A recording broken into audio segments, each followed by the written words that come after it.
first time down here. The smile on his face told me everything. He settled right into that Boricua lifestyle. So it must be pretty cool to kind of open the gates, right? And I guess, I don't want to say reintroduce Puerto Rico to the world, because we've had a lot of ISA events. Of course, a lot of amazing surfers every year seem to burst onto the international scene, but it must be a pretty cool source of pride to have guys like Medina come down here and just immediately love this place. Well, if you know Medina and you know his surfing, you know this place fits him like a ring and a beautiful finger. You know, like it's like you almost kind of feel the jitters that you want to see him surf. John also looked really comfortable. I had a chat with Jack Robinson and Ethan Ewing, and they're just baffled. They're like, nobody told me about this. And it's not a secret, but it's a well-kept little jewel that we have here. And like I said, we're welcoming, we're loving people, and it's exciting to see the world's best come here and show their talent. And I love the fact that it's kind of natural. It just happens naturally.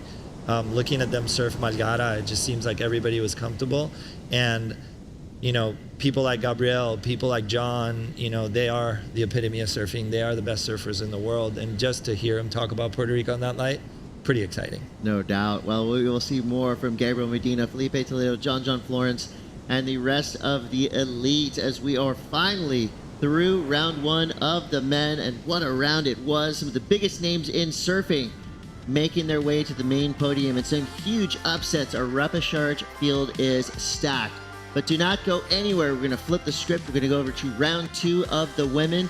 The best of the best have come to Puerto Rico to compete for Olympic slots, for ISA medals, and for the joy and love of surfing. We'll be right back with more of the 2024 ISA World Surfing Games. Stay tuned.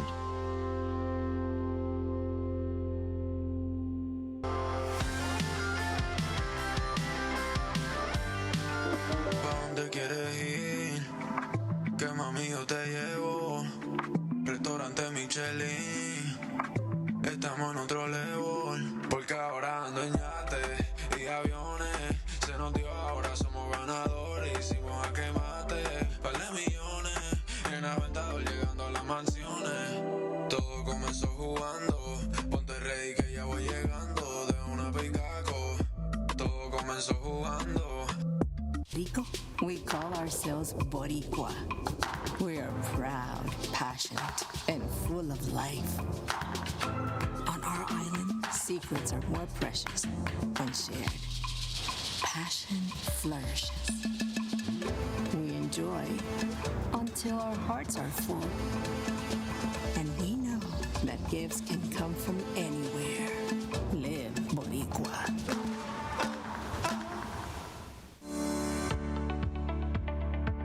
El cariño deja una huella. Vela porque estemos bien. Celebra las nuevas etapas de la vida. El cariño nos mantiene en forma para que no nos perdamos ni un segundo de lo que nos llena de vida. Donde hay cariño, hay salud. Por eso llevamos 40 años cuidando cada etapa de tu vida.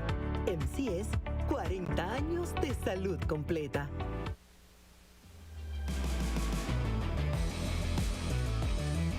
Welcome back to the action. We just saw Rayo Anaba, qualified Paris 2024 Olympic surfer for Team Japan. Smash it. Small scores across the board, but some of those scrappy heats are the most enjoyable to watch because someone will have to come out on top, and there's a lot of technique that goes in behind the scenes to be able to make it happen. So well done to Rayo. Shannon Hughes in the booth alongside Otto Flores to call the action as we now switch into our women's side of the draw. Daniela Rosas now up and riding. In main round two, heat number one, great snap to start.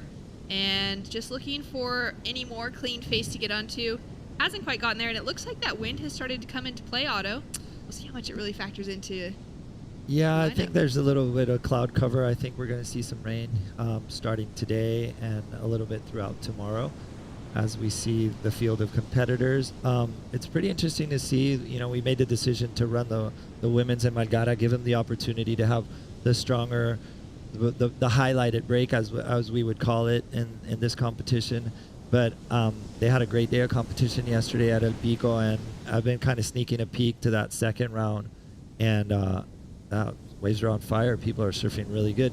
Like you said, a couple of mid-range scores. I believe it's just a lack of wave reading a little bit from the competitors, but nonetheless, they're adapting. Daniela Rosas up and riding again, so this wave giving her a little bit more to work with. A couple great wraps as she comes through to the inside section. Carves it back quickly and now tags the finish. So that's going to be the sort of rhythm she wants to kick off her heat with. 17 minutes still on the clock. She started out with a 2-point ride on the board for Team Peru. And Daniela is really one of the, well, this heat's very stacked given the strength of each competitor that's within it. But for Daniela, she's had quite a few accomplishments in her young career. Now Danielle Powis out of, actually, that is Nadia Arostarbe from Spain. I know Yes. because of her style. Yes. So we'll have a bit of an issue just with the colors there on our screen. But we do have Nadia wearing the green, and we'll have Danielle Powis of South Africa wearing the blue jersey. And then we have Delfina Morosini out of Uruguay wearing the white. Right, yeah. Nadia spent some time with the VAS team a little bit early on. They had a very, very challenging swell, and they were surfing incredible out here. So it's really interesting to see the time that the teams put in, how their coaches and their strategies come into play. But it's also really fun to see the girls at Malgara get an opportunity to surf that premium break. I think we have an interview coming up with a winner of that last heat. Come right back at you guys. We'll go down to Rayo Anaba with Mitch Salazar. Rayo, congratulations. A scrappy heat. It was tough out there. Conditions changed. How were you able to adapt and read the ocean in the moment? All right, Green's Yeah, first the wave waves is in. change It's a a lot, 5.0. So I South was just Africa trying goes to to the catch lead more with a many waves 5.0. and Team Peru just is keep in second busy with a and 3.0 and a 2.0. glad I got a couple Dwight in scores. third with a 0.0. Well-organized team as always, but most importantly, a lot of media attention on you guys here at this event. Kanoa yesterday had a ton of people from Japan not only getting media attention, but also a lot of questions from the fans. How have you been able to manage that pressure? Already qualified yourself, too. Second priority goes to Green. Yeah, I have a lot of pressure, but the team's great, so I'm This will be pretty the second ride comfortable for Team here. Uruguay. And you're surfing great, too. Anything you want to say in Japanese to people back home? まあ今回オリンピック多分これで決まったと思うんですけど、まあこのまま個人的にもメダル目指して頑張りたいと思うので And 応援よろ Dwight's しくお願いし second ま wave す。 is a 2.43. La segunda ola de Blanco, 2.40. Thanks so much. Great to hear from Rayo. Very excited to see him on his journey towards the Olympic Games later this year. As we take a look now at Delfina from Team Uruguay. Beautiful Rayo work so far as she carves down the line. And she'll kick out calmly with a quick paddle to get herself back into the conversation. So that's going to be a great way for her to start off her campaign. Got Nadia now. Sorry, Danielle Powis up and riding. She's a South African surfer. Yep, the South African surfer goes in for that final turn. So we do have, just for those of you tuning in, looking at the scoreboard that we've got up on the screen, there is a jersey color difference. So surfer in blue is actually Danielle Powis, and surfer in green is Nadia Arostarbe. So at the moment, it's Nadia that's sitting in that first place position. She had that 5-point ride in the green jersey just a moment ago. That was a really solid wave. Yeah, it's a really solid wave, and it goes to show the time that she put down here. You know, those guys have surfed this place in all types of conditions, as we see her on screen again. Surfer in green goes straight off the top. Another little section for her, and our heat leader just doing really well, in good rhythm, in good tempo. And one thing I'm noticing is that they're really utilizing that inside section today. They're really trying to combine and complete kind of a longer wave. This wave, the characteristic is obviously at the peak, but these guys are milking it all the way to the end. Is that, that inside section, is that changing a little bit compared to what we were seeing yesterday due to it being a little smaller? Yeah, and also the Northeast is also filling that out. Like yesterday, it was a little more intense, and just with the west swell, it just kind of focuses on top of the point. But now that we got a Northeast swell, it kind of rolls to that second little bowl in the bottom. And we've seen some scores really benefit from that second little section. So due to the Northeast swell, which is the one swell that you like here, they're capitalizing on those for sure. Yeah, it's been looking really nice. It's great to see those little stand-up sections and the surfers able to get that nice finishing touch on the end of their waves. Let's take a look at the replay here. Otto, what are your thoughts on this last wave of Nadia? Well, she started off really well, combined it right there, kind of hit a little bit of mismatch right there, but worked out white water. Unfortunately, I think this last section, she kind of slipped out of it, but she's definitely picking the right waves in the right section, and this was the move that will probably give her a healthy score. She's our heat leader at the moment, and yeah, for a second score, this is great for her to build a good campaign. So Nadia putting some great work in. She's already got that 5-point ride on the board. She's now bettered it with a 6.17, sitting in the leading position. And sitting in second is Daniela Rosas, Olympian from Tokyo 2020. She's a former Pan American gold medalist. And she'll be one of those surfers that we're going to keep a close eye on this week to see if she's able to find her qualification. Jessica Anderson there for Team Chile, getting ready to paddle out in her next heat, talking to Ixa, one of our Chilean beach commentators. Yeah, Pichilemo in the house for sure. One thing that I've noticed, I mean, I'm looking at the weather, and we looked at it pretty closely this morning, and this could be actually good. If we get these showers and we get these little storms, it might glass it off for the rest of the day. So that could be good news for everybody in the competition. Also, we're seeing a bit of a decrease in the swell, as you were asking before, and we're just capitalizing and wanting to get the girls out in Malgara, get them on the the premium wave of the contest, and yeah, we're just starting this round to see what it'll lay out for us in the day. Yeah, it's great to be able to have multiple venues at this event this year. We've got 3 different surf spots specifically that can be surfed and likely will be surfed between all 3 of them. And of course, with the ISA, we're constantly just changing up different divisions to surf across each of those podiums throughout the week. So today we've swapped the men's and the women's on the podiums that they're surfing in comparison to yesterday. We've got surfer getting ready to paddle out for that next heat in the white jersey, Ande Rosano from Nicaragua. She had a really incredible run at the World Junior Championships just a couple months ago in Brazil. So exciting to see her now taking on the Opens division, which she's been doing since she was about 8 years old. Her family has been in the conversation with ISAs for the majority of her life at this stage.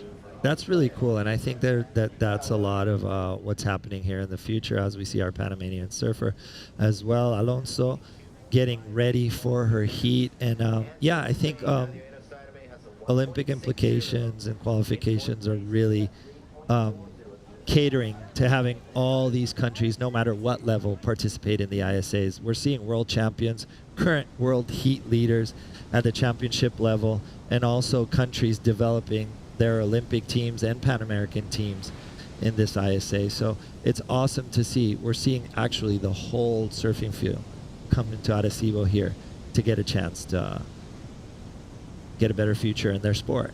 Yeah, well, like you were saying, you got some of those up-and-coming nations, those developing nations competing against the top in the world. And that's exactly what we will be seeing with Molly Picklum out of Australia paddling out in the next heat.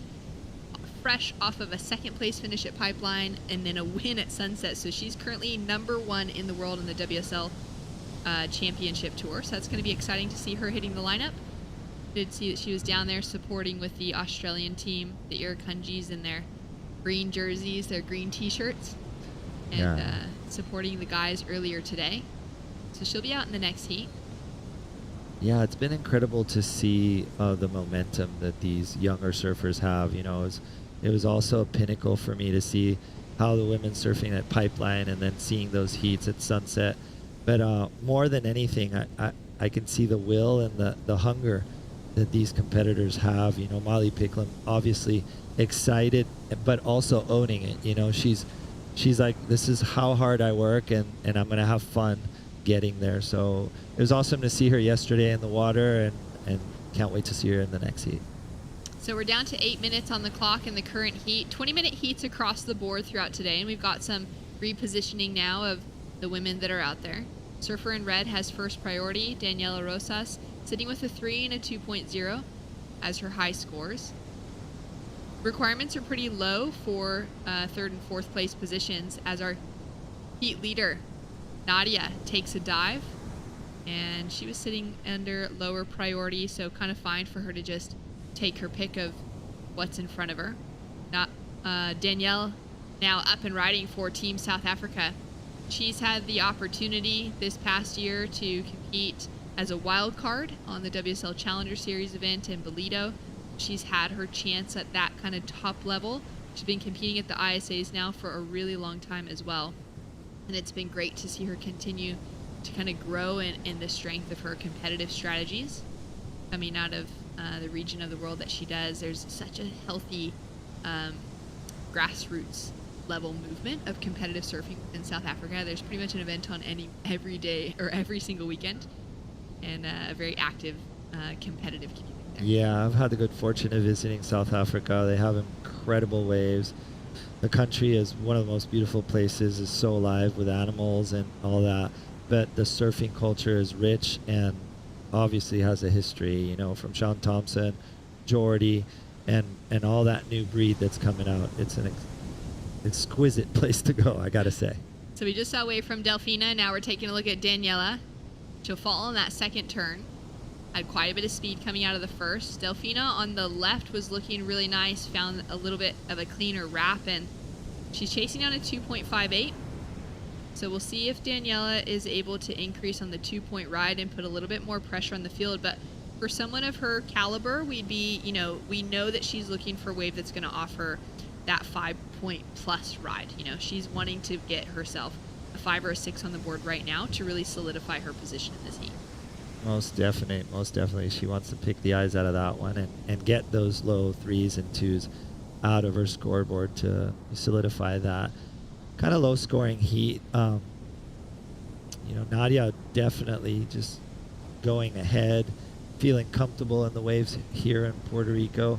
And I do have to attribute that to a lot of the teams that came, did their homework, and saw these in all kinds of conditions. It could be surprising if you just show up a couple of days before, get a windy heat, or get to surf Margara where you never surfed before, and just to know the knowledge of where to sit, what to do, probably talk to the locals, and feel the spot is something very important. And I think Nadia spent a little bit of time in Puerto Rico and kind of got her feet wet, and definitely looks like she has a good handle on this heat.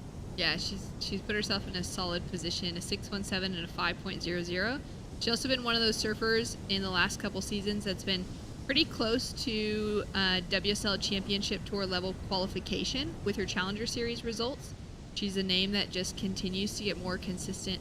The whole Spanish team has been in that conversation, which is really exciting to see because they've got a long history of great competitive surfers, but they have yet to kind of have those breakaway spots on the women's side and the women's tour. And so for Nadia, for a couple of the other women in that conversation, they've been right there. You can see right here how challenging it can be to get in and out of just even the water for where it is. It's a really small little keyhole. It's not a large amount of space where there's some sand under your feet before you end up right on those rocks and those urchins. Yeah, you got to be strategic. You know, you have to use the current to your advantage. Use that little sense. See how Molly just coming back, and smart decision. I did that yesterday a couple times, and you just gotta pick the eyes of that little keyhole and patiently get out there. The current does take you out as soon as you start swimming, and there's a nice little rip that you can kind of be part of that flow, but it could get tricky coming in and out of Margara for sure. Yeah, it seems like going out, at least once you're kind of in the water, you can let that rip just take you out the way that it will naturally flow into the lineup, but getting back in again. We saw yesterday that one of the guys had jumped on the back of a ski just to kind of get pulled around because he just couldn't quite get himself into the right position.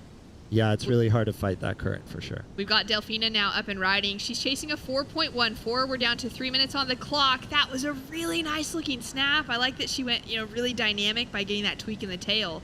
Unfortunately, that board looked like it just flipped. Yeah, looked like a little bit of the rail caught right at the end of that turn.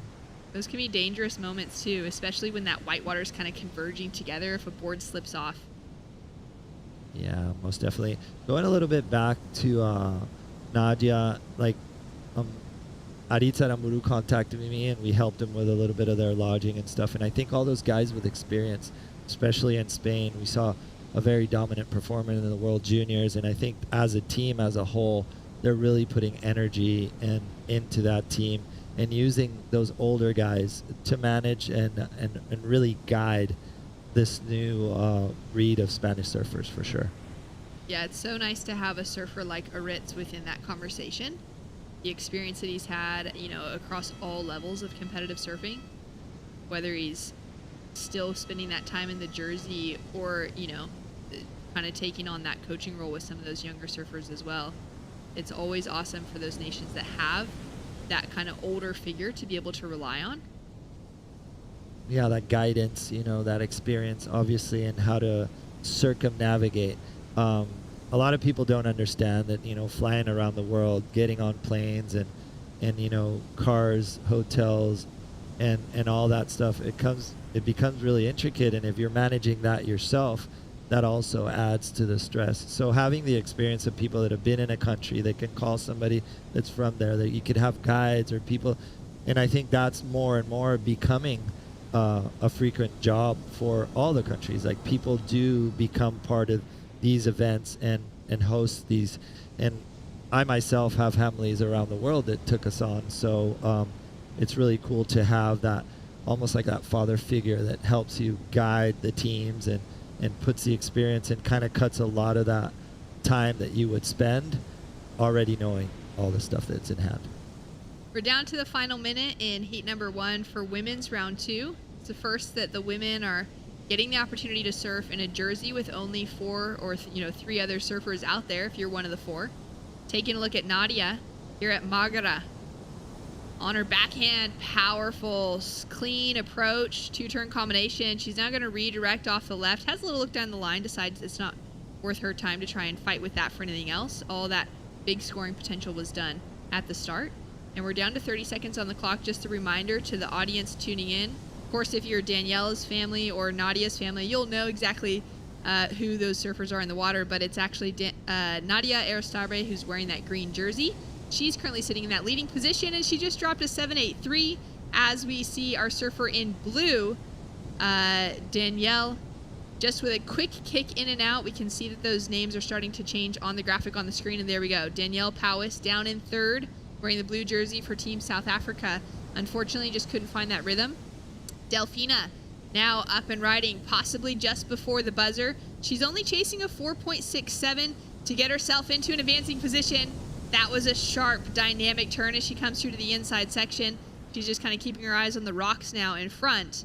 And we will have a score to drop through for that last wave of white, with Nadia Arecibo out of Spain taking a convincing win. The 6.17 was bettered by a 7.83 on that final 2-turn combination. Daniela Rosa is currently sitting in that second place position. And it looks like, I'm just waiting to see if we've got a score to come through for Delfina. She may have been up just after the buzzer, maybe even moments later with her hands leaving the rail. And the rules are that your hands have to leave the rail, meaning you're on your feet before that final buzzer sounds. So it looks like our results may be official. We'll give you that update when we return from the commercial break. But another great heat. Thanks so much, Otto, for joining us. My we'll pleasure. have you in the booth more throughout the week. And when we return, Barton Lynch, the 88 world champ, will join me for the call.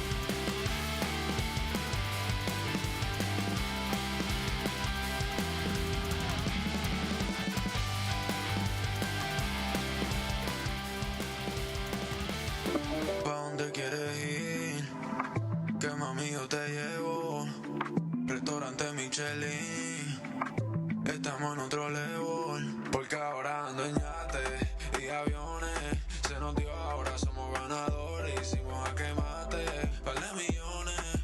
En Aventador llegando a las mansiones. Todo comenzó jugando, ponte ready que ya voy llegando. De una picaco, todo comenzó jugando.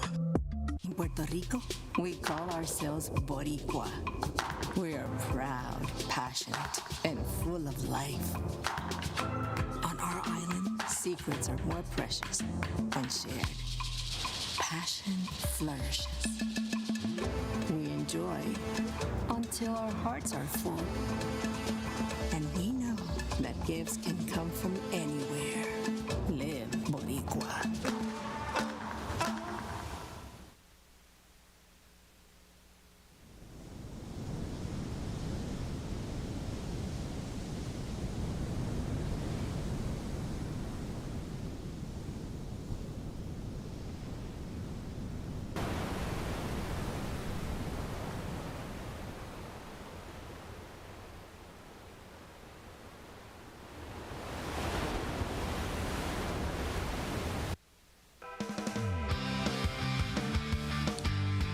We're here in Arecibo, Puerto Rico, and we just see Nadia Aristarbe take out a convincing win with a 14-point heat total over Daniela Rosas. In that second place position, Delfina and Danielle heading into the repecharge rounds for Uruguay and South Africa. They'll have another opportunity, possibly even surfing later on today. And we're into main round 2 on the women's side of the draw. These are the first few heats being surfed for the women at Mágara. They've been surfing at El Pico from yesterday. And we're now into heat number 2 with Panama, Chile, Australia, and Nicaragua in the water. For Panama, it is Enilda Alonso. For Chile, Jessica Anderson. For Australia, Molly Picklum, current world number 1 on the championship tour for the WSL. And Nicaragua's Candelaria Rosano, who had an incredible showing at the ISA World Junior Championships in Brazil that Barton and I got to call the action on just a couple months ago. And she's a strong favorite when we're talking about those potential surfers to find Olympic qualification this week. So it'll be exciting to see how she goes now in the Opens compared to the fantastic result that she had in the juniors just a couple months ago. We're down to 17 minutes, 45 seconds on the clock. No waves ridden yet in this opening heat. And Barton, it's great to have you back in the booth. Good to be back in the booth. Love being able to call surfing. It's such a privilege and an honour to be here at the 60th anniversary. We see the surfers, a lot of jockeying for position right now in the lineup. And Molly Picklum has proven herself to be an absolute superstar of the future of surfing, up and riding. Enilda Alonso for Panama on the left to start things off with. You're relying on the strength of her backhand surfing. Nice smooth work as she comes through the inside section, finds a heavy finish, and would have been incredible had she pulled that off. It fully sucked up and doubled up, and the wave got so smooth and clean, and it looked like the perfect section to do that turn, and then all of a sudden it converged, and that was a radical wipeout on a shallow part of the reef. You can see how shallow it is there with the boils and the reef coming up from underneath. Yeah, it's kind of, it looks like it might be a little bit more playful out there as we're watching it on screen, and then you notice some of those boils popping up and those real kind of light spots in the color and the texture of things, and you realize it's so shallow. It's super shallow. A lot of sea urchins, or vana as they call it in Hawaii, and that's something you do not want to get your feet. Well, we got 16 and a half minutes on the clock, just a 1.83 on the board so far from Enilda Alonso. And we just saw Nadia Aristarbe take out a win. Let's go down to the beach to catch up with her and Rachel Tilley. Nadia, congratulations out there. A bit of confusion with the jersey swap out there. Did you find that a bit of a distraction at all? How did you handle that? Well, it was a little bit of distraction, but I knew I had those 2 scores, and I knew some of my teammates would go to talk to the beach marshal or someone, so they would change, and they did it. So then once they changed it, I was way more calmer. Yeah, well, you looked confident out there. Yesterday you were surfing at El Pico, today at Mágara. How did you find the wave out there today? It was pretty fun. The only day I surfed here, it was huge, like 3 meters or something like that, huge bars, and I was kind of scared, but compared to that day, today was pretty easy. The rides are really good. I like my backhand, so I really enjoyed it. Yeah, well, you looked incredible out there. Is there anything you'd like to say back home to your family and friends? Yeah, of course. Gracias a todos los que me estáis viendo. Seguimos en main round. Vamos a intentar seguir así hasta lo más lejos posible, y un beso. Congratulations and good luck for the next round. Thank you. Thanks so much, Rachel. Great to hear from Nadia. It would have been so confusing to be out there in the water wearing a certain color jersey and suddenly your name's not quite matching up with it. Of course, the scores were allocated to the color of the jersey. So she would have heard green, 6.17, green, a 5-point ride. But then to be hearing someone else's name within that, of course, the team fixing it as quickly as, everyone kind of realized what had happened. So everything in the end panned out just fine. But those little moments, Barton, when you're out in the water and something just kind of throws you off, how do you readjust in a moment like that? Just got to not attach to it. You've got to be able to let it go. It's got to be like the wind and just blow past and come in and come out, just like the thoughts. Molly Picklum has a look, but it's Jessica Anderson with the inside position. Very deep on the takeoff, but that's why Molly had to pull herself out of that one, because Jessica did have the inside position. So we'll see how priority starts to land now. Jessica will be into that priority rotation. Still won't be any priority established between Nicaragua and Australia out in the lineup between white and green. And it'll just be that small throwaway score of a 0.33 on the board for Jessica. Comes from a full surfing family in Chile. And we'll take a look now at some live action with Cande Rosano. Just finding some speed down the line into that first carve, wraps it around for that second cutback. Wave starts to maybe steepen out. She kicks out as it hits that whitewater section. So she'll get the better of the opening exchange so far, and that will leave Molly Picklum with priority. Yeah, she's waded through it. There was some jockeying in the lineup. You could see surfers paddling around all over the place to try and put themselves in the right position. First time the ladies have competed out here on this part of our contest venue. And Molly Picklum fresh off the Hawaiian season of a lifetime for her. Jessica Anderson now up and riding into that first big turn.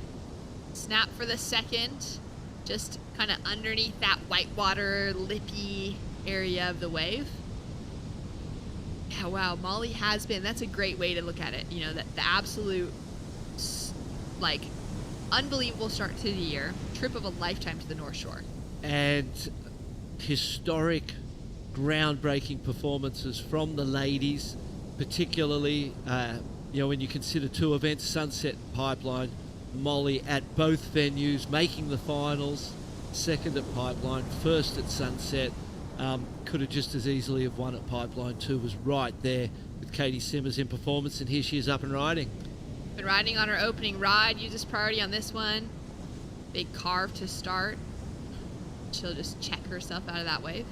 You always want to try and get the first ride. To get the first wave of the heat and get going early is something you always want to do. And then when you haven't managed to do that and you hear the scores of your opponents and they're all small scores, you go, well, that's fine. It doesn't matter. I've got the priority. But that was not the type of wave she was looking for and not the type of score that she had waited for. Although she wins the opening exchange at 2.67.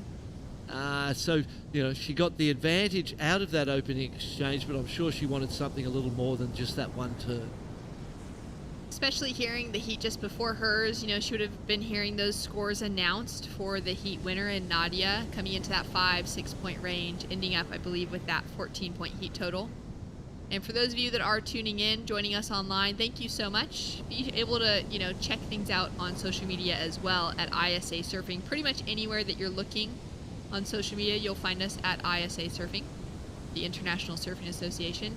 And we do have a few more events that have been announced officially for this year. ISA Longboard World Championships will be up next in El Salvador, followed by the World Junior Surfing Championships just a couple weeks later, also in El Salvador, and then Denmark for the SUP and Paddleboarding World Championships, as we take a look at nice attack from Anilda out of Panama. Looking for that finishing section. I think that will be pretty crucial for her. She's had a couple of those moments where she just hasn't been able to find that end section. Unfortunate on the completion. I thought it was going to be the, you know, highest scoring wave of the heat so far. Candy now up and riding. Big slash to start. Opens it up a little bit wider on the second carve. So she's going to have a 2-turn combination to count on. Really lovely style. The way she opens the arms up, rotates the upper body. Board looks clean and light and fast on the water. 2.30 coupled with the 1.83 has her go into the lead. Molly Picklum drops down to third, but still has that highest scoring wave of this heat so far. So at this point in time, you'd most probably swap the lead for the 2.67 and have the single best ride, particularly with second priority or first priority. Looks set approaching. Picklum paddling out to meet it. Priority with blue, but she's not in position, so great positioning from Molly Picklum. Quick in and out. Quick in and out. Thought she might have stayed with that one. Got a second score of some note. Yeah. Just kind of eyeing down the line, wanting to maybe hold on to that priority instead. But it looked like that wave may have run, though we didn't really get to track with it to see what she was seeing. Yeah. but it did look like it had some volume in it, some thickness to it that would stand up as you made your way in onto the shallower reef. 9 minutes remaining. First half went seemed to go really quickly to me. I'm sure it went even quicker for them in the water. Yeah. Panama currently sitting in the lead. Anilda Alonso with just small scores, but at the moment, you know, a lead is a lead. She'll be putting herself into 4th priority in the rotation, however. 36 years old, out of Pasco, Antigua. And she's from that same generation, that kind of Central South American contingency of a Silvana Lima. Has so many incredible results to her name for Anilda coming out of Panama, mostly within that Alas Tour, the Latin Americas Tour. She's had some great opportunities competing at the Pan American Games. She was the first Panamanian surfer to compete in the Pan American Games. That was a huge accomplishment for her and for her nation. And now she's looking to try and find herself Olympic qualification, as well as quite a few other women here this week, Barton. As everyone at Molly Picklum in the heat already there, as you can see. That's right. We've got 8 women that qualified from the WSL results last year. There was 10 on the men's side, 8 on the women's side, just due to the fact that the women's tour is smaller for the WSL, where at the ISA it's equal numbers. So you've got 8 surfers that came through from that. Molly Picklum, like you said, being one of them. And Team USA was able to qualify themselves an extra surfer, a 3rd surfer, via the ISA World Surfing Games in 2022. Pan American Games, the qualifying position went to 2nd place, which was Sanoa Olin out of Canada, because the winner of that event was Tatiana Weston Web, who already had qualification through the World Tour. And we've got our qualifiers from last year's World Surfing Games. Bahine, Shino, Safi, and Sarah all got their spots via that continental allocation, being the top-ranked surfer from each of those continents at that event. Yep. And then we've got 8 spots still available, Barton, this week on the women's side to be filled in. So that's going to be exciting as we start to take away those little to be determined and we start filling in some names. And it's great to see Fernando take down the golden ticket to the Olympics and share that with them as they qualify. That's going to be great. And there's the universality place. That's right. So there's 2 more spots available. Universality's place goes to developing nations. So there's an opportunity for, you know, a few surfers around the world to apply for that. As we take a look at Cande Rosano from Nicaragua, starts off with an opening turn, has to do a little bit of work, kind of some wobbles in between the setup for the 2nd, but she is able to get a couple more maneuvers thrown in. Sitting on a 2.13 and a 1.60. She is only chasing a 2.01 at the moment to take away that leading position. Yeah, this heat's been a little bit slower in regard to the quantity of waves ridden by our surfers. You know, signalling that there's a little bit of inconsistency out there at the moment. Molly Picklum in the 3rd place. You know, we're down to 6 minutes, and Candelaria takes the lead with that last score. 2.33 puts her up into that 1st place position. Molly Picklum now up and riding, only chasing a 1.46 into nice bit of rail work to start things off with. Smooth as she's now driving down the line, pumping. Connects with the lip and she falls. So that's a surprising moment to see from currently the best female surfer in the world from a ranking perspective. Well, and possibly from all perspectives, when we've seen the performance, that one turn, single turn at Sunset insane. Beach, historic. Should have been a 10 all around. A whole new level of performance, you know, we saw go down in the Hawaiian season. The Pipeline Masters was amazing. You know, Katie Simmers obviously won that and was a part of this whole new generational push in women's surfing. Betty Lou Sakura Johnson was incredible as well. And those 3 ladies really, they rose the bar to a level that has never been reached yet.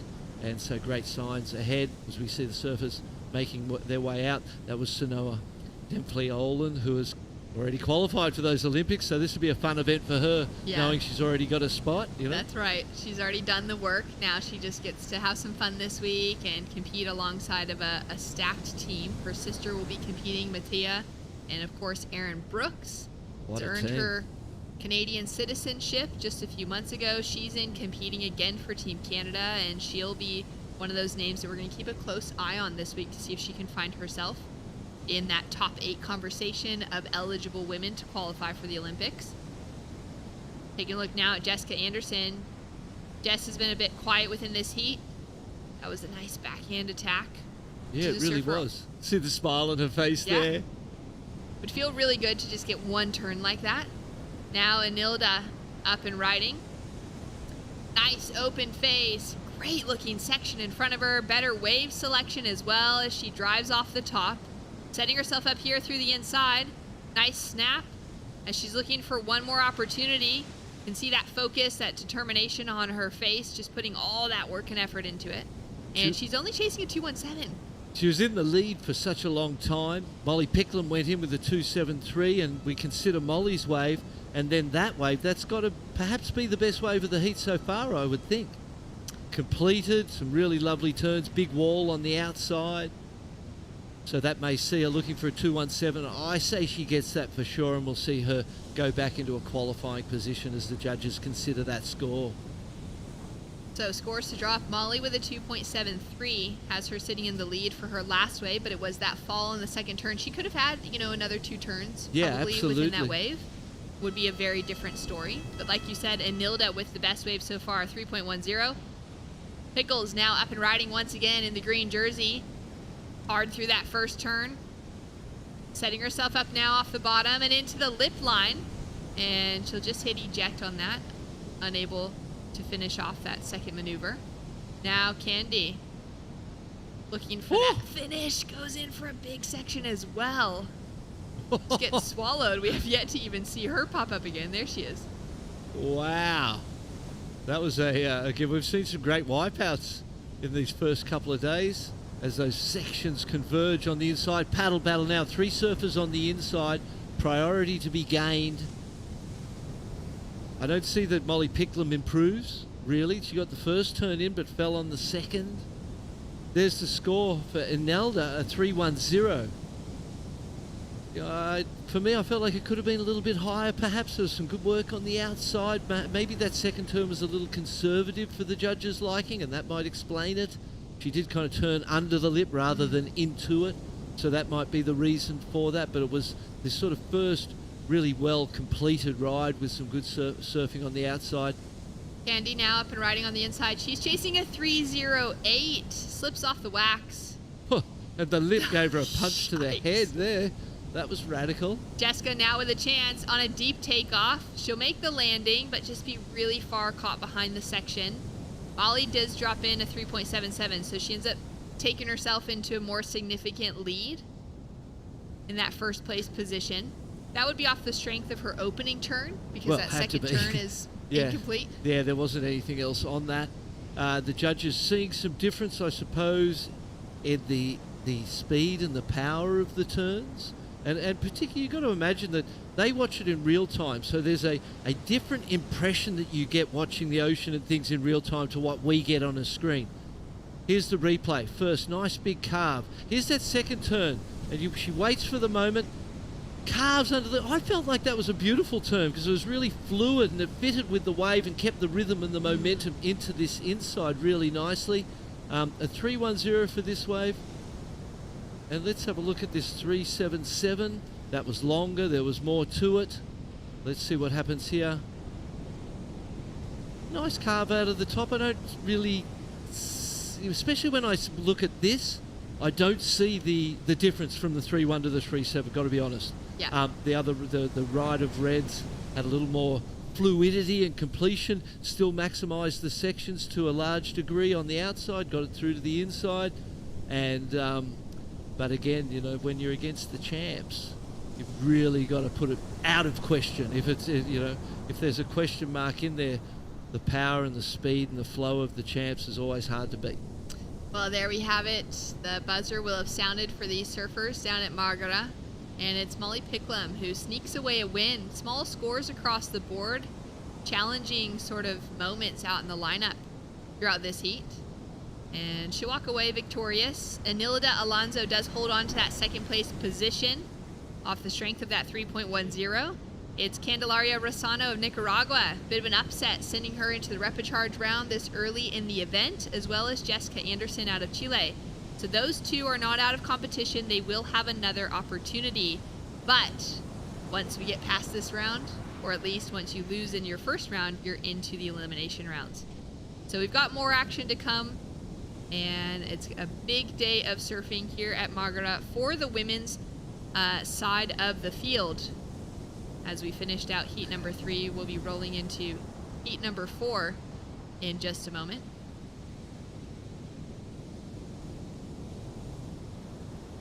Coming up in that next heat is going to be Tessa Thyssen, Yolanda Sakira, Sanoa Olin, and Chelsea Ruitt of Barbados. And we're going to go to a quick break. When we return, more action from some of the best women surfers in the world.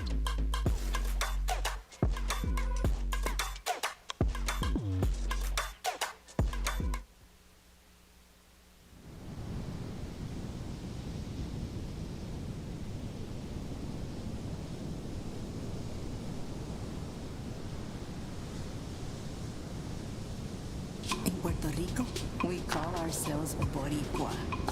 We are proud, passionate, and full of life. On our island, secrets are more precious when shared. Passion flourishes. We enjoy until our hearts are full. And we know that gifts can come from anywhere. Live Boricua. Desde la primera vez que te probé, ese sabor nunca lo olvidé.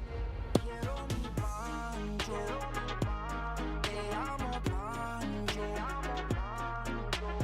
Desde la primera vez que te probé, ese sabor nunca lo olvidé. Quiero mi pancho. Campo Pancho, solo $4.99. Te amo pancho.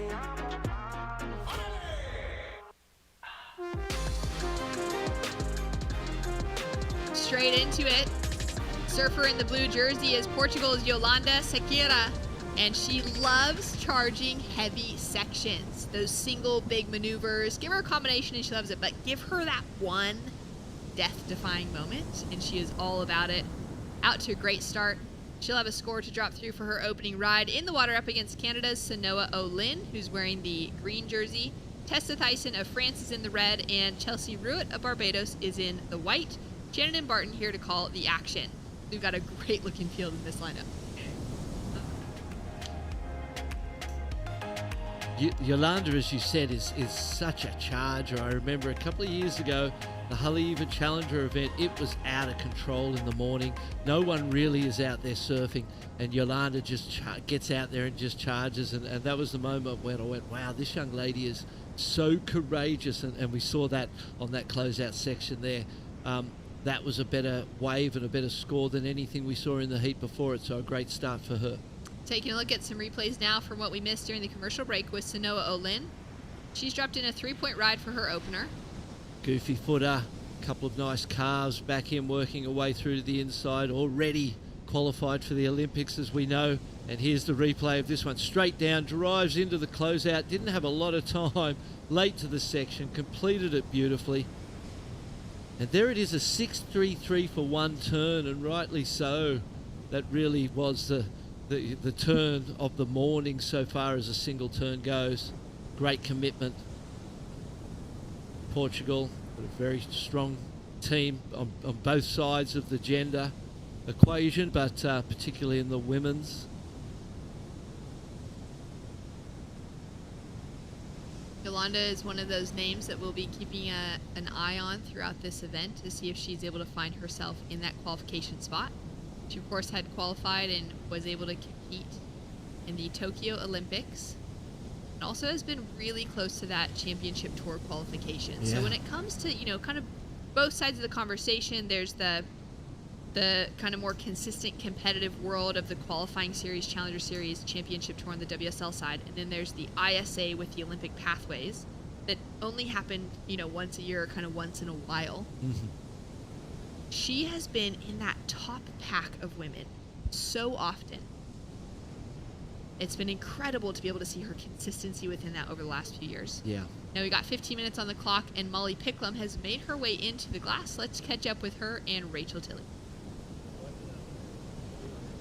Congratulations, Molly. Probably your lowest scoring heat win, I'd say, that you've experienced. That was a slow start heat. What was going through your mind as time was ticking down and there was a score needed for you with 5 minutes to go? Yeah, I agree. It was definitely my lowest heat win, but yeah, I'm not sure. I was just like real slow at the start, and then yeah, at the end I obviously fell on a couple waves, but yeah, I don't know. At least we get another chance, another sleep, another day to hopefully get over jet lag and fill out these small boards again. Yeah, well, you were saying that you've just arrived late the night before, so straight into your heat yesterday, off the plane from Hawaii. Is your equipment different from what you were riding over in Hawaii? Yeah, of course, it's very different waves, but nonetheless, I should be capable of adjusting pretty quickly, so it was a poor performance, but it's okay. No, it's nonetheless a heat win to get you through. That's what this is about. You're qualified for the Olympics already, so what are you looking for from this event as a whole? I think just enjoying Puerto Rico. It's obviously an amazing event, including all surfers from all around the world, and really actually versing all the surfers from all around the world. It's pretty cool, and obviously to represent my country, it's amazing. And yeah, I don't know, let's see how the Aussies go, because I feel like we could do all right here. Yeah, you have a strong team. The boys are coming up later on over in El Pico, where you were surfing yesterday. Are you going to go down and watch them now? Yeah, for sure. I think El Pico is a pretty fun wave. I heard that there's probably more waves happening over there at the moment, but yeah, I mean, the boys will tear that wave apart too. Well, congratulations through to another round. Excited to see you surf the rest of the event. Thank you. Thanks so much. Thanks so much, Rachel. A great interview with Molly. You know, like I feel like Rachel summed it up very well in the end of, okay, it was a low scoring heat, but at the end of the day, it's a heat win. Yeah, you know, we've seen that from a lot of the big top pros who have come from Hawaii here. With those, we saw it with Felipe Toledo, where the first turn would be great and then they'd fall off consistently after that. So I think, you know, they've got to get the rust out. You know, they've been on the big boards in Hawaii. You come down to smaller boards, they're looser, they react and respond quicker, and you're used to the slower, longer, more open sort of surfing of Sunset Beach, and then you come to the shorter, tighter, compact surfing here and a shorter board, and it does take a little bit of time to get used to it. It was a very average sort of heat for her by her standards, so it's only up from here. That's the danger. You still get the win, so you've got that confidence and you know you can do so much better. So true. Like the way that, you know, Molly kind of phrased it of she's capable of adjusting all the time, and she should have maybe adjusted better. Yeah. But the reality too is that for a lot of the surfers in the event, because we've got this Olympic qualification and the kind of continuing to compete to hold on to that eligibility, as we've got some crew down on the beach, you know, really enjoying the time with some of the world's best. Being here means that they're squeezing it in. And the way the schedule has worked out this year, the ISA and the WSL have worked very well together to make sure that this event would run in a window that would allow all the championship tour surfers to be here. But it means they've already started out with a heavy run in Hawaii. They've had 2 back-to-back events. They've flown straight here, literally started surfing the following morning, a lot of them not getting very much sleep. And as soon as they finish out of this event, they're heading straight to Portugal for the next CT. So their year is packed. The consideration really of the mental toll that takes, the physical toll that even just taking one trip and dealing with jet lag does to the body is actually pretty challenging, though we kind of just accept it now. Yolanda looking incredible on that opening turn, ducks out of the second, but she is like, you know, she is in that position where you can see that hunger coming through from her. Chelsea Ruett out of Barbados. There's 2 Chelseas on Team Barbados, and Ruett is currently in the water. Little strap on the ankle, but surfing like she doesn't have an injury at all. You have to consider, Barton, the difference between, you know, a Yolanda who wasn't just competing through a few major events, being able to fly here, have a bit of time, get some training in, be rested, be adjusted, ready to come out firing, in comparison to the toll that actually surfing back-to-back and hopping on multiple planes does to the body. Yeah, as a professional surfer of some years, you become used to that. It's not, I don't think it's that difficult. We used to compete in 30 events a year, you know, literally, you know, and I did 15 years without a break. So you get used to it, and it's a first world problem if it's anything, you know what I mean? You've just got to dig in and recognise that surfing's a gift, and be able to do that for a job is really that might be the easiest job you're getting, in your life. So it comes with its challenges, and it's not an easy life or an easy path. It's the dream, and it's a lot better than what a lot of the other options are, and you got to keep that top of mind. 5 points for that turn from Yolanda, and you said how beautiful the top turn was.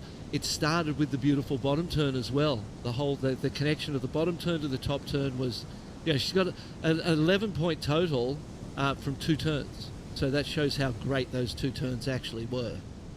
Sitting in a commanding position now over Tessa Thyssen out of France, sitting with that 3.9, chasing a 7.43. Tessa's also had a really solid run on the Challenger Series over the last couple of seasons, and is a great representative for Team France alongside Joan Defay and Vahine Fierro for their women's team. Nice combination of surfing for Tessa to start off on this wave. Now sets herself up as she comes down the line. She's gotten all that really important work put together at the start of this wave. Now just finding a couple more opportunities to throw some spray on the inside. Really nice flow and rhythm from one turn to the next. Never stood up and allowed her to get anything crazy on there that the judges are going to love. It's going to be a really interesting score because there was a lot of work done, and it'll be interesting to see how all of that work is rewarded. It's a 3.37. So you go to Yolanda's, you go one big turn, and you're still out the back more or less. You do that one turn, you jump off quick, you haven't got far to paddle. You can do all of that work all the way to the inside for a 3.37 and have the long paddle back out. So some good lessons there too. Just find the big steep face and do the big turns, and that's the recipe for success in the modern day. Chelsea Ruitt with a couple small scores on the board so far. She'll be looking to kind of wash that off and find herself some better rhythm within this heat. 29 years old and has been competing for so many years. Her most recent victory was the APS PR Corona Pro on that surf circuit back in 2019. That event ran here in Puerto Rico, and within her life, she's just found herself on the podium so many times as a young Grom competing back at home. See the surfers for the next heat getting ready to run down and paddle out into some fun-looking waves. But for Chelsea, it's been a lifetime of consistency in her Grom years. Started competing when she was really young. At about 14 years old, she won her first international event. She won a Rip Curl Grom Search, which is one of those platforms. I see so many surfers with that. Surfers that are world champions now, that kind of have a Rip Curl Grom Search event as a big win for them early in their life that have then taken them on to do really solid things. 100%.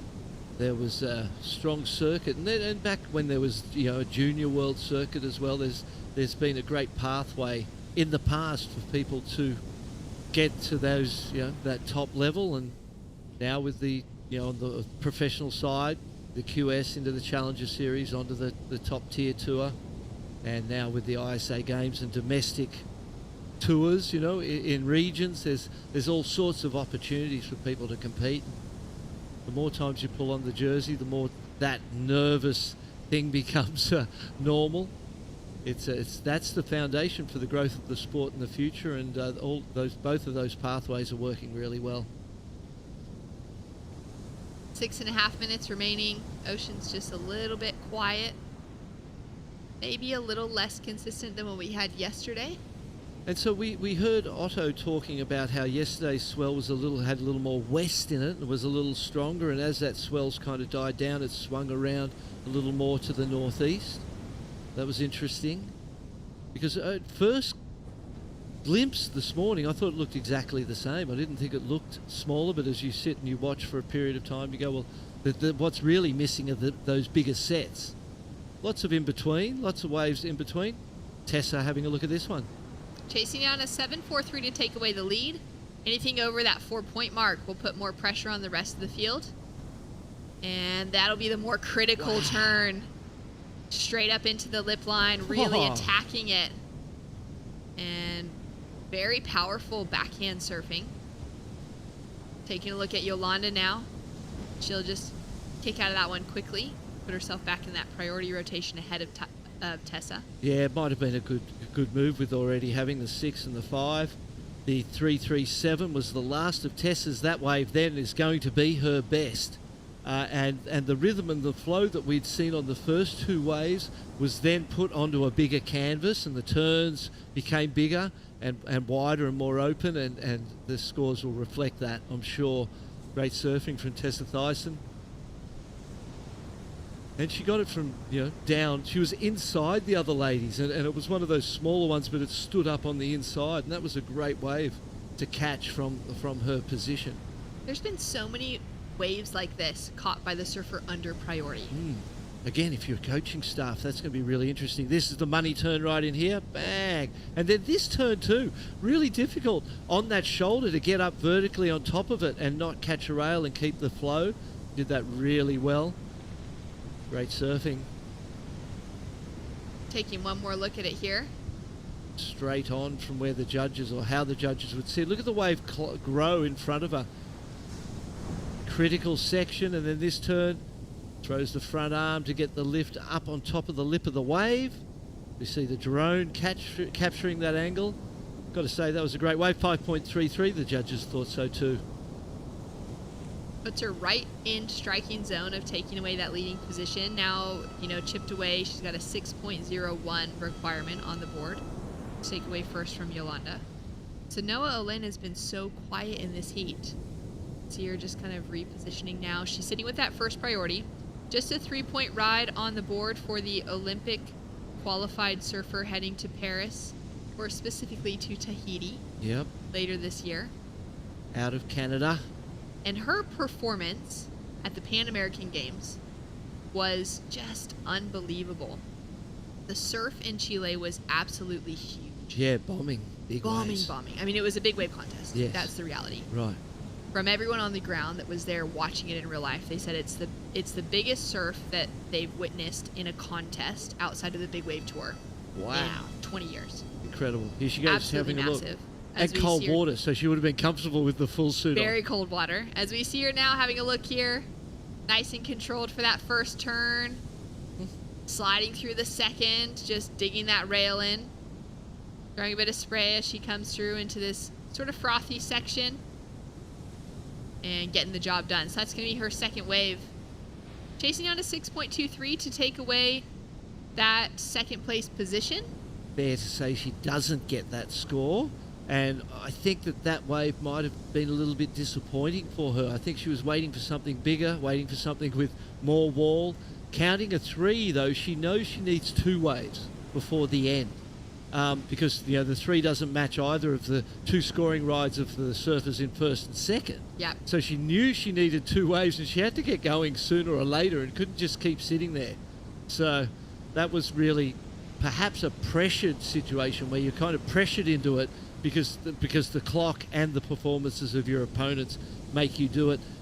It's most probably won't be the 6. It'll lower the ask for her, but again, there's 1 minute 50 and she needs another ride. She's still on the paddle back out. She'll have 3 surfers in front of her with priority, so there's a fair chance that she may not even get another ride unless, of course, she stays wide and sits on that other peak, which it looks like strategically would be 100% the right thing to do. You don't want to paddle in amongst those 3 piranhas there and have them eat you up, because they're not going to let you get the wave that you would need to advance. There's no way about that. Yeah, certainly needs to keep some distance between them. She's just kind of working her way back into the lineup now, but we can see there's so much space where for Tessa, though she doesn't have that, higher priority over Chelsea in the white, she's sitting really close to her. She's going to apply that pressure in whichever way she can. Yes. And we're still waiting for the panel, for the judges to drop in that score for Sanoa for last of green. I mean, if you're Tessa, you're almost thinking with 1 minute that I should start paddling that way and sit near, and she just started to do that, and maybe she was a little slow to do that because Sanoa Ola may get an opportunity here. Well, Sanoa's dropped in a 3.67 for the last wave. Now chasing a 5.56, so she goes down and likely won't have another opportunity. 40 seconds on the clock means there's time, but will there be a wave that comes through kind of where she's sitting? From what we've been seeing, it's been a bit slow. And will Tessa get there in time to use her priority to seal the deal? Yeah. That was odd. She's heading back now, so there's 25 seconds. That's enough time. Will there be another wave? If I was Tessa, I'd most probably still be paddling that other way, just to make sure. The 7.73 needed by Chelsea is a much harder score. We haven't seen a ride of that level, so you go, okay, she's taken care of. We're going to go the other way and take care of Sanoa Olin. Most probably the correct strategic move, but 5 seconds on the clock, it may not matter. Yeah, sort of split the responsibility, though you're not communicating about it necessarily. And there we go. The timer has run out. It's Yolanda Sakira from Portugal who takes away the winning position with a 6.33 and a 5-point ride. Big, powerful turns, finding those perfect sections to attack. Really impressive surfing, all based in a super low, beautiful driving bottom turn that created the top turns, and the judges loved it, so did we. Ah, so good. Tessa Thyssen for France in second, advancing through. And when we return, we'll have Chris Cote and Mitchell Salazar coming in for the conversation with more great women hit the lineup.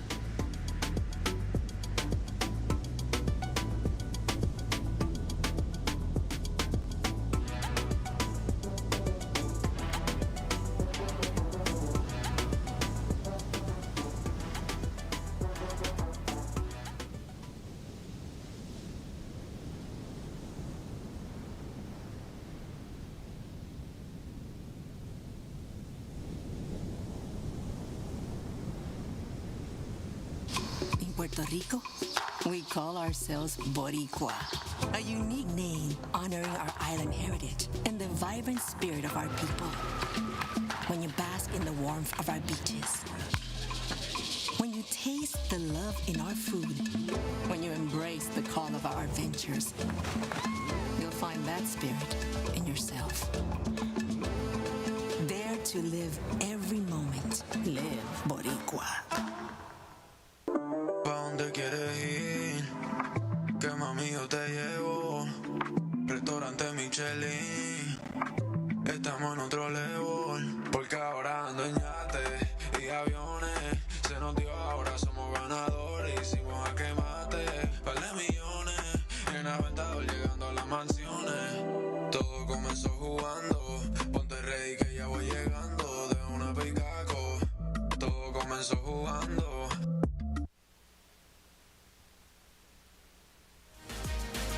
And welcome back to the ISA World Surfing Games. We are into round 2, heat 4 for the women. Leilani Mccal, Dominique Barona, Amuro Suzuki, and Noah Clapp. Come on, let's go. What a heat we've got in the lineup. Chris Cote here with Mitchell Salazar. Mitchell, you've been on the boardwalk for the past day and a half. Now you're back in the booth. Front row seat to the action. Are you kidding me with this foursome hitting this lineup right now? Yeah, pretty gnarly heat. I mean, when you look at the standards that we have here at the ISA, the seating does matter, and unfortunately for a lot of them, they end up placing first or second according on in the initial round, Chris. And as of right now, Leilani Mccal, she's looking for an early start. It's been a little slow out there, and you gotta think that the Japanese surfer Amuro Suzuki wants to be controlling the peak 2 and get something underneath the priority of both Dominique Barona and Noah Clapp. Great heat. Well, there are 8 Olympic slots on the line for our women competing here at the 2024 ISA World Surfing Games. If your nation already has 2 females qualified for the Olympics, well, your team just has to finish as the highest ranked team, and you could potentially get a third. Or if you've qualified, like Sanoa Olin in the previous heat, through a different organization, well, you're already on that path to glory. For Leilani Mccal, who has had that Olympic taste, she wants nothing more than to get back. So Leilani, Dominic, and Amuro Suzuki, who is an Olympic medalist herself, going up against Noah Clapp, Team Germany. So a lot on the line in this heat. Who will have the aquatic aptitude to make it through and stay in the main round? Will it be Dominique Barona? She is an absolute powerhouse, super consistent, and no stranger to hectic open ocean conditions. It's pretty calm between sets, but when the sets do come through, it really is a roll of the dice, as it's getting a little bit more unpredictable out here today. For sure is, and what you can't see here on screen, and that I noticed a lot on the boardwalk, Chris, is that this peak tends to move quite a bit too. Morgan Siblick this morning had just a great understanding of how much this water was moving out there, as we saw Leilani up and down real quick. It comes down to adaptability, as you were mentioning, and I think a big part of today, you have to be reading the forecast, and especially what those Surfline Premium forecasts are dishing out. The swell is on the decrease, but what swell is the most dominant out there in the water? It seems like a lot of these right-handers are still the best option, Chris. Yeah, I haven't seen many high-scoring lefts on the day, and it's really been about getting up quick and getting involved early on these waves. Here we go, Leilani Mccal, back-to-back waves getting pitched. Now, Leilani is no stranger to waves of consequence, so for her to go over the falls like that twice in a row, that tells us that this is a quick, tricky wave to surf. You know, again, Leilani, we've seen her in waves all over the world, absolutely charges, having a little bit of difficulty right here navigating this wave here in Arecibo. So as it stands, Dominique Barona with a 3.17. She's in the lead, representing Team Ecuador, but plenty of time, 15 and a half minutes to go in this heat. Doesn't want to get into this rhythm, though, Leilani, Chris. A couple of wipeouts in a row and some bad ones, too. Your timing was off on the takeoff. And as of right now, the only score of significance is really a 3. There's Camila Kemp from Germany. She's coming up. They've looked awesome on the men's side so far. They've had not only multiple heat wins, but more importantly, really been understanding the lineup, too. Going to be interesting to see them on the women's side. Rachel Presti, also a great representative of theirs. And Camila Kemp, she's been a grinder on the QS and also looking for another Olympic spot. Seems like Leilani's found a left here, Chris. All right, we'll see if she can make me eat my words, and she proves my point. The lefts, real quick, pretty much straight to the shoulder once you take off. So I feel like getting almost behind the peak on the takeoff on the right is going to give you the opportunity to get up and involved in the most critical part of this wave, which the judges have really been relying heavily on in terms of giving out those big numbers. That first big turn, a snap, floater, whatever you can do to do something impactful straight from the jump of these waves is where you're going to get that good reward. Well, and it's going to come down to the combination of major maneuvers, too. Yesterday, we barely saw any excellent scores. A lot of people were making it through with 13, 14 points, which is good enough. I mean, in the end, you just need to be advancing in these heats, but the way you're dominating a heat and the way you're kind of presenting yourself to the rest of the field does matter. Intimidation factor is a big part of a long event like this one, Chris, but more importantly, you just want to be able to get 2 good scores under your belt. And if you can do it in the first 5 or 6 minutes, that's even better. Yeah, it's about the pace, right? You know, setting that pace early, making it through these heats, making it look easy, which obviously that's for the elite. Yep. And it's for the up-and-comers to really jump into that spot. 13:40 to go. Let's go down to the boardwalk. Rachel Tilley is standing by.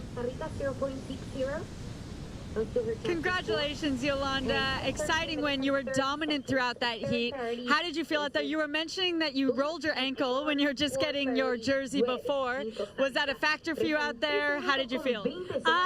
Yeah, before I went in, I was like, oh, maybe I'm actually injuring myself really badly, but it didn't feel that bad in the water. I didn't feel it at all. I think with the adrenaline, I was just in the moment trying to surf my best. Yeah, and we were talking about before that sometimes you actually are able to get out of your head more when you're focusing on surfing through an injury or something like that. Well, you looked amazing out there. You're an Olympic hopeful for this event. You surfed in the last Olympics. Is that going through your mind, or are you trying to not think about it in these early rounds?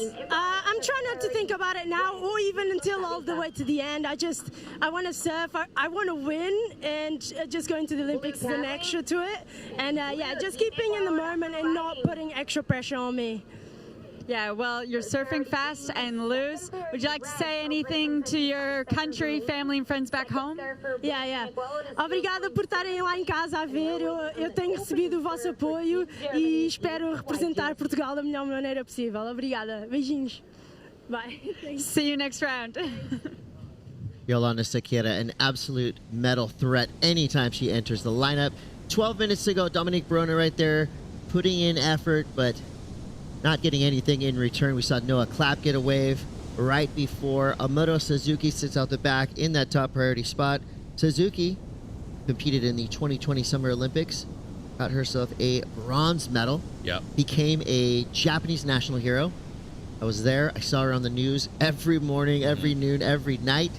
She became an absolute global superstar, especially in her nation of Japan, along with Kanoa Igarashi. We'll see if she can try to equal that same success, but let's take a look at Noah Clapp. I think this was a great wave. The pacing, the flow, and the read of it, that turn was just beautiful. And, you know, Noah's been a two-time medalist here at the ISA. She won the U18 girls in 2019, and just minutes later battled out for the U16 final and got bronze. So not only is she a workhorse, but she's also capable of surfing multiple heats within the same day. I had the chance of judging a qualifying series event in Pismo Beach a few weeks ago, Chris. She lost an extremely close heat to Bella Kenworthy. She had a wave at the end, ended up falling, which easily would have been the score. I think what we're going to see from Noah in this event and throughout the year is more understanding of both how much her boards are changing and how she's changing with her age, too. I mean, she's no longer a junior. You're in a position where you can easily qualify for the Olympics, but she's understood that her surfing's there to compete with the very elite in the world, and case in point right here, Chris gets the best score of the heat. Yeah, I think Team Germany has fielded their strongest team in the history of ISA competition. Rachel Presti, Tim Elter, Dylan Groen, Leon Glatzer, Noah Clapp, who's in the lineup right now, and Camilla Kemp. So they have an absolute shot of taking a medal here. If they are the highest ranked team, they'll get a spot in the Olympics. Yep. Either for the men or for the women. So you know that all these numbers, all these facts and figures are running through these surfers' mind, regardless of the task at hand. But here we go, Leilani Mccal, big snap there. Amuro Suzuki got involved as well. Pretty cool. I mean, we're watching a lot of similar styles in this heat. Similar amounts of power between all four of these surfers. All goofy footers? Yeah. No, Amuro is, yeah. 3 goofy footers. No, that would have been horrible for us, imagine. 2 goofy footers in the booth seeing 2 goofy things footers would get have got knocked goofy. out. Yeah, it's tough, but I think overall, just the athleticism is obviously noticeable. I think being in a warm water location makes it huge for a lot of these young men and women to be able to compete in conditions like this, as we look at Teresa Bonvalot right there. Speaking of athleticism, Portugal team, I mean, they put in a lot of effort behind the scenes, super well prepared, well coached, and most importantly, the league that they have right there in Portugal too is super beneficial for them to be able to get more repetitions in high level competition. Chris, love what I'm seeing from them, and I think they're strong contenders also to get another spot. Teresa is always a threat in the lineup. She is a tenacious competitor. So with 8 minutes 58 seconds to go, Noah Clapp in the lead on the strength of that 5.83. I feel like at the moment it's really everything is gonna hinge on that one big turn to start your wave. Yep. Of course, if you do 2 or 3 turns down the line, you're going to manufacture some type of score. But if you can get involved early and get one big snap out the back, you're going to set yourself up for glory. That's what Noah Clapp was able to do. Leilani Mccal, same thing. That 4.83 came really on the strength of one big turn. So it's almost like your strategy has to go out there and do the best single turn you can. Anything additional is the icing on the cake. You will be rewarded for that one big maneuver. And find the wave. You know, Noah and Amuro, they were going at it at the beginning of the heat, and, you know, they kind of evened each other out, Chris, with about 8 minutes gone, and Noah was able to get the 5.83, and then at a certain point of the heat, Amuro was just like, hey, if I don't get to work right now, even with priority, there's just not going to be enough time for me to get 2 waves. Got one, we're still waiting for that score, and look at this. Underneath everybody else's priority, getting a quick backup, Chris. It's like the catchphrase from the new HBO True Detective series, she's awake. Watch out, Amuro Suzuki waiting for what we think is going to be a decent number. Ooh. Now we've got a paddle battle. Amuro versus Leilani. These two have competed against each other many times in the past, in the ISA, in the QS, in the Olympics. Challenger Series, everything you want to talk about. And look at that. I mean, who wants it more? So it's a toss-up right here, but look at Leilani. Yeah, she's gaining steam. And she wants to make it clear that if it's a close one, it goes to the person who rode the first wave out of the exchange, with, in this case, was Leilani. We're going to see what the priority judge deems right here, Chris. I mean, textbook paddle battle right there. Their elbows were smashing into each other, and it's going to go to Leilani Mccal. She gets that third priority spot. I love that. That was a battle for third and fourth priority. Yeah. It shows you how much this means to these competitors in the lineup. Well, and how much priority matters in instances like this, too. So this comes in as a low 5, Chris, a single turn right there under the lip. But great timing, too. I mean, doing well with the section and the opportunity that she had. I think not going straight into the lip line was very smart, not only because you hadn't ridden the wave at that point, too, but most importantly, you just want to secure yourself and start off with a bang. This came in as a 4.83. Solid connection there for Leilani. A lot of downtime in between maneuvers here, but once again, just getting on the board, reading the lineup, and being aware of what everybody else is doing in the heat so far. The best wave of the heat, it's a 5.83. There's just a point difference between Noah Claps and Leilani's best ride. So she's right in there. It's going to be a tight race to the finish here. Yeah, I love the look of that opening turn. Just really nicely placed. Good technique, too. Not trying to overdo anything, Chris. Solid stuff and smart surfing by Leilani. Yeah, no diva attitudes in the water right now. All four of these girls, I mean, you can tell full effort, passion behind every turn they're doing. Current leader, Noah Clapp, wants it as well. Late to the party there, goes down. 5:40 to go. Slow start, but things have amplified as we get down to that 5-minute mark. Waiting for scores to come through.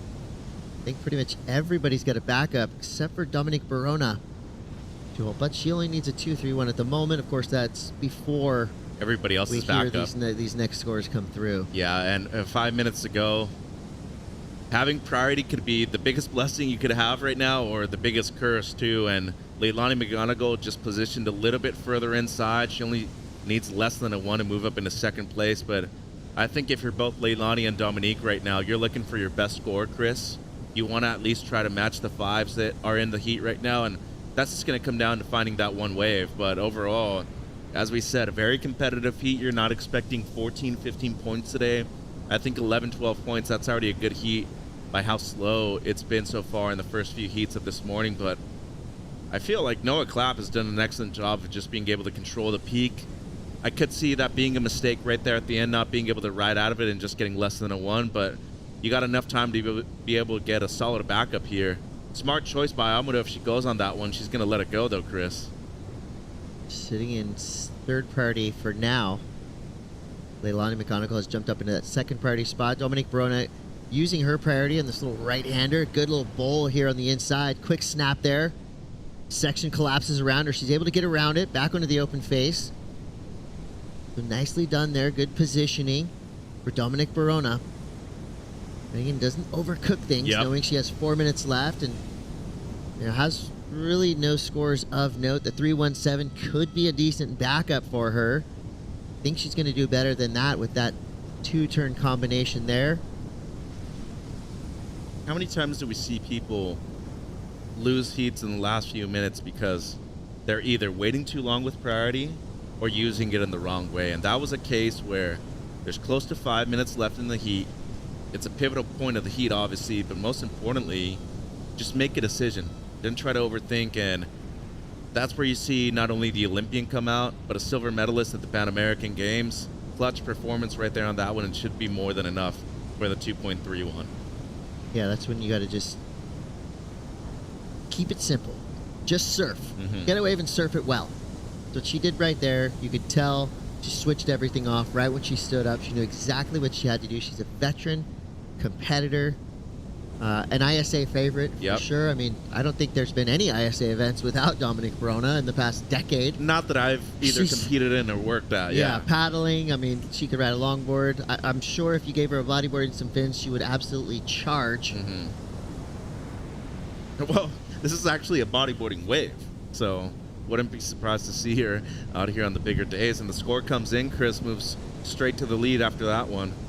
Yeah, she is unflappable just in terms of nerves. You are not going to intimidate Dominique Barona, but I guarantee you will be intimidated by Dominique Barona in a heat. She has that presence in the lineup. You know, she's an absolute sweetheart on the land, a great ambassador for surfing. Put her in a jersey and stay out of her way, because she will make you pay if given the opportunity. She just did that to the rest of these three women in the lineup with a 4.27 and a 3.17. Just like that, flip the script, jumps up into first place. But Leilani Mccal only needs a 1.98 to climb out of that fourth place spot. She's got 2 minutes left. She has priority. Set coming through. Here's where a crucial decision has to be made. She's going. She's going to use her priority here. Winds up on her back end. Quick snap there. Ooh, it's going to be on the line. That wave dissipating underneath her feet. Only needing a 1.98. Most likely has it, but probably not by much. That leaves the door open for Amudo. Bonus section, though. Wise choice right there. That was kind of the gift that kept on giving for Leilani. There's times where you got to get grindy in these heats, Chris, and those people that have been on the QS for years, and let's be real, she's only 24, but she's been not only a member of the ISA for more than a decade, she's also been competing at both the pro, junior, and QS level for a very long time, too. Needs close to a 2, should be the score, and just real smart surfing, too. Used priority in an excellent way and moves up into first place here, Chris. Just like that. Script is flipped. Leilani Mccal jumps into the lead. Dominic Verona drops to second. And you can't say that Noah Clapp and Amuro Suzuki going into the repechage is an upset because of how good Leilani and Dominic Verona are. But I will say that they are two of the best, most informed surfers more often than not in ISA competition. So for those two to go to the repechage here this early in round 2 will be an absolute shocker. This could be a final. Yeah. Let's be real. I mean, they just had bad seating and they faced off way too early in the event. And I mean, 20 seconds, Amuro needing a low 2 and Noah only needing a mid 1. Well, 3 of these girls have been finalists in the past of ISAs. Yes, they have. And 5 seconds to go here, Chris. It doesn't seem like it's going to be enough time for either Noah or Oh, wait. Was that the horn, or do these waves count?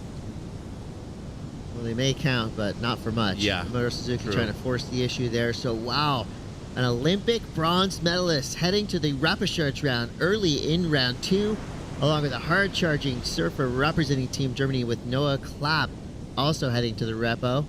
Well, that leaves Leilani Mccal and Dominic Verona, 2 ISA superstars, heading on into round 3, staying in the main round. Now, that doesn't mean that Noah Clapp and Amuro Suzuki are out of contention. It just means their road got a little bit more dicey because we know those repechage heats are tough. They are, and you don't want to be in that round for too long either.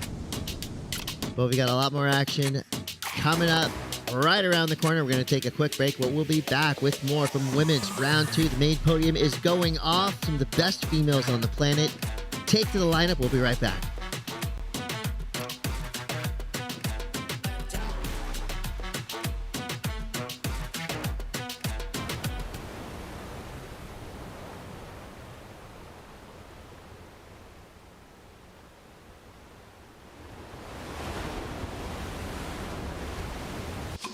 Puerto Rico, we call ourselves Boricua, a unique name honoring our island heritage and the vibrant spirit of our people. When you bask in the warmth of our beaches, when you taste the love in our food, when you embrace the call of our adventures, you'll find that spirit in yourself. Dare to live every moment. Live Boricua.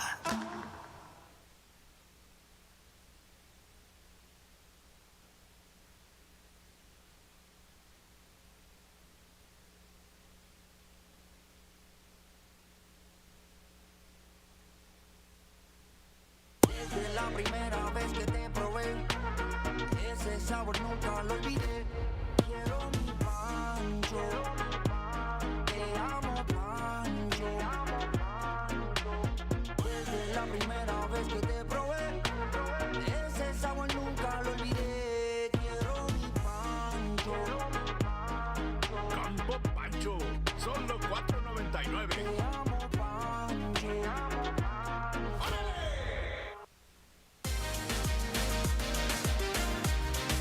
Well, welcome back to the ISA World Surfing Games 2024 edition, live from Puerto Rico. Chris Cote here with Mitchell Salazar, and we've got another international super heat taken to the water. Shino Matsuda, Camilla Kemp, Teresa Bonvalot, and Tiara van der Hulst. Netherlands, Portugal, Germany, and Japan represented well. Pretty much looks like another final, and we're only in round 2. This is incredible. Here we go, Teresa Bonvalot. Oh. Catches an edge. Doug Rail has entered the chat. Just tried to push a little too hard right there and overdo it, and that was an opportunity to get something on the board real quick. Instead of a wave being more than a 5-point ride, it ends up just being a 1.0. couple of goofies out there in Matsuda and Bonvalot, another goofy footer in Vanderhols who had an outstanding performance last year in El Salvador. I mean, she dropped a 9 and one of the did most the best turn of the entire event. and one of the women. most ridiculous turns we've ever seen. Yeah. And then Camila Kemp, I mean, she's been on the QS, on the grind to qualify for a very long time, representing Germany, a great surfer that resides most of her time in Portugal, too. Used to a lot of heavy water moving around her, too. Oh, she'll charge. No problem for Camila Kemp. So it's 16:30 on the clock already, somehow, as if sucked into a time vortex. Our clock is going quick. Talk a little bit about Tiara Vanderhols.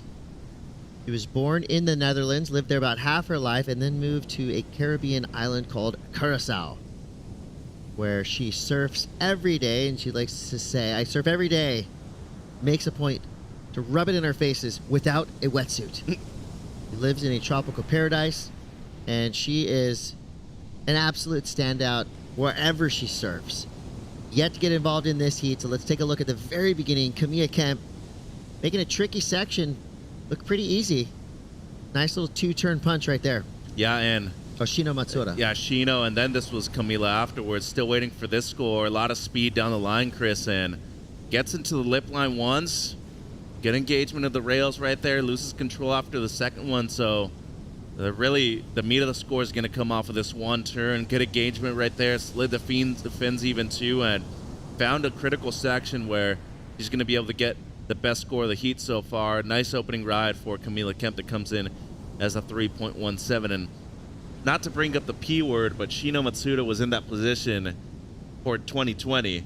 She had provisionally qualified in Japan. Oh, don't say it. And then Amuro Suzuki claims her spot for Team Japan for Summer Olympics for Tokyo 2020. You know, having to bounce back after that must have just been absurd. Luckily for her, she's in now. And I think knowing that you have the mental fortitude to overcome both that and just leave it in the rearview mirror shows a lot about this young lady that we're seeing on screen right here. Very talented. Yeah, it's like my friend Justin Warfield's band. She wants revenge.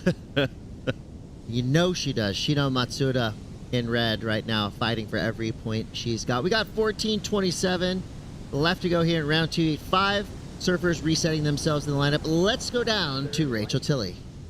An exciting finish for you, Leilani. You needed I think a 1.96. You were in fourth place with 1 minute to go. You strategically used your priority and jumped straight from fourth to first.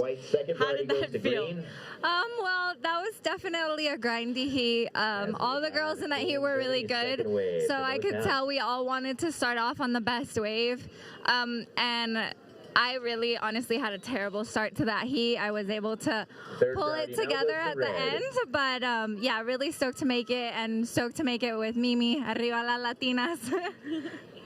When you say you weren't feeling your best throughout that heat, what are some strategies that you use mentally to pull yourself out right until the end? The heat's not over till it's over. So what's going through your mind during that time?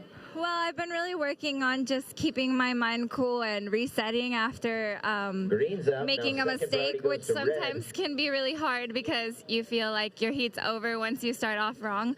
But I have my sports psychologist, Mika, que me ha ayudado un montón, so I'm really grateful for that. And also I've been training physically a lot and putting a lot of time in the water, so I hope that next time it's a little less grindy and more surfing. Well, sometimes having heats like that too, you can, when you pull yourself out of it, that gives you confidence moving forward to the next heat. You're surfing for Costa Rica. How are you feeling for this upcoming event? You're an Olympic hopeful. You surfed in the last Olympics. Is that going through your mind at all? How are you handling that?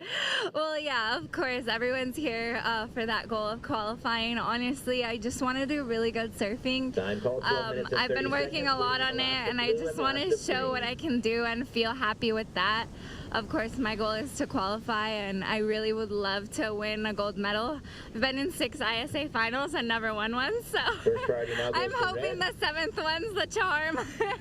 I think I have heard that. Seventh time's the charm. Well, good luck. You're surfing amazing. Way to pull it through. Looking forward to seeing you guys. Back to you guys in the booth. Red as first priority. Saludos a todos en Costa Rica, pura vida.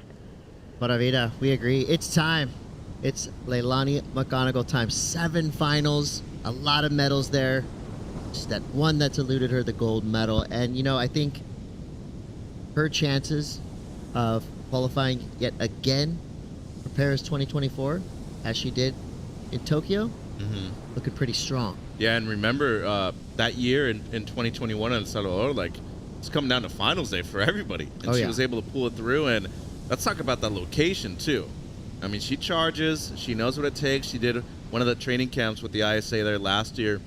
She's got a great chance of getting a medal at the Olympics, too, if she were to qualify for Tahiti. So I feel like she's not only a hopeful, she proved it on the backhand that she's able to do it, and compliment her surfing in the last 15 minutes of the heat, too, Chris. Yeah, absolutely. And it really does come down to how bad do you want it. You know, there's a monster lurking at the end of the road, literally. Tia Hopo is where you'll end up as a surfer if you have success here at the 2024 ISA World Surfing Games. Do you accept that challenge that you earned?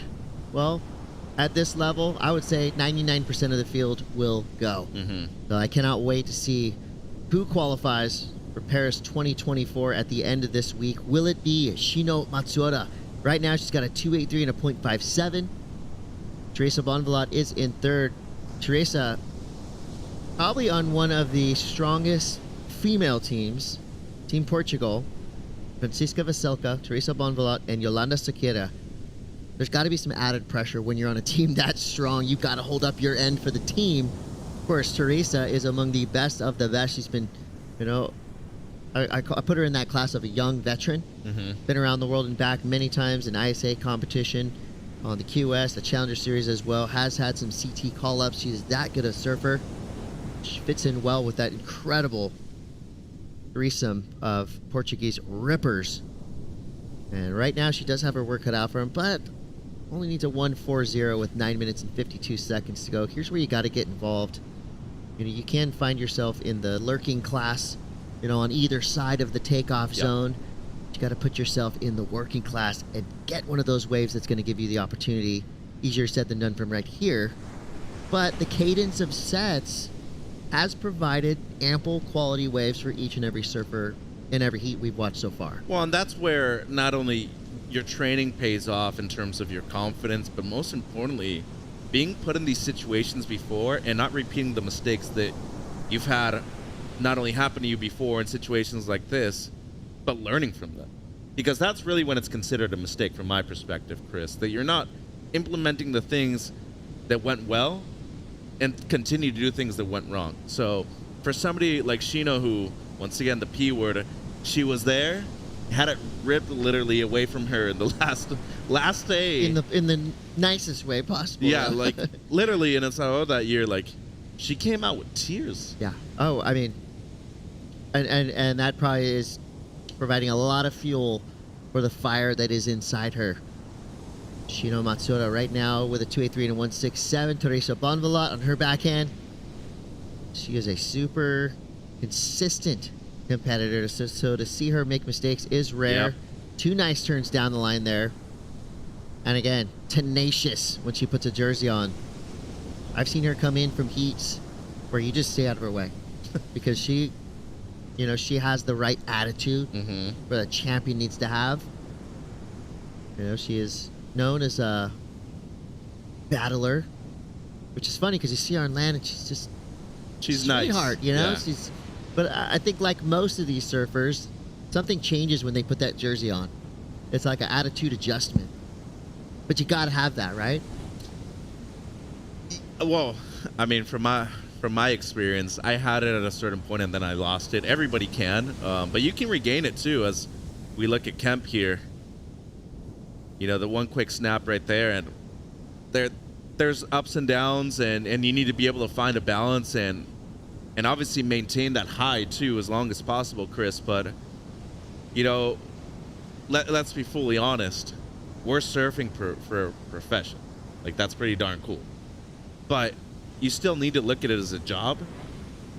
But if you look at it one way or the other too much, it's affecting you. And you're not really complimenting yourself the way you should be and being able to find not only that balance, but something that is bringing joy to your life. And if you're not really enjoying it, there's no purpose of doing it.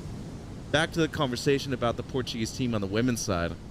All three of them have been successful at the major level. Yolanda's been an Olympian, so has Teresa. She's been a couple spots away from qualifying multiple times now for the championship tour.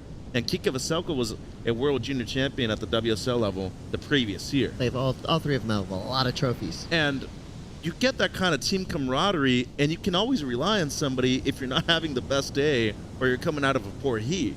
That person can be not only a shoulder to cry on, but get some key and vital information out of them too. And surfing with the best is going to make you better. Simple as that. Now, Camilla Kemp with a 3.17 and a 2.93. Bashes the lip, but gets bashed in return. She goes down. Like the effort there. 6 minutes, 12 seconds to go. That was nothing for Camilla Kemp. She has surfed some of the gnarliest waves in the world. She's unafraid.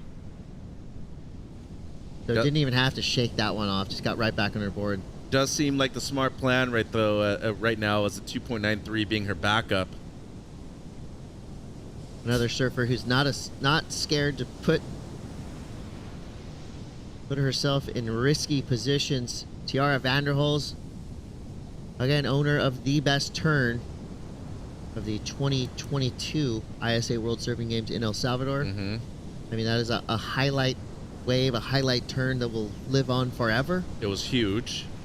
It's impactful, and it changed basically the way Olympic qualification played out too, because she knocked out Erin Brooks. I had never heard of her before that event, and I feel foolish.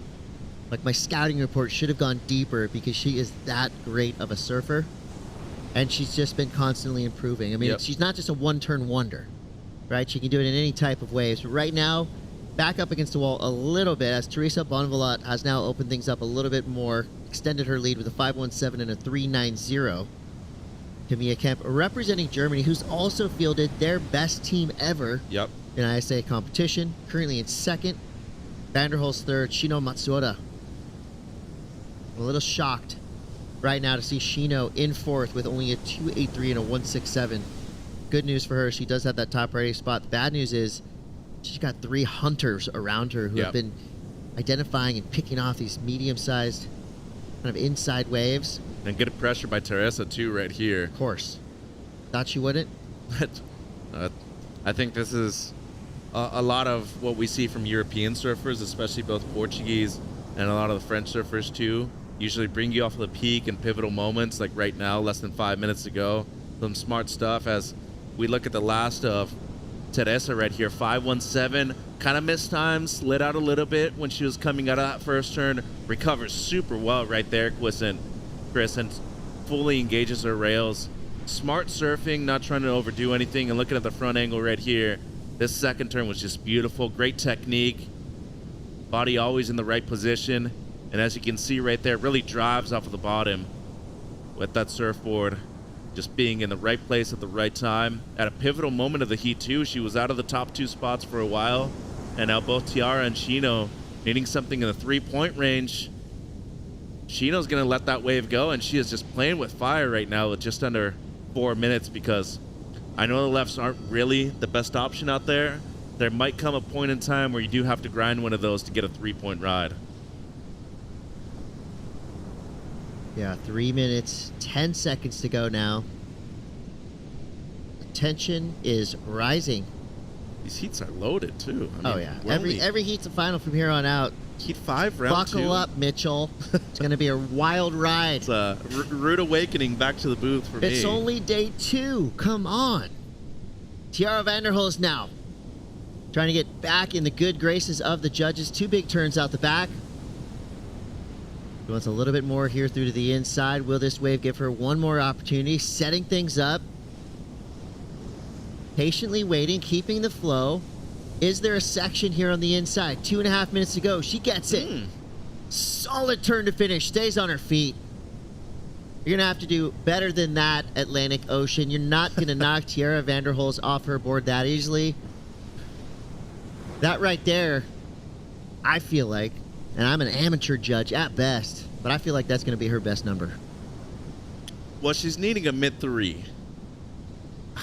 You're a professional judge. You I tell know, me. but the one thing I will say, looking at the scores in this heat so far, even comparing it to the 3.17 of Camila, there was just more done on better sections on the outside. This wave shouldered off real quick. The best turn was way on the inside, and she was a little bit out of control coming out of it, and that's just being super critical. Thank you. But you can't dock her for her lack of trying, though. I mean, how many people would have put their body on the line to be able to fit that last turn in when she's probably on dry reef at that point, too? She's still a junior, and for her to be able to put up some decent numbers in this heat when you're looking at the heat total so far against 3 people that have been doing this for way longer than her, I think it's a testament of what she's really going to become in the future, which is, in my eyes, a superstar if she keeps going on the pathway that she's on right now, Chris. Yeah, that number is really going to potentially change everything. Yeah, not enough at 2.67, so... Yeah, so the impact wasn't there. The final turn was great. Everything from the outside section all the way through the inside was pretty much just setup turns. Judges don't love setups. You know, not only you have to do it in order to keep your speed going, but it takes away from the flow. If they're combined she's with right there on the line. major turns, they're fine. Yeah, 45 seconds to go. Worrisome moments right now for Shino Matsuda. Team Japan trying to will a wave to the surfer in red, sitting with that top priority spot. Meanwhile, Kamiya Kemp, late entry into this wave, gets around the section, able to fit a turn in, but goes down, mistimed there. 20 seconds left. Apex Predator, Teresa Bonvalot in the lead, out the back in second priority. She has been in command and control of this entire heat. She's staying well away from Shino Matsuda. Maybe she sees a peak coming through. 5 seconds left. Heat's over, Chris. Another absolute shocker for Tiara Vanderholz and Shino Matsuda, who both find themselves, as Allison Chains said, down in a hole. They're now in the repechage round. So we've just unleashed 2 incredible surfers in that last chance qualifying a repechage round. But give it up to Kamiya Kemp and Teresa Bonvalot. That was a grindy heat, Mitch. It was. Well, we're going to take a quick break, but don't go anywhere, because right now we're going to tell you a little bit about the Brazilian threat, Tatiana Weston Web.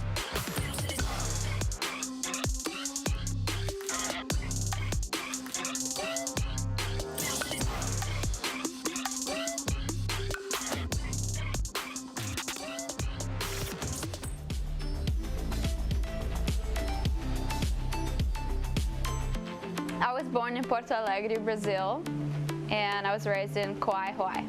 Brazil is super special to me and my family because we spent so much time there when we were young, and it's such a special culture.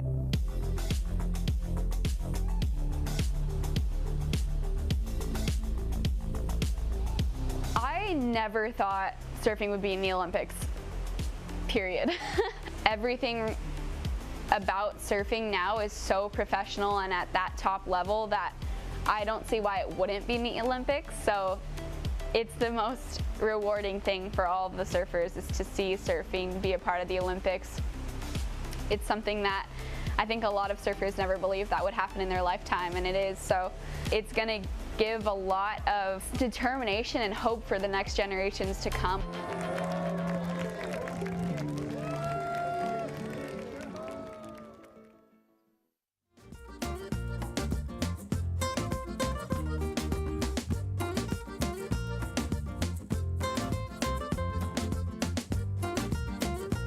T-Dubba-Dubs has entered the chat. Tatiana Weston Webb will be going up against Lucy Gerard, Chelsea Tuak, and Coral Wiggins. Costa Rica, Brazil, Barbados, and American Samoa enter the lineup here in round 2, heat 6. Chris Cote with Mitchell Salazar.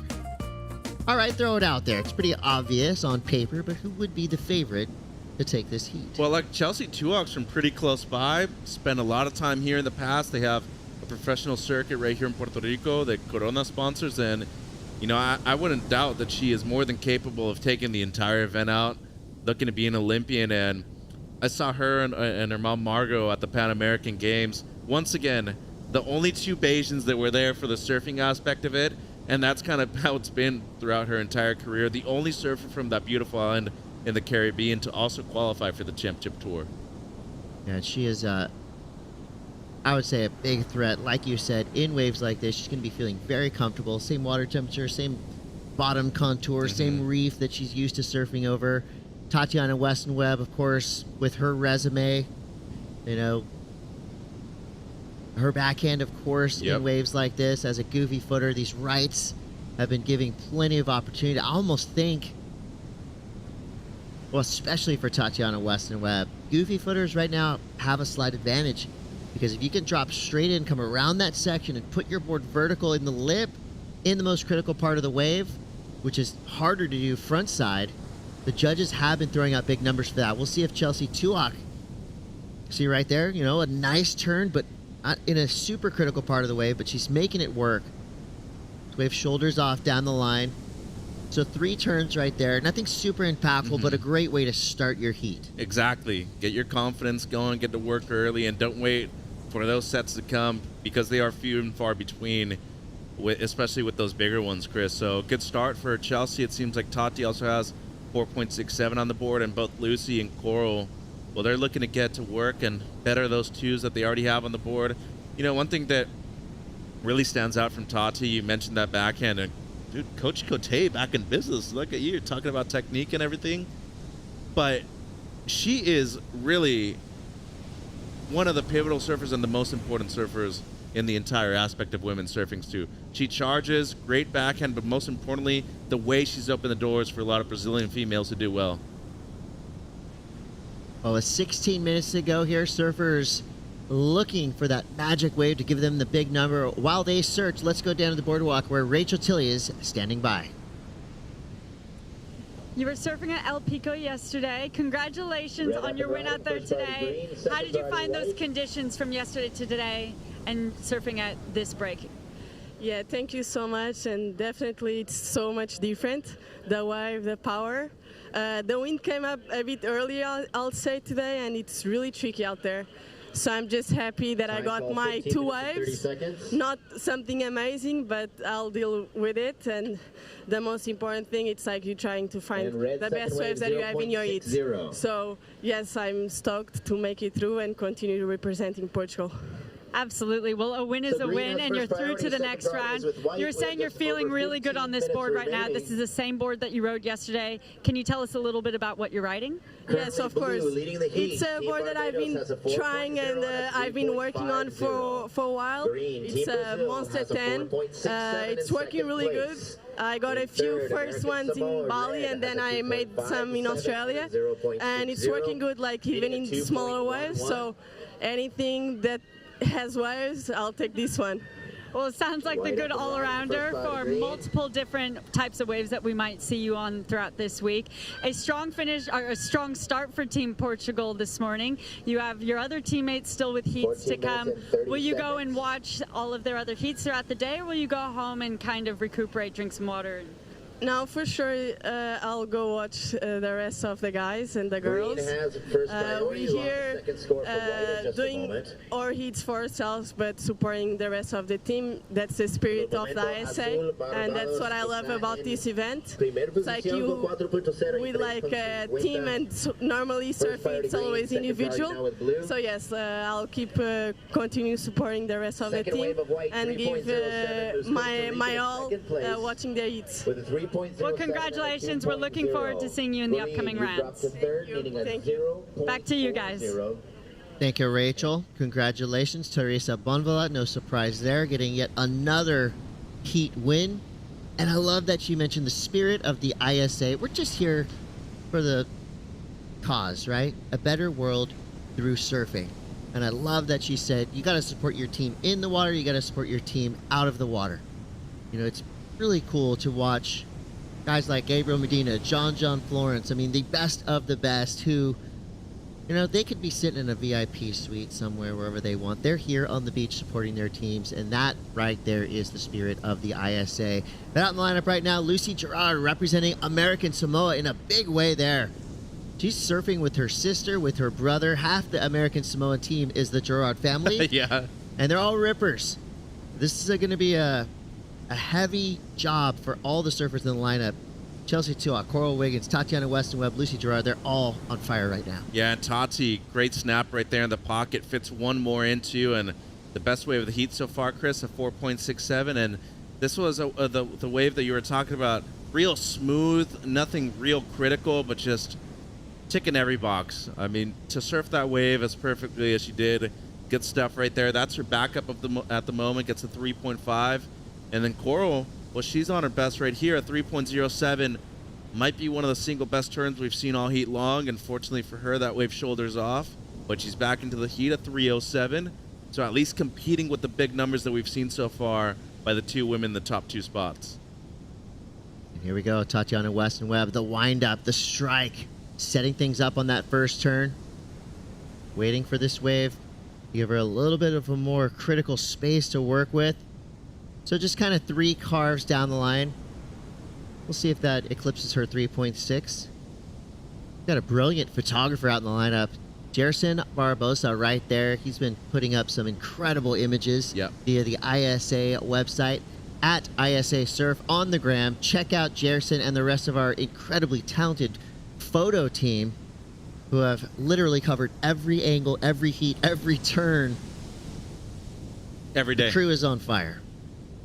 Yeah, Sean Evans, Gerson Barbosa, and got to give a big shout out to our Pablo, production crew, too. Both Pablos are photographers, Aaron Hughes, everybody in our production truck. I think they do an amazing job. And remember, this event's super long for everybody that's involved staff-wise, too. 8 days, and it seems like Tati, well, she's been on a roll in this heat so far, Chris. Well, A+ Surfing demands A+ Productions. We've got Action Sports Productions in the house. I want to welcome Jay Johnson, our fearless leader, back to the team. Been running around making sure the nuts and bolts of the operation are rolling strong, and so far it's been so good. Both podiums with full coverage right now. If you want to see what's happening on our second podium right now, there's a little tab beneath your viewing window. You click that and see what's going on over there. We've got men's and women's main event rounds all day long at El Pico and Margara. Right now, all eyes on some of the best women in the world. Round 2, Heat 6 in the water with Tatiana Weston Web representing Team Brazil in the lead with a 4.67 and a 3.6. Chelsea Tuak, Barbados, a 4 and a 3.5. Coral Wiggins with a 3. Lucy Gerard with a 2.5. So everybody's still in this. Just high 4s needed to flip the heat for our 3rd and 4th place surfers. For now, Chelsea Tuak does have priority, and she's going to use it on a left-hander. Pretty bumpy on the face, but could have an impactful section to work with there. And a convexing set of white waters.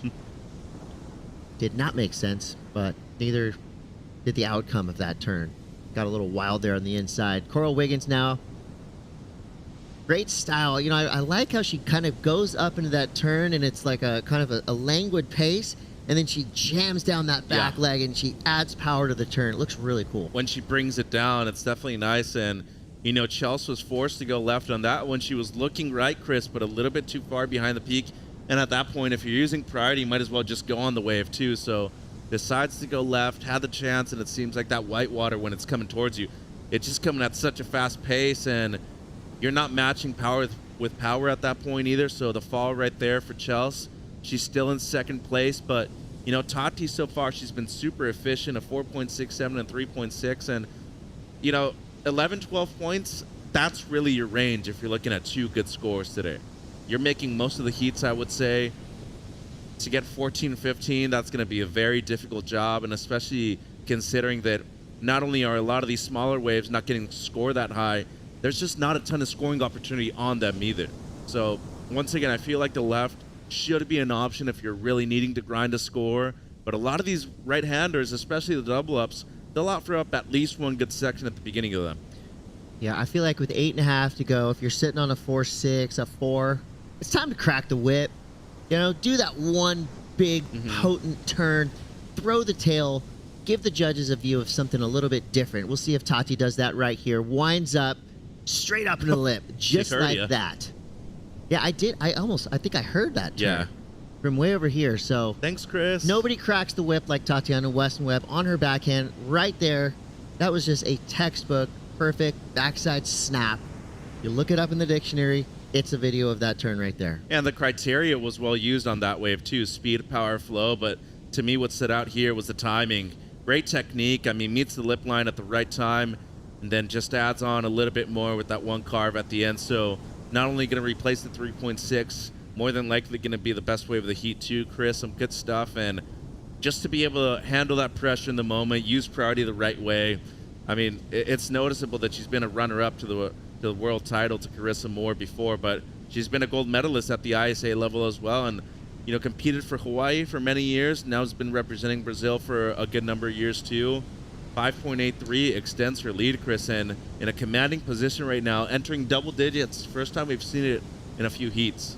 Yeah, and if Tatiana Weston Web can earn a spot at Chopo for the upcoming Paris 2024 Olympic Games, I mean, she's right there in the top title contender position. Yeah, well, I mean, coming off of the win at the Pan American Games as well, she beat Sanoa Olin. It was huge, by the way. I was there, and I was able to witness a lot of these women charging over there, but her confidence is high right now. Lucy Gerard, great stylish surfer representing American Samoa by way of Oceanside, California. Great combo there. She has a really cool mix of kind of that traditional, you know, 70s super stylish form, but with a cutting edge rail game. And I love to see a mix of kind of the traditional with the modern. Lucy Gerard showing it right there. Needs a 4.93. Pretty good series of maneuvers right there. I agree. Wasn't super fast, but each turn was done nicely. Good flow down the line. It's going to be an interesting score to come through for Lucy Gerard. It's by far her best wave, and they reside on the west side of Oahu now. So there's a lot of waves that are actually quite similar to this, including Makaha. No, not at the moment. Yeah, but American Samoa, first time I haven't seen Joe Wilson, Liam's father, at the event. It's kind of surprising to me. I don't know if he was busy with work or something else, but Liam made it through yesterday. You know, Jonah had a good performance, and now Sive and Lucy on the women's side, they're looking good too. Like she took off behind the peak right there. It put her in a great position. Well, that's exactly what you were talking about earlier. On the second wrap, I mean, really brings it down a little bit more. So there was variation in those two turns. They're very similar, but just out of that little bit of extra spice right there at the end, and still waiting for that score. I mean, she needs close to a 5-point ride for second place.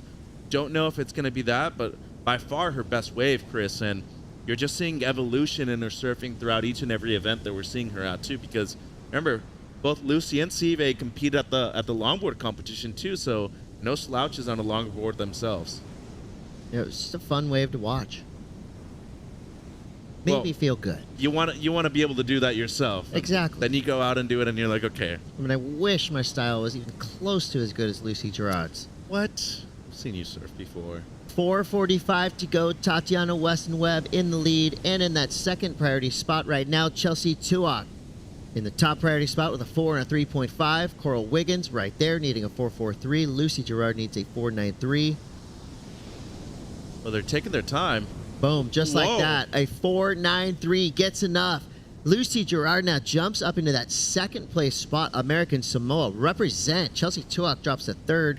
Coral Wiggins from Pura Vida Nation of Costa Rica now in fourth place. But both Chelsea and Coral only needing mid-rangers. A 3.51, a 4.44. They know what that feels like. They know what the wave has to be like to get that number.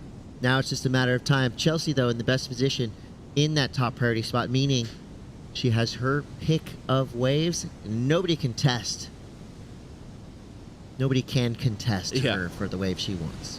Unconditional right away, so you know they can look at it, but they can't force you into making a mistake once you're riding the wave. And 3 minutes 40 to go. It was a split decision on the panel's behalf. A couple of people still had Chelsea in second place, and as of right now, they're tied. But since Lucy has the best wave out of the two surfers, she's in second place, and You know, I think it just comes down to what you were mentioning, always being behind the peak a little bit more and really accentuating in the pocket, as we saw right there from Gerard.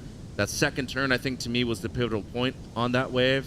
And as of right now, Chelsea, who was leading the heat at that point too, gets dropped down to third and needing a 3.51 with 3 minutes to go. She's going to need a clutch wave right here at the end, Chris, to move back up into the top 2 spots. Well, we've got 3 minutes left here in round 2, heat 6. Could be seeing a Cinderella story develop for one surfer representing America and Samoa in Lucy Gerard. I would say she has come through here in 2024, vastly improved since 2022, where she was a great surfer already. But just in those short couple of years, I mean, you can tell she's been putting in work. And she's ripping that 4.93. I mean, that right there, turning point in this heat for Lucy. You go from surfing go side most of the time, which is a tough beach break, but super consistent. And then imagine going straight to a lot of point breaks and reef breaks on the west side of Oahu. Big difference. Well, Chelsea Tuak has something to say about that. Right there was a great way to start this wave. A beautiful turn for Tuak. I mean, the technique, the form, the style, it's all in the exact place she wants it to be. And even though this wave is kind of running away from her, did give her a little chance to kind of add some stylistic elements. Smart. To the end of that wave. She kind of told a story. Well, down the line, but that first turn was wicked. We'll see what the judges have to say about it. Meanwhile, Lucy Gerard going left. These lefts are pretty wild, wonky. Ooh, a little low road. She was needing that, though, if she was trying to better the 2.57. And that's another thing that she's improved on, too. Her awareness within a heat, as we saw Tati right there, that's a paddle she's going to go down to second priority. But we probably hadn't seen that from Lucy a couple years ago. So Right. at least she recognized that Chelsea got a wave. There's a chance that she's probably going to get the 3.51. All you needed to do was improve on the 2.57. So that's another big development for her. And in those heats that you don't end up making through, you always got to look at the positive things that you did do. And as of right now, that to me is a good indication of things to come for Lucy Gerard. I think it's going to be close with Tuak's 3.51 requirement, though. Had a good combo at the beginning. Just that first turn she did was clean. It was precise. Threw a ton of spray. You know, it's not in the judging criteria in writing, but when you're throwing a lot of spray, it means that, you know, you're using power, you're using flow, you're using speed. Here's that first turn. Yeah, really nice technique, right in the pocket too, under the lip, which was a smart decision to make too, Chris, because if she would have tried to push her fins outside, she probably wouldn't have been able to complete it, and was able to accentuate with a couple more carves right here, which is just smart at this point. But did you notice? I do not use this word lightly. That turn was sick. It was. And she never shifted her feet either. Flow, you know, like style. Technique, and just patience too. I mean, only surfer from Barbados to qualify for the championship tour. I think that says a lot, too. And she did it when she was 17. Yeah, so high heat IQ, no doubt. And she jumps into second place just like that with a 5.27. Well rewarded for that opening snap. Coral Wiggins now needs a 6.20. She got one pretty solid wave at the beginning. Yeah. Other than that, she's kind of been on those medium-sized waves that have been pretty shouldery. There is luck involved in these heats, and if you get kind of out of that rotation for set waves, it's going to be a little bit more difficult to run through. So Tatiana Weston Web, along with Chelsea Tuak, basically the numbers said it early on. Those were the two favorites in that heat, but give it up. Lucy Gerard and Coral Wiggins putting up a big fight. I'm going to put Lucy Gerard in that most improved category. No doubt. Both those surfers will be in the repechage round, where pretty confident they're both going to make their way through at least a few more heats. They are incredible surfers with a lot more to give here in Puerto Rico. Speaking of a lot more, we've got more to give you, the surf fans, because the next heat is packed with talent.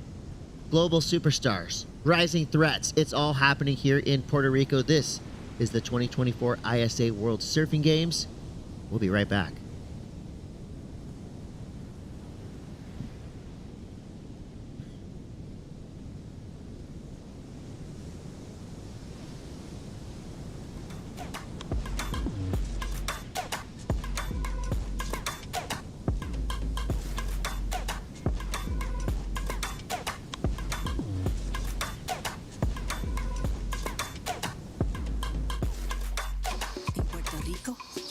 call ourselves Boricua, a unique name honoring our island heritage and the vibrant spirit of our people. When you bask in the warmth of our beaches, when you taste the love in our food, when you embrace the call of our adventures, you'll find that spirit in yourself. Dare to live every moment. Live Boricua.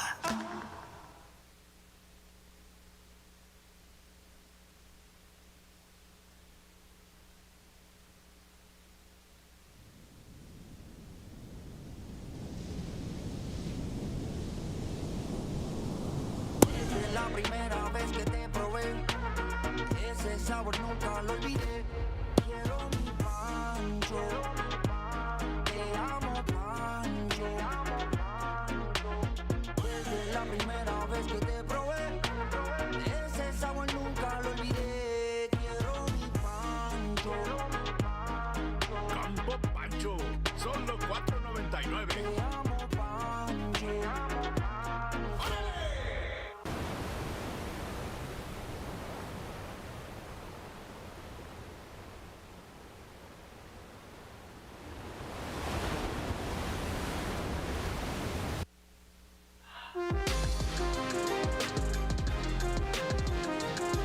Welcome back to the action on day 2 of the 2024 ISA World Surfing Games.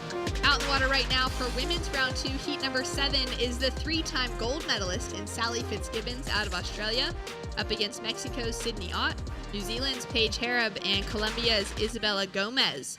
This was a heat that when I saw pop up on the draw, Barton, I pointed it out to you. I got so excited knowing that this is, going to be a really interesting one to see who comes out on top. Paige Hareb, an 8, has had in her history of competitive surfing 8 years on the WSL Championship Tour.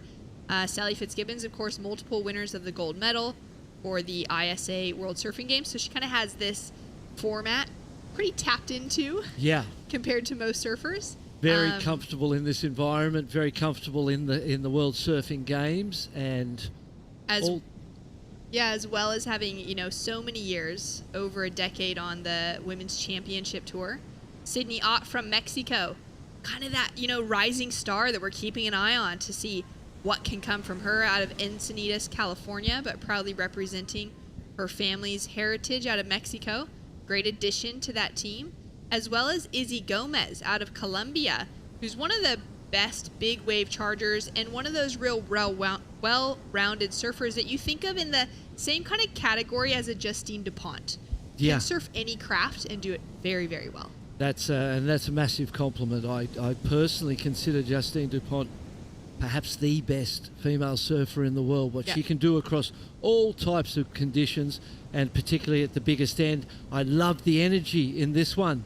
Beautiful turn. You see that little whip at the end of it. The board looks so nice underneath her feet. And it was really beautiful surfing. This is the replay of the 417 for Paige Hareb from New Zealand. As you said, extremely experienced, very sort of strong competitive mindset, always ready to compete. Had a shocker at the World Surfing Games last year in El Salvador, where there was the continental qualification spots, right? It was Europe, Asia, Oceania, and Africa. And for the Oceania region, Paige was kind of sitting a little bit higher up in the rankings than her teammate in Safi Vetti. And it's likely that it's going to be a Kiwi that gets that ranking because the Australian qualifiers will fill through the championship tour, just with the fact that it tends to have, at least a few surfers on the championship tour out of Australia on the men's and women's side each year, if not half the draw sometimes. So it often lands that it's kind of New Zealand is the favored nation running into that qualification. And for Paige, 2 years running now into Tokyo, now into Paris, she's just missed out on that qualification, unfortunately. But at last year's World Surfing Games, she was in a really prime position. She was still in that main side of the draw, and she blew her knee out mid-event. I can't remember if it was an MCL or an ACL, but it was something very serious. And because of that, then trying to surf through that injury, she just wasn't able to literally even do turns on a board, and so she ended up losing out a little bit early on, which then her teammate Safi Vetti rose to the occasion. She surfed brilliantly and made it through the heats that she needed to get that qualification for Oceania, because she still needed to do a lot of work to get there as well. So it's really exciting to see kind of the grommet in the conversation walk away with that position. But now Paige has that opportunity this year to find herself a slot within that top 8 eligible women, and she could be on her way there. Izzy Gomez now up and riding for Team Colombia. Nice smooth surfing as she just digs that rail in and puts that board right in the perfect position. Those outside cars were really just pristine for her to be opening up on, waiting a few minutes to get her opening wave. And knowing how good she is in big surf, great to see how loose and lively she was on that small wave there. Well-rounded. So that's, you know, you've got to be well-rounded to be considered one of the best surfers in the world. Need to be able to do it whether it's big or small, left or right, onshore, offshore, whatever the conditions are.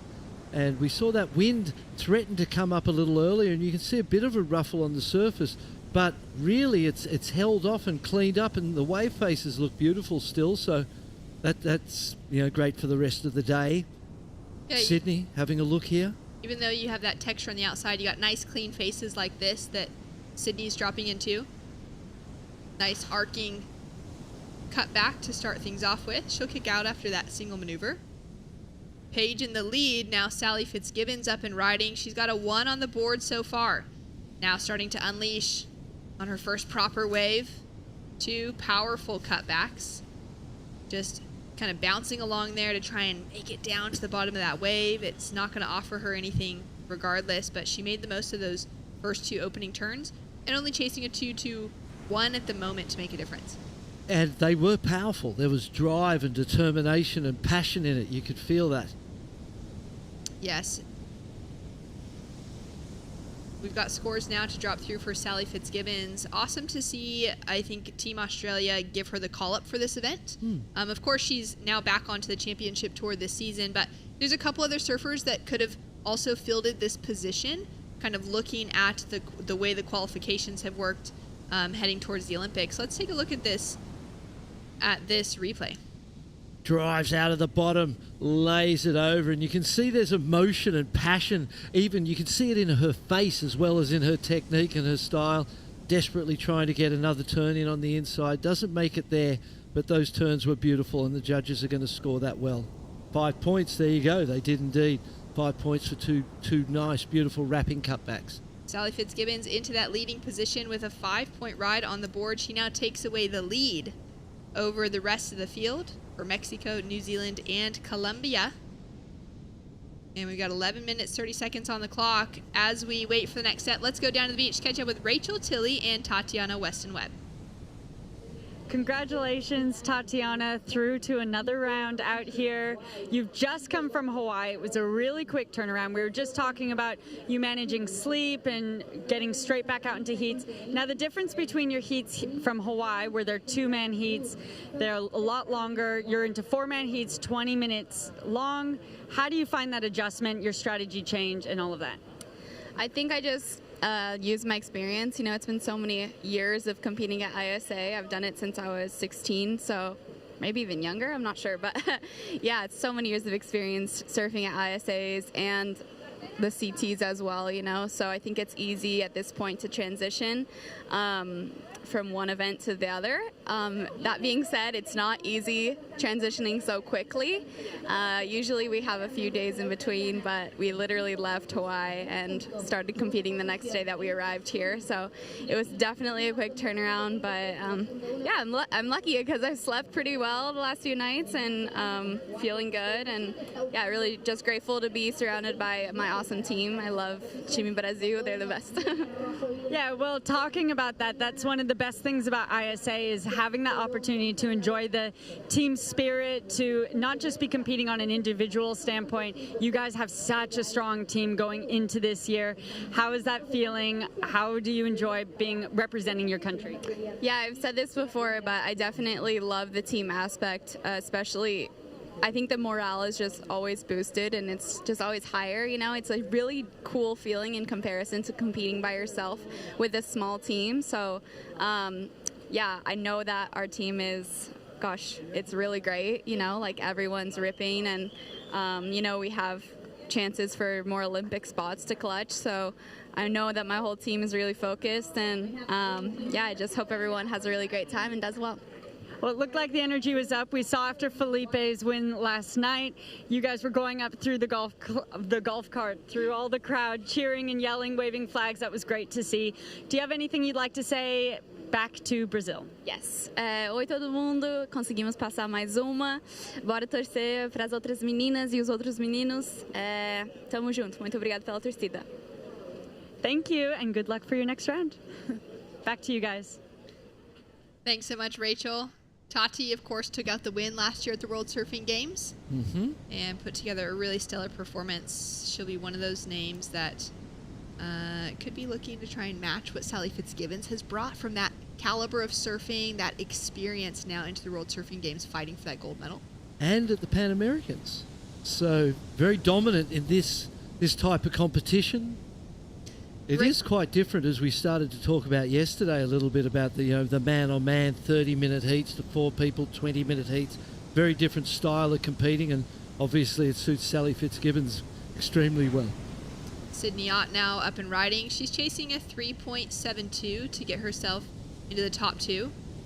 They like her style and approach as she's just cruising down the line, sets herself up after those couple of turns.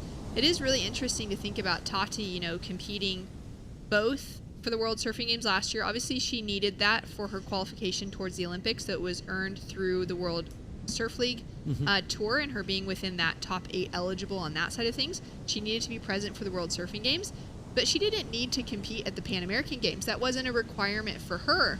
For her to decide to show up on behalf of Brazil to compete just as, another event in the calendar, as we take a look at this replay quickly.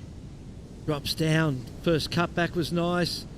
Comes out of the top there, was hoping for another section, but a nice clean kick out. And there's a subtle elegance to the way she surfs. There's a prettiness to it at times that just looks so lovely. And I think Sydney's got a big future ahead of her, that's for sure. Yeah, I agree. The grace within her surfing is really outstanding. Izzy Gomez with a solid turn to start off on that wave. Now just going to see if this will give her reform. Not quite there. So back to that conversation about Tatiana. She didn't need to surf the Pan American Games, but decided to go and represent her country and make Brazil proud and have an opportunity to get another, notch kind of in her competitive repertoire of events. Yeah. And I think that's such a smart move heading into an Olympic cycle year, because she's going to be competing in the Olympics again in a different format that's more similar to the ISA. And the more events she gets that are in that sort of similar realm, that sort of similar conversation, it's going to give her that much more experience to pull from when she's in an Olympic heat. 100%. Paige Harrop up and riding. Here we go. She's got a lethal backhand, and she just pushed a little too hard maybe on that opening turn. Yeah, that was unfortunate. First priority wasted essentially on that one. And with 4 people, you don't have first priority that often in a 20-minute heat 4 priority rotation. So when you've got it, to not use it and make it count can be so damaging to your overall result. Well, Sally Fitzgibbons sitting in a commanding lead, a couple 5s on the board, looking for something bigger, but progression is what she's been all about, and let's hear more from her own mouth on where she's at with that. Everyone's like, oh no, the Olympic Games aren't on. And I'm like, well, it's just, the party's still going to happen, just not right now. And so it does. It gives you this breathing space, this room to kind of figure out in your surfing and your performance. Like, I've been around quite a while now. So it's like, to show up again and think like that the sport doesn't move or the performance level doesn't elevate would be quite kind of like ignorant in a sense. The greats of the game have always been willing to evolve and kept that beginner's mindset and youthfulness. So even in this COVID time, I sort of peeled back and gone like, what can't I do on my board and yet to experience? For me, my heart kind of lies in progression at the moment and pushing, to go to the air. I've always kind of, in a sense, wanted to fly instead of going out and training and, performing everything. And there's this kind of perfection element or bow wrapped around it. It's been the complete opposite in a time like COVID. It's like rarely making a move because the ones I'm trying I can't do yet. So there's been about 1,000 face plants, a lot of ice packs, but I feel like I'm slowly chipping away.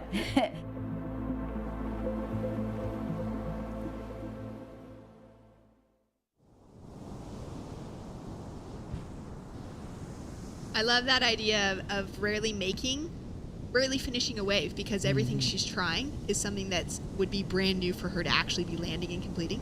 Yeah, it's something that she's had in her mind for quite some time. We worked together a few years back, and that was, the Project Air was a part of the work we did, and she come a long way. And I think it's fair to say that Sally is doing, although she didn't qualify for the World Championship Tour, re-qualified through the championship, the qualifying Challenger Series. Izzy Gomez up and riding, gets the cutback.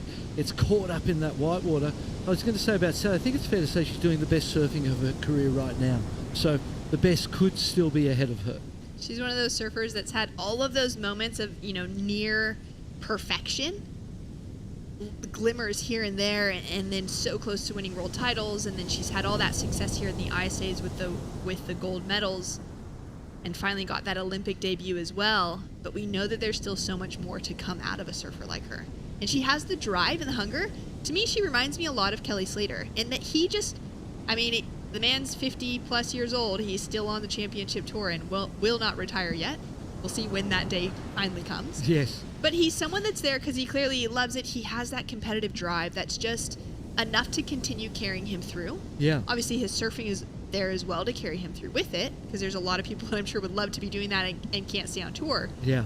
For Sally, it's so similar in kind of where she's at with that. I think that of everyone that I'm looking at in her pack, she's got so much hunger to still be right there in the midst of it all. No matter if it's the highs and the lows. I think the primary difference is that Kelly has that desire with 11 world titles still in his tank.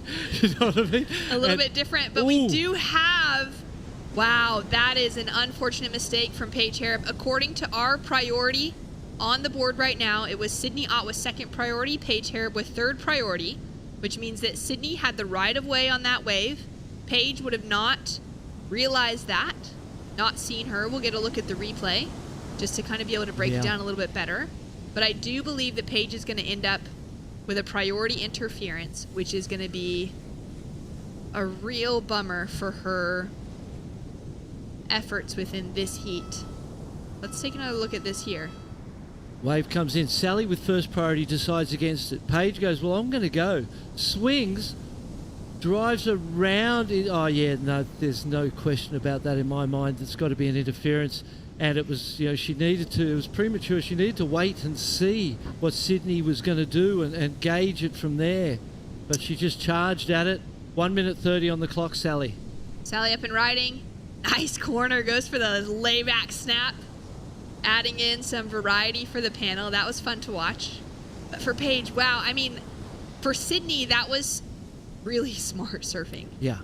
That was incredibly intelligent in that moment for her to be able to flip, to see that Paige had gone underneath, have her priority, take off kind of late on that wave as well, but still in a great position to have a decent wave. Yeah, it makes you think about Sally with first priority. It was most probably a better wave than she just caught.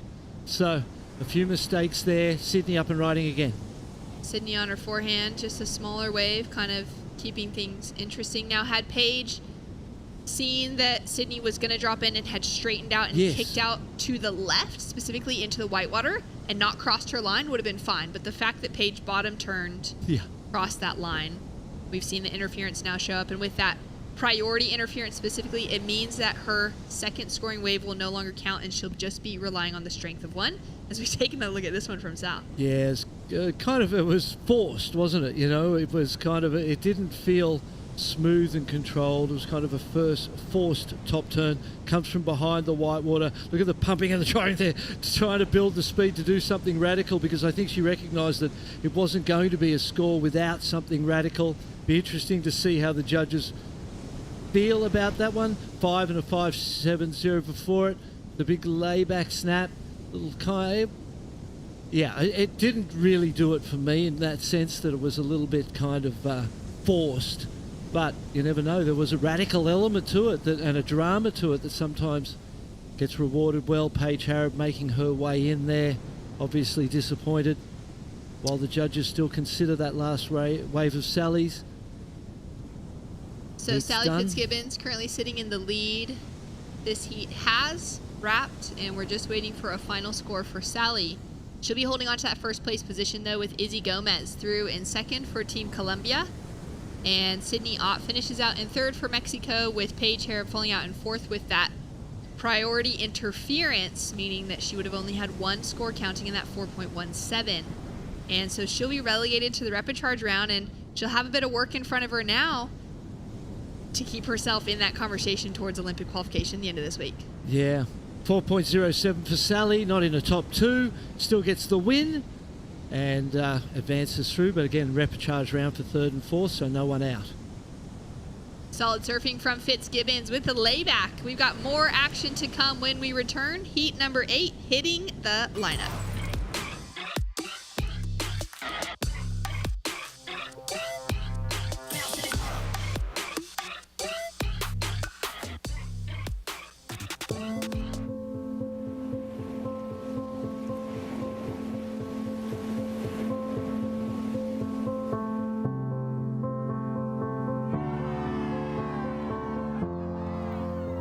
There's something profoundly spiritual about riding waves. Water is transformative, healing. You're at the mercy of Mother Nature, the ever-changing movement of water. The ocean is the great equalizer. You don't need to belong to a certain race, religion, or gender to surf. The pursuit of these fleeting walls transcends sport. It's a way of life. And surfing has the power to change the world and has now taken its place on the world's greatest sporting stage, the Olympic Games. The International Surfing Association is the world's governing body of surfing, recognised by the International Olympic Committee with member nations around the globe. This is the International Surfing Association. This is a better world through surfing. The ISA strives to advance the sport of surfing by crowning world champions in multiple event disciplines each year. The World Surfing Games gathers the best national surfing teams to compete for gold. Since Olympic inclusion, the event has become a key part of the qualification pipeline for surfing in the Olympic Games. The World Junior Surfing Championship, which has celebrated surfing's youth since 1980, is a breeding ground for future generations of surfers, spawning the world champions of tomorrow. The World SUP and Paddleboard Championship combines the disciplines of SUP surfing, SUP racing and paddleboard racing into the world's most recognised event in stand-up paddle sports. The World Para-Surfing Championships gives universal access and opportunity to para-athletes to achieve sporting excellence. The World Longboard Championship showcases traditional longboard surfing, highlighting the style, flow and grace of this classic discipline. The quality and credibility of every competition hinges on the education of our officials. The ISA offers globally standardised certification courses for surf coaches and judges. A global standard adaptive surf certification program ensures instructors and therapists will be adequately trained and have the knowledge and tools to improve the skills of adaptive surfers. Global development of the sport across competitive and grassroots levels is a key element of the ISA mission. The ISA offers a scholarship program to young surfers who are outstanding role models in their communities and aids them in their education and surfing ambitions. Water connects the world, uniting us all. And together we can all create a better world through surfing.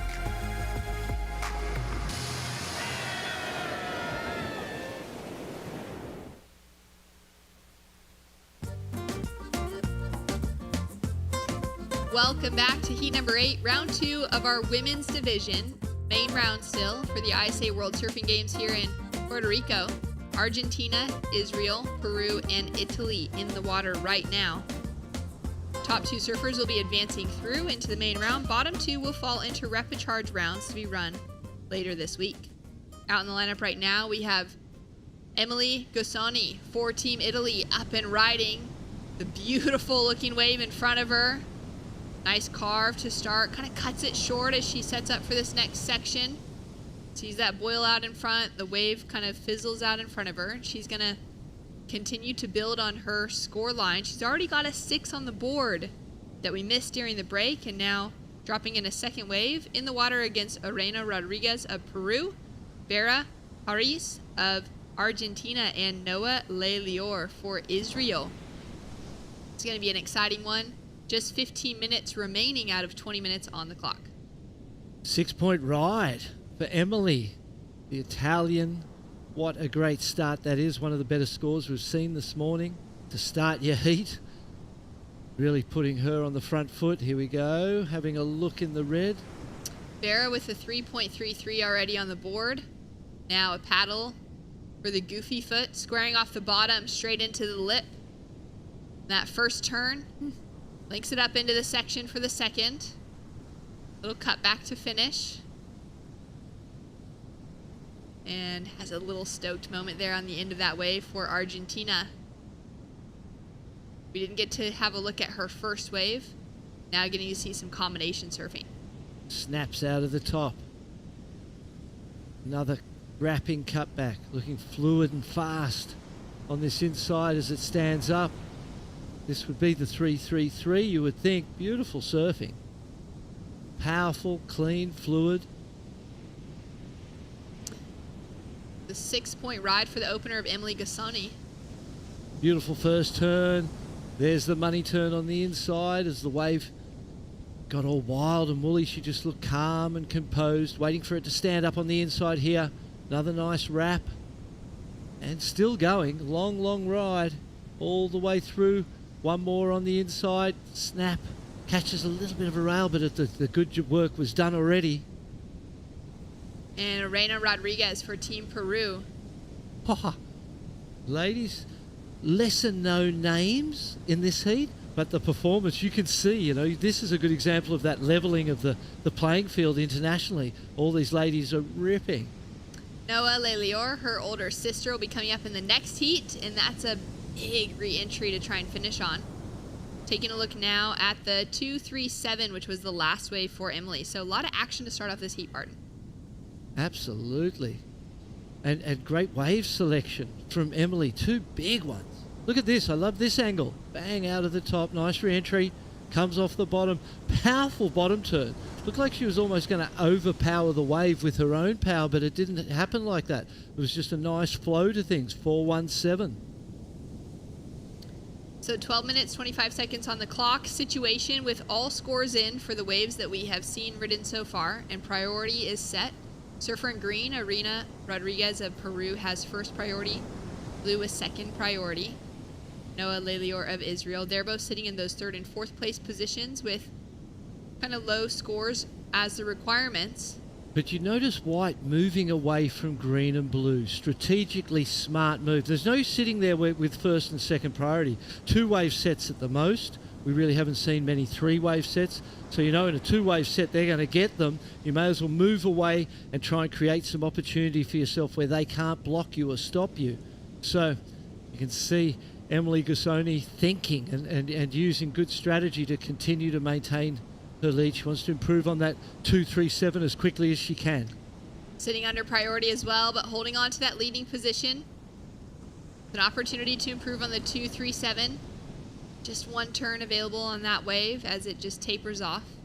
I don't think it does it. I don't think that improves. It was a big wave, the 2-3-7. There was a loss of the rail in the big carve out of the top that really hurt the scorer of that particular wave. The wave itself was most probably at least a 4, just the wave.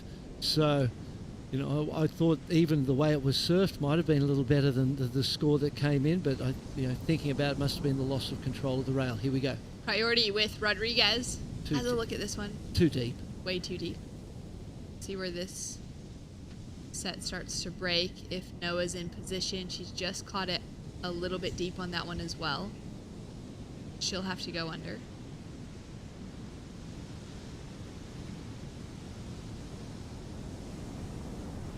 And we've got 10 minutes, 30 seconds on the clock. We've got Sally Fitzgibbons down on the beach with Rachel Tilley.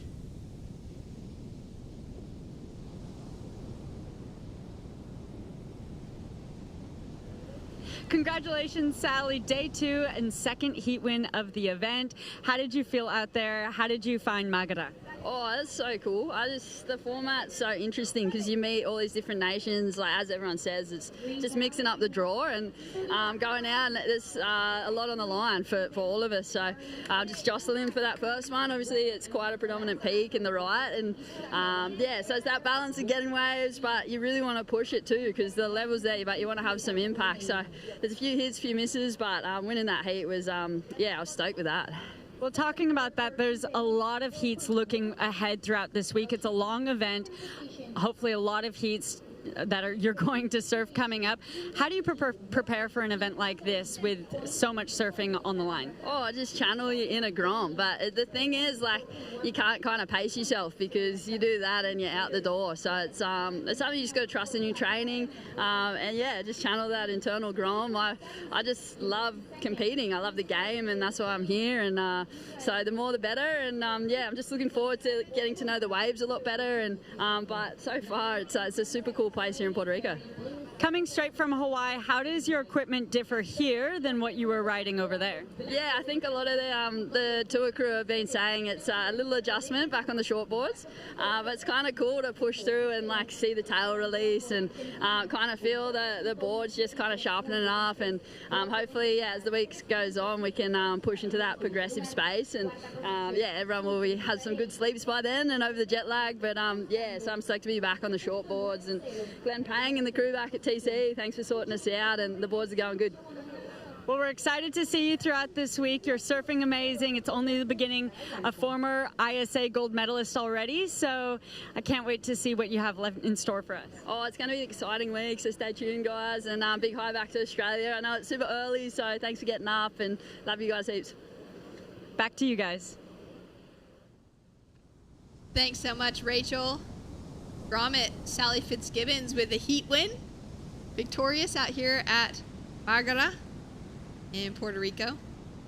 Big adjustments riding different sized boards from one event to the next when there isn't really even that time to possibly get a free surf in. Just paddling out on a board a little different than what they've been riding for the last month or so. Oh yeah, you definitely feel super loose, super squirrely under your feet. You're used to driving the line and driving the rail, and it's definitely takes some getting used to, and just a little bit of assimilation to the environment and to the hours and to the boards. We got 7 minutes, 30 seconds remaining on the clock.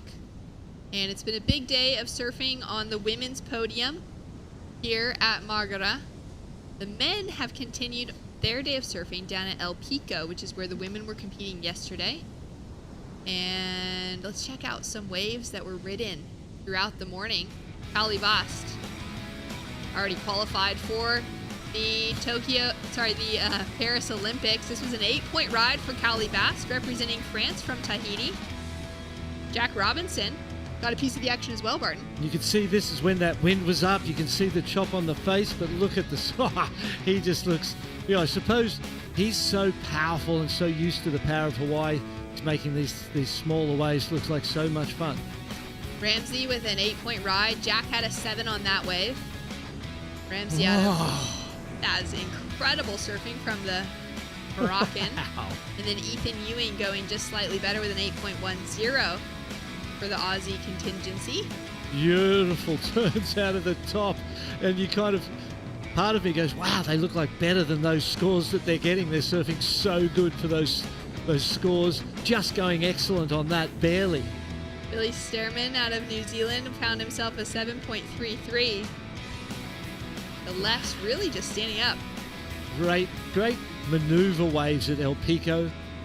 Margara, more of a tube in theory, but the surfing performances of the males down there is quite incredible. That was a That was a highlight reel for sure. Morena Rodriguez now up and riding on her forehand. Nice big wrap, keeping those arms spread out with the wingspan straight up into the lip. She's looking for a 4.25 to take the lead away from Emily Gassoni. Now, Emily from Italy, representing Italy, but lives and resides in Costa Rica at Playa Jaco. And she's just opened a hostel there called Sunny's Hostel. And it's at Bowles. So if you're in that area of the world, you've got a great place to stay, a great surf coach as well. As we take a look now at Vera for Argentina. Nice opening turn. She doesn't have a huge requirement in front of her. A 3.67. Barton, talk to me about where the scale might be in comparison to, you know, a lot of these waves that have that more flat surface to them, that horizontal surfing, in comparison to that more vertical surfing. When we're trying to go from those kind of mid-range 3s up into the 4.5s, closer to those 5-point range scores. Yeah, you've got to be going into the lip. You've got to be connecting with the top of the wave. We saw Sally Fitzgibbons get a 5 for 2 cutbacks, but it was the power and the energy, the emotion in those cutbacks that the judges felt. And you imagine you're a judge and you sat there yesterday and judged 30 heats, and then you rock up this morning and you're judging again. They don't want to just see surfing. They want to feel something in your performance, and that's where you've got to really find the emotion and the passion within yourself to put that onto the wave face, and then you get those massive scores because they're feeling what you do rather than just watching it, you know. So there's that opportunity to connect energetically with the judges. Oh, look at this big set wave. Noah needs this one. This is the sort of wave that could make you feel something as she goes in for that first turn. Just gets a little bit caught there, a little bit of a wobble, but redeems herself now as she stays low and compressed. Another one of those examples of a long wait into a wave that you might not think was the one you were waiting for. I don't feel like it was, you know. 3 minutes 40 on the clock, so still time for another one. She's in fourth place, only looking for a 4.9. I don't feel like that was a 4.9. There was a little period there after the first turn where she got caught up in the white water a little bit. So that might have been a mistake. A 2.93 comes through, so not the score she needs. Still in fourth place and down in the fourth priority. So she should just stick where she is, keep the distance between her and those other 3 surfers, and hope that Mother Nature throws one her way. Yeah, that wave looked like it was going to shape up to be one that had everything she'd be looking for, that had all that scoring potential, and it just didn't really. It's a tough gig. The way it kind of hit that reef, every wave hits it just slightly different. As we take a look now at Vera, she's still chasing that 3.67, and an end section like that could do it. She's able to ride out, but those are also those moments where you have to stay tall on your feet, ride out with a lot of confidence. Yeah, I know. I agree. It could have done it. It was so close, but I think with that getting tangled up in the white water, that's going to put an end to the opportunities for that to be what she needed. 3.76. Already had the 4.17, so you know. Absolutely capable. First and second priority right there, and with 2 minutes and 20 on the clock, I could imagine that you could nearly tag team this one, and you go to your opponent. You know, I used to kind of go, hey, you look after green, I'll look after blue, or you look after red, I'll look after blue, and split with the first and second priority and take care of the back end of the heat and make sure that you get through. That 6-point ride, still the heat standard from Emily, significantly better than anything else. It was a really nice shape to that wave as well when we got to see that replay, a bit more size to it. Yeah. And we haven't seen another wave really of that quality within this heat. No. Maybe the 2.37, the second one Emily got, was the other wave of that size and quality. Just lost a rail in a turn and wasn't able to get the maximum points that were on offer in that particular wave. That's a good point about Emily surfing and, like, you know, her kind of competitive strategy within this. She's been on the best 2 waves of the heat. Yes. Without a doubt. Yes. And now been sitting with first priority for quite some time. Yeah, she's been in control. Up and riding again now. Our heat leader looking to improve on a 2.37. Couple cutbacks. I don't feel like that does it. I don't think it improves. The other, remembering back to that big one, she came from deep, raced along, went up to the lip, got a carve out of the top, lost the rail for a little bit, another cutback. I think that was better. I don't know that that's going to improve. Again, second priority 2.10. Okay, so there you just go. under, doesn't improve. So that was a mistake with first priority. That was a clear mistake, and if anything happened by chance, she's like, that 6 is the saviour, isn't it? That's going to most probably ensure, right from the start, you drop a 6, you feel like, oh, I need a 3 and we're good. You know, we're going to have a total that'll get us through. 30 seconds on the clock. Noah with second priority. She's having a deep paddle for this wave. It's a little bit smaller, but I was hoping it would just stand up for her really nicely. Sometimes they do that, don't they? You just hug the reef a little bit more shallow and have some good shape to them, but unfortunately for Noah, that one was not to the quality. Now, Arena, she has competed on the Challenger Series. She's kind of that next to Daniela Rosas. Those two have been really the cutting edge for this current crop of Peruvian women. And getting another great turn put in here. So she's looking to just secure herself in that second place position. We'll be chasing a 4.25 to take the lead away. Well, there's the time's up. So I was going to say she might have been better to wait with the priority, but the time's up. She got to ride another wave, show us her form, and she'll go through. So congratulations to Emily and her. Arena Rodriguez on a great heat. Italy and Peru with the 2 top advancing positions. Argentina and Israel into the repechage round with another opportunity to come back tomorrow. We've got more action to come. Paddling out next is Noah Lelior's older sister, Anat Lelior.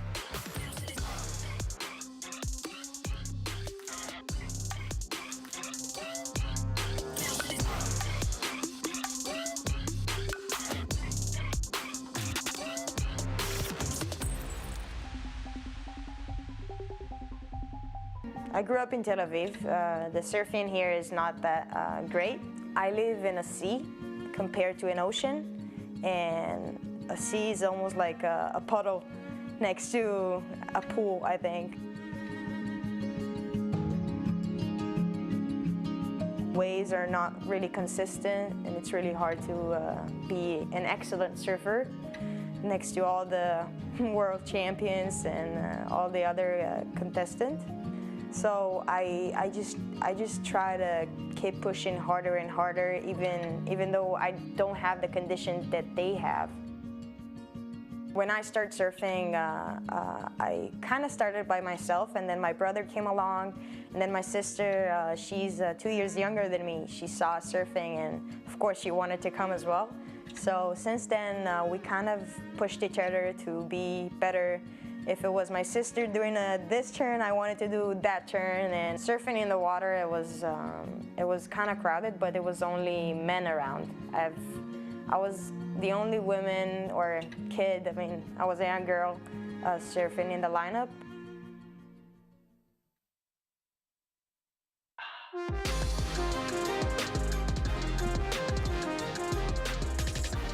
Well, I have to say that that's the story for so many of us as women that surf. I grew up surfing in Huntington Beach, California, one of the most populated surf destinations in the world, and most of the time I paddled out and I was the only girl in the lineup. Yeah. Sometimes had other women, a lot of times not when I was young. Similar story to Anat Lelior, growing up in Israel, surfing there, and her sister being 2 great representatives for their nation on the surfing front. As we take a look now at Daniela out of Italy, just laying in that rail. I love how hard she's pushing through that. Those grab rail turns are fantastic.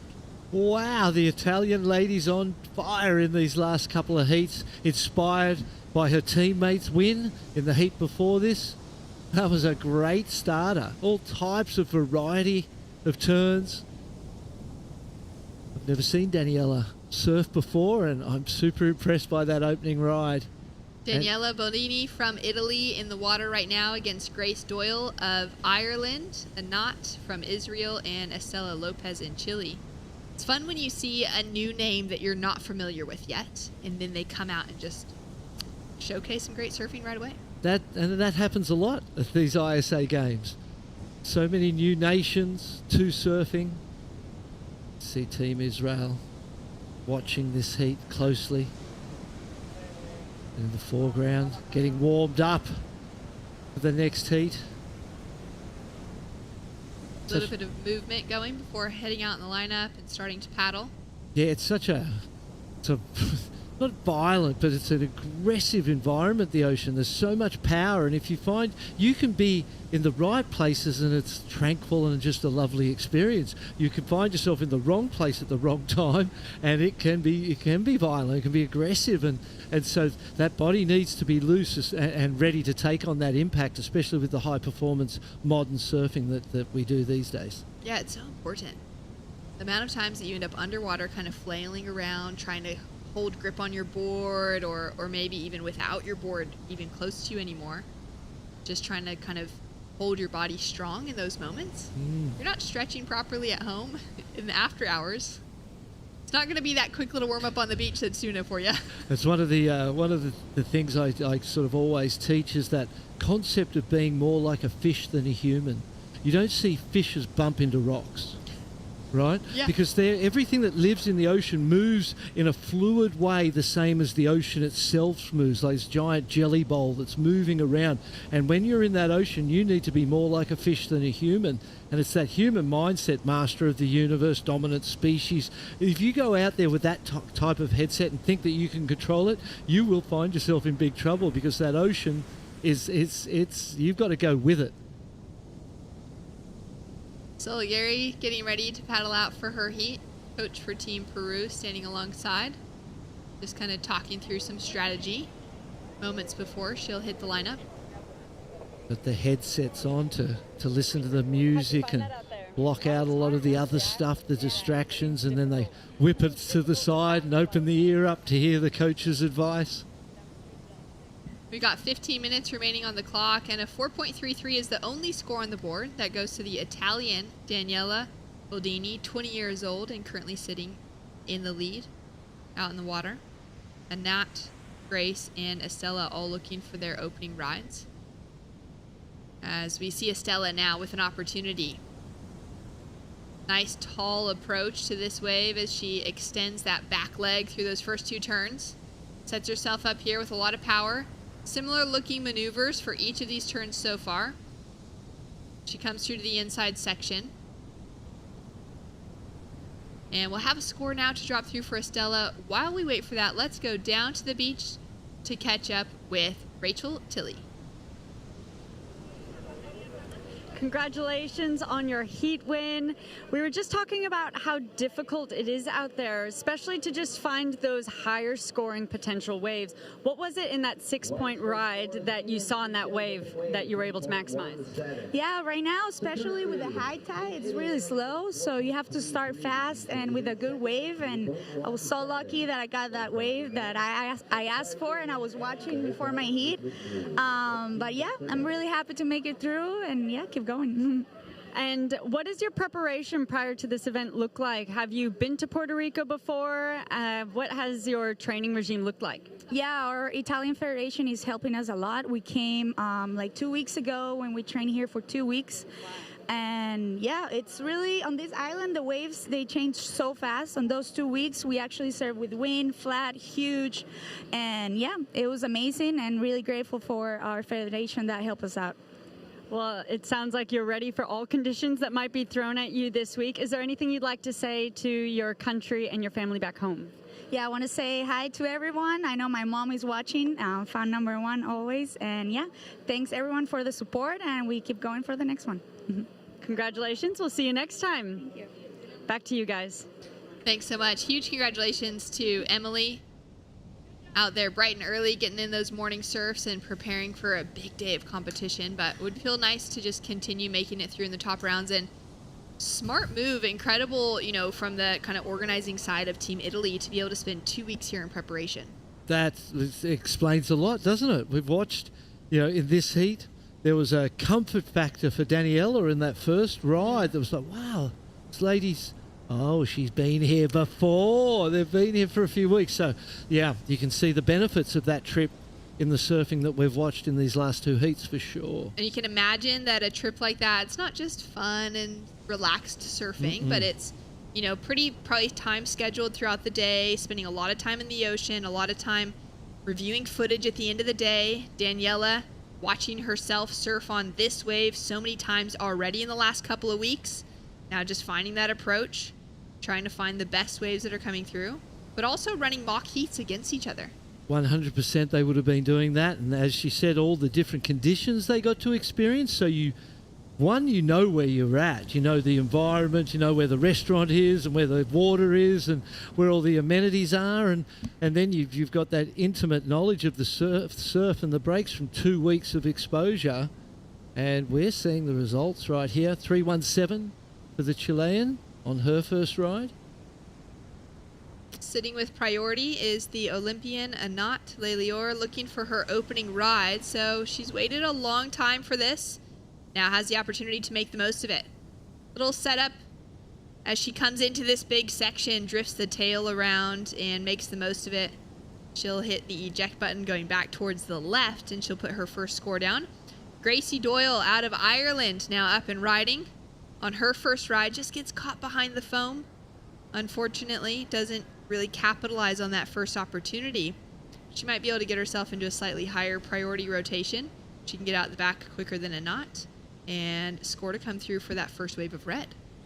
Yeah, Grace Doyle from Ireland. That was most probably a wave selection mistake. It closed out pretty quickly.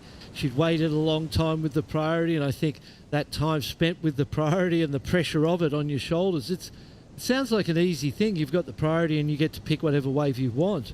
But because you can, your mind starts to really try and make sure that you make the right decisions. And it's really a difficult situation because it's so easy to make a mistake, and you can paddle into what you think is the best wave of the heat, and all of a sudden it doesn't turn out that way. We take a look at the replay here from Danielle. That's the first one with that grab rail. 3 varieties of turns. The layback here, I thought there's no way she's getting back down the wave face, but she did. And then she's got that 2.5 on the board. Couple of cutbacks there.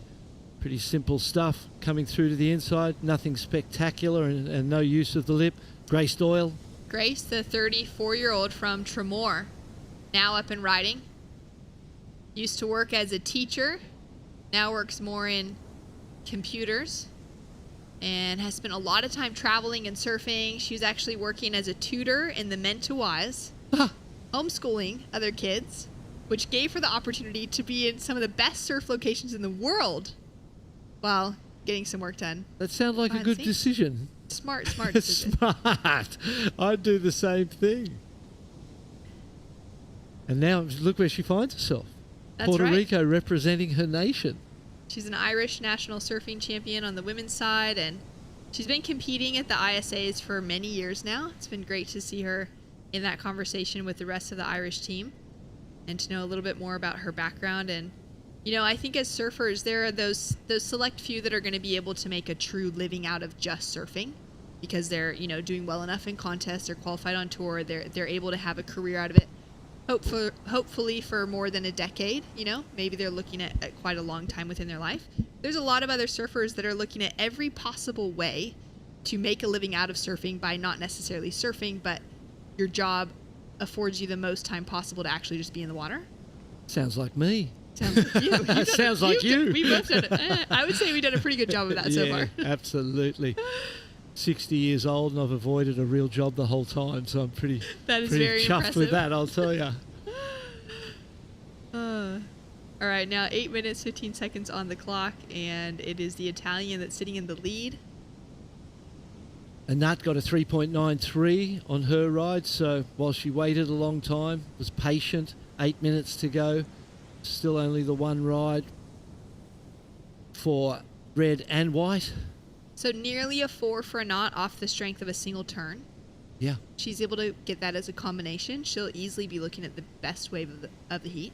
Yeah, and that's where you draw confidence from those situations. You go, well, that wasn't such a great... Well, I got a decent score. Okay, all I need to do is combo that up with a couple of turns. Again, it was a bigger wave with a big face, and she went into that closeout turn on the backhand, made it look so pretty out of the top, but at the same time, it was aggressive and radical. Needs to have those combination of elements to really maximise the scoring potential. And we've heard from a few surfers throughout this competition already. I was going to say the week, but it's only been a day and a half. Yes. We've heard from a few that they've had some major injuries and kind of dealing with that, figuring things out and how to continue competing. Anat has had that, happening in the last couple of years for her. Post-Tokyo Olympics, she ended up having to have hip surgery. She's had to go through a whole recovery process. She kind of disappeared from being really one of the forefront surfers out of the European region, because Israel surfs within the European region, taking out great wins within the qualifying series, being one of the front runners for that European contingency towards qualification for the championship tour. And she just disappeared, and we were wondering, like, where's she gone? Yeah. Is she not interested in competing anymore? Maybe she just wants to take some time off. The pressure of, having put all that effort and years of work into the Olympics, and maybe just wanting to take a breather, and then realize that actually she was going through this whole recovery process. She spent a lot of time in Costa Mesa in California for her recovery post-surgery, and it's great to see her back in form now, starting to surf really well, and looks like she's feeling strong as we take a look at Grace here. Grace has been consistent within this heat. She's had the most waves out of anybody, really just kind of finding her way in the lineup. So for Anat, it'll be interesting to hear from her through the week. I haven't had a chance to catch up with her yet to know kind of how that's feeling, and if she feels like she's able to surf at 100% yet, or if there's anything still holding back, because sometimes those injuries can linger with you for quite a while. No, they sure can. Hips are complicated. I've had a hip replacement myself. It's like every injury you talk about. Yes, I've got experience Barton with can that. relate. So basically, anyone that's out there that's walking around the contest site, if you've had an issue, come talk to Barton. He can. Sea urchins. Oh yes, I had surgery with Yeah. that. Hips, shoulders, knees, backs. Yeah, I've done them. So it's it's one of those, comes with the job, comes with the territory. Throwing yourself over the falls, with ambition to try and achieve your dreams, and you got to pay the price, and you learn so much, as we heard John talk to earlier today. You learn a lot out of those injuries and the recoveries, and learning about yourself, and I think lesson number one is not to judge the experience, and to just go through it and learn all you can, because a lot of the things you think are the worst things that could have happened to you. Here goes. And that with this, I don't see a lot of wall on this one. I could see that even when she was paddling, it had that full taper. But, from third priority, you may as well have a try, I suppose. Maybe even just get herself away from the pack. We'll see if she paddles back to that same zone. Thought for a moment she might be kind of heading off to a different little peak. Repositioning move, and we do see that, don't we? People use so often. Catch a wave just to reposition themselves, get away from the surface with priority. Saves you 20-30 strokes just by standing up on a wave, and you have that little speed line. Yeah. Kick right out, sometimes to where you want to be landing. Grace has a look at that one, decides not to go, recognizes that wave potential is not as good. This is going to be an important moment. Stella has a look at it. Everyone's kind of not quite in the right position, but then again, if you took off closer to where Gracie was sitting, it's going to close out pretty quickly. Kind of had to be sitting way farther over towards the right side of the peak, or the left from our view. And Lopez, one of those famous surfing names, the great pipeline legend Jerry Lopez, the first Brazilian pipeline surfer to make the final, Pepe Lopez, Corey and Shay Lopez from the tour days when we were doing the tour, and now Estella Lopez in third place, only looking for a 1:27 with the first priority in 3 minutes 40. It's one of those situations where you'd almost rather you caught your wave, used your first priority with 10 seconds to go, and no one else has a chance to get one, because it's not going to take much to get that 1:27. She just doesn't want the surfers in front of her to get anything more. So a lull right now, while it seems like it puts pressure on, in a way it's most probably better. As long as you get a chance, and that chance comes with 15 seconds to go, perfect, because you'll be the last person to ride a wave. You get the 1.27 by not doing a lot, just got to get a wave of some sort, and you might overtake a nut and go through to the next round, stay in the main round. That is a great way to look at it, because it kind of wastes the time when it's in your favor still, but offers you the opportunity without then helping anyone else. Exactly. Estella, 18 years old, from Puerto in Chile. She competed at the Pan American Games last year and walked away with a 4th place finish. Again, in those conditions that were pretty hectic, huge, wild. And we've got her putting herself in position now. Beautiful looking wave. Great time to hold on to priority, and then it clamps closed on her. I was with you. I thought it was a beautiful looking wave. It just looked incredible, but we were also on that pulled in. We couldn't see the whole wave. Wow. That was unfortunate too, I thought. And the way she'd paddled away and positioned herself, I thought, oh, she's doing this perfectly. 2 minutes still, though, down into the fourth priority. Stay away from those other three for sure and see if you can't find something. There's that chunk just down there that we couldn't see, as you suggested, Shannon. Just closed out. Could have taken off right there and would have got the end of it. Unfortunate, though. 1 minute and 50. And once a nut improves on that 0.5... Yeah. It's going to change the whole scenario. But she is down in third priority. But I would, if I was in that, I'd be keeping an eye on Estella for sure.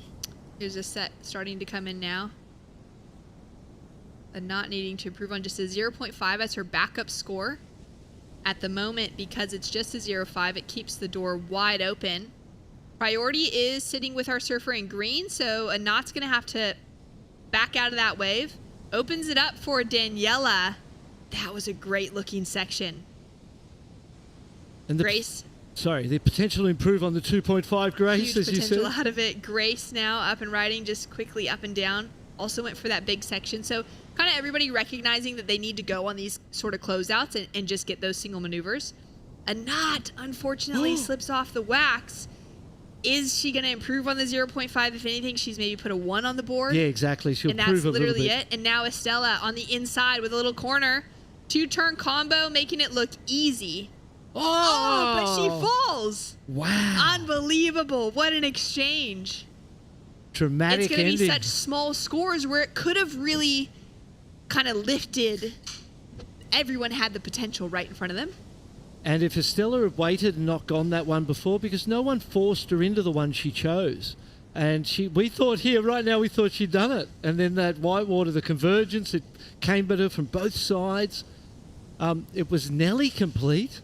Like, she'd completed the maneuver, but she didn't ride the whitewater well, almost, 8 seconds, 7 seconds. Why the judges are going to have to consider this. Wow. So scores are in. Can see that the timer has just run out. It was a 1.43 for a knot and a 1.5 for Estella. But a knot just narrowly keeps herself in that leading position due to the strength of her 3.93 as the higher score. And she'll hold on to second with Estella Lopez falling out in third, chasing only a 2.2. And if she'd made the re-entry, she got it. Oh, she would have had a 4-point ride. So Possibly, that was a very critical fall, wasn't it? That was unfortunately a very critical fall. Grace Doyle with a great effort as well. Caught quite a few waves, put all that effort in. We're going to see her again in the rapid charge rounds. And Daniela with a solid performance for Team Italy. Back-to-back wins for the Italians. We're going to hear from her in a moment. But before that, let's take a look at the highlights from yesterday's opening day of competition.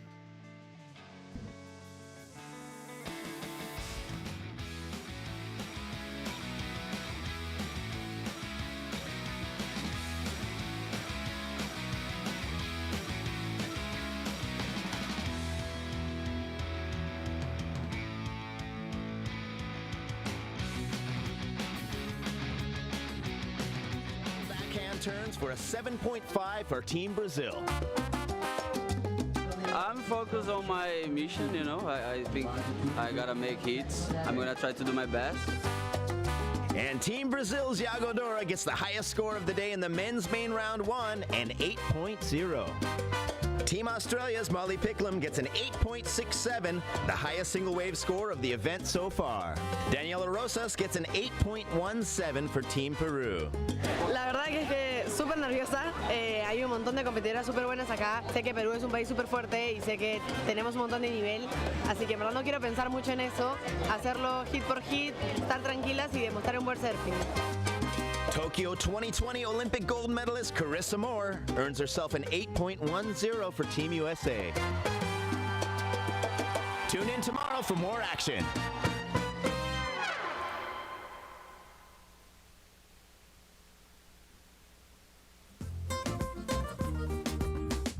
It's like Frank the Tank once said, fill it up again, Mitchell. It's time for more action live from Puerto Rico. This is the 2024 ISA World Surfing Games. Chris Cote with Mitchell Salazar, and you got it. Another stellar heat hits the waters here. Maya Mateja, Shelby Detmers, Sol Aguirre, and Jada Lagati.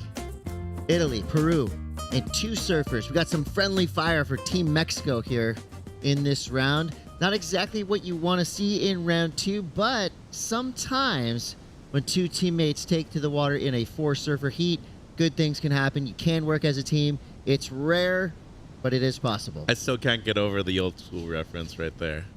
Because remember, Mitch is the godfather in that movie. He's the head of the fraternity, which, Frank the Tank, I think, is an appropriate term for today. Definitely need to be getting as much energy as you can throughout the entirety of these heats. 20 minutes goes by real quick, Chris. You don't want to be in the repercharge after this round, and especially with a lot of the big dogs still out there in the lineup. Sol Aguirre, she's been not only one of the best representatives we've seen from Peru at ISA competition, but just worldwide, still very young, only 20 years of age. And you have the Mexican duo, as you were mentioning, but it seems like Sol, she has better positioning here. Yeah, coming from the opposite side of the peak, getting around that first section nicely. Already 2 turns into this one, digging the rail there, pushing hard off her heels. Can she ride out clean? She does. Sol Aguirre, coming from the junior ranks. She had a stellar junior career, and now she's fighting her way through the qualifying series, the challenger series, and of course, always a contender here in the ISA, whether it's juniors or now at the Worlds, where she's been competing for the past few years. An incredible representative of Peruvian surfing and surfing in general. Yep. She does it with style, with grace, and a lot of class. So we'll see what Sol Aguirre is given for her first wave. Here we have Giada Lagari. She's been a representative for Team Italy for the past few years as well. Strong, goofy footer there. 1 big turn is all she is given on that first wave. Shelby Detmers has been competing for Team Mexico for quite some time now, but Maya Mateja, a newcomer to Team Mexico. Give me a little bit of your scouting report on Maya. Yeah, New Zealander father, Mexican mother, right there from Puerto Escondido. That's where she resides most of her time, but does go every now and then back to Raglan, where her dad's from. Really young. I mean, only 15 years of age. Has a lot to prove, really, at an event like this, and gets a late call-up, too, because Maya Laripa, who was supposed to come in her place, wasn't able to compete. She was still doing the transition between competing for Argentina and Mexico, and now Mayita Majeta. I mean, it's an incredible opportunity to be the youngest member of the team with a chance of qualifying for your first Olympic Games. Thank you, Mitchell. I'm Chris Cote. This is Mitchell Salazar. It is our privilege and honor to bring you surfing at the highest level here at the ISA World Surfing Games. So far, it's been so good here in Puerto Rico. I'll tell you, the waves have been pumping since day 1, and they continue to do so. The conditions are matching the wave quality. It's been nice, gentle breezes throughout today. What is it? 12:25 here in the afternoon in Arecibo, and our surfers are just being gifted wave after wave after wave with plenty of opportunity. Not easy, it's not what you'd call perfect, but I would say it is absolutely rippable out there. Plenty of sections to work with, and Sol Aguirre right now with 14:38 to go. I mean, she's surfing like a champion. She looks great, and as most Peruvians do, they get to work real quick in their heats. I mean, she got positioning over everybody else, and then was able to get a backup wave real quick. That second carve, I'd have to say, from what I've seen so far for the women, has been one of the best. Goes Shelby Detmers. She's super consistent. Yep. She's been in a lot of heat. She knows exactly what to do. But right now, Team Mexico is in that 3rd and 4th place positions. So they've got a couple scores to come through, and they'll figure out pretty quick what they have to do to keep the pace that is being set right now by Sol Aguirre. And here goes Maya Mateja. Puerto Escondido. Puerto, probably considered the hotbed of, competitive surfing, at least. There's a lot of great contest surfers coming from Puerto Escondido. Of course, a lot of great barrel riders as well. Some of the best in the world. Definitely. I would say the 2 places that produce the most talented surfers from the country are Puerto Escondido and Sayulita. Agreed. I mean, I come from a part that's further north. You don't see a ton of guys really succeed on both an international and really an Olympic qualifying stage like this. But overall, I think Los Cabos, they're producing a lot more surfers.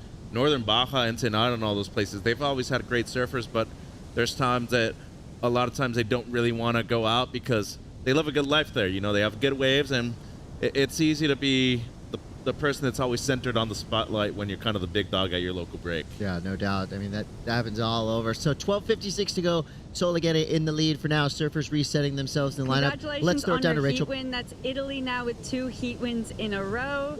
I'm going to ask you questions in English, but you're going to answer in Spanish. How did you feel out there?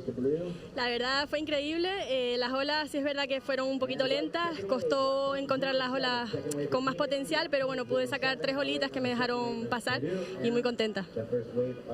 And I've heard that you've spent 2 weeks here with the Italian team.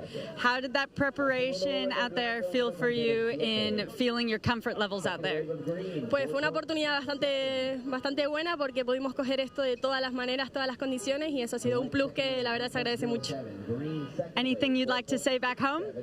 Por supuesto, un abrazo a toda mi familia que me está viendo, a mi madre también que es la primera que está ahí y nada, a seguir. All right, congratulations. See you next time. See you next time. Back to you guys. Great performance there from Team Italy. Daniela Balini. Yeah, I believe she resides in the Canary Islands. Great surfer. I mean, representing Italy.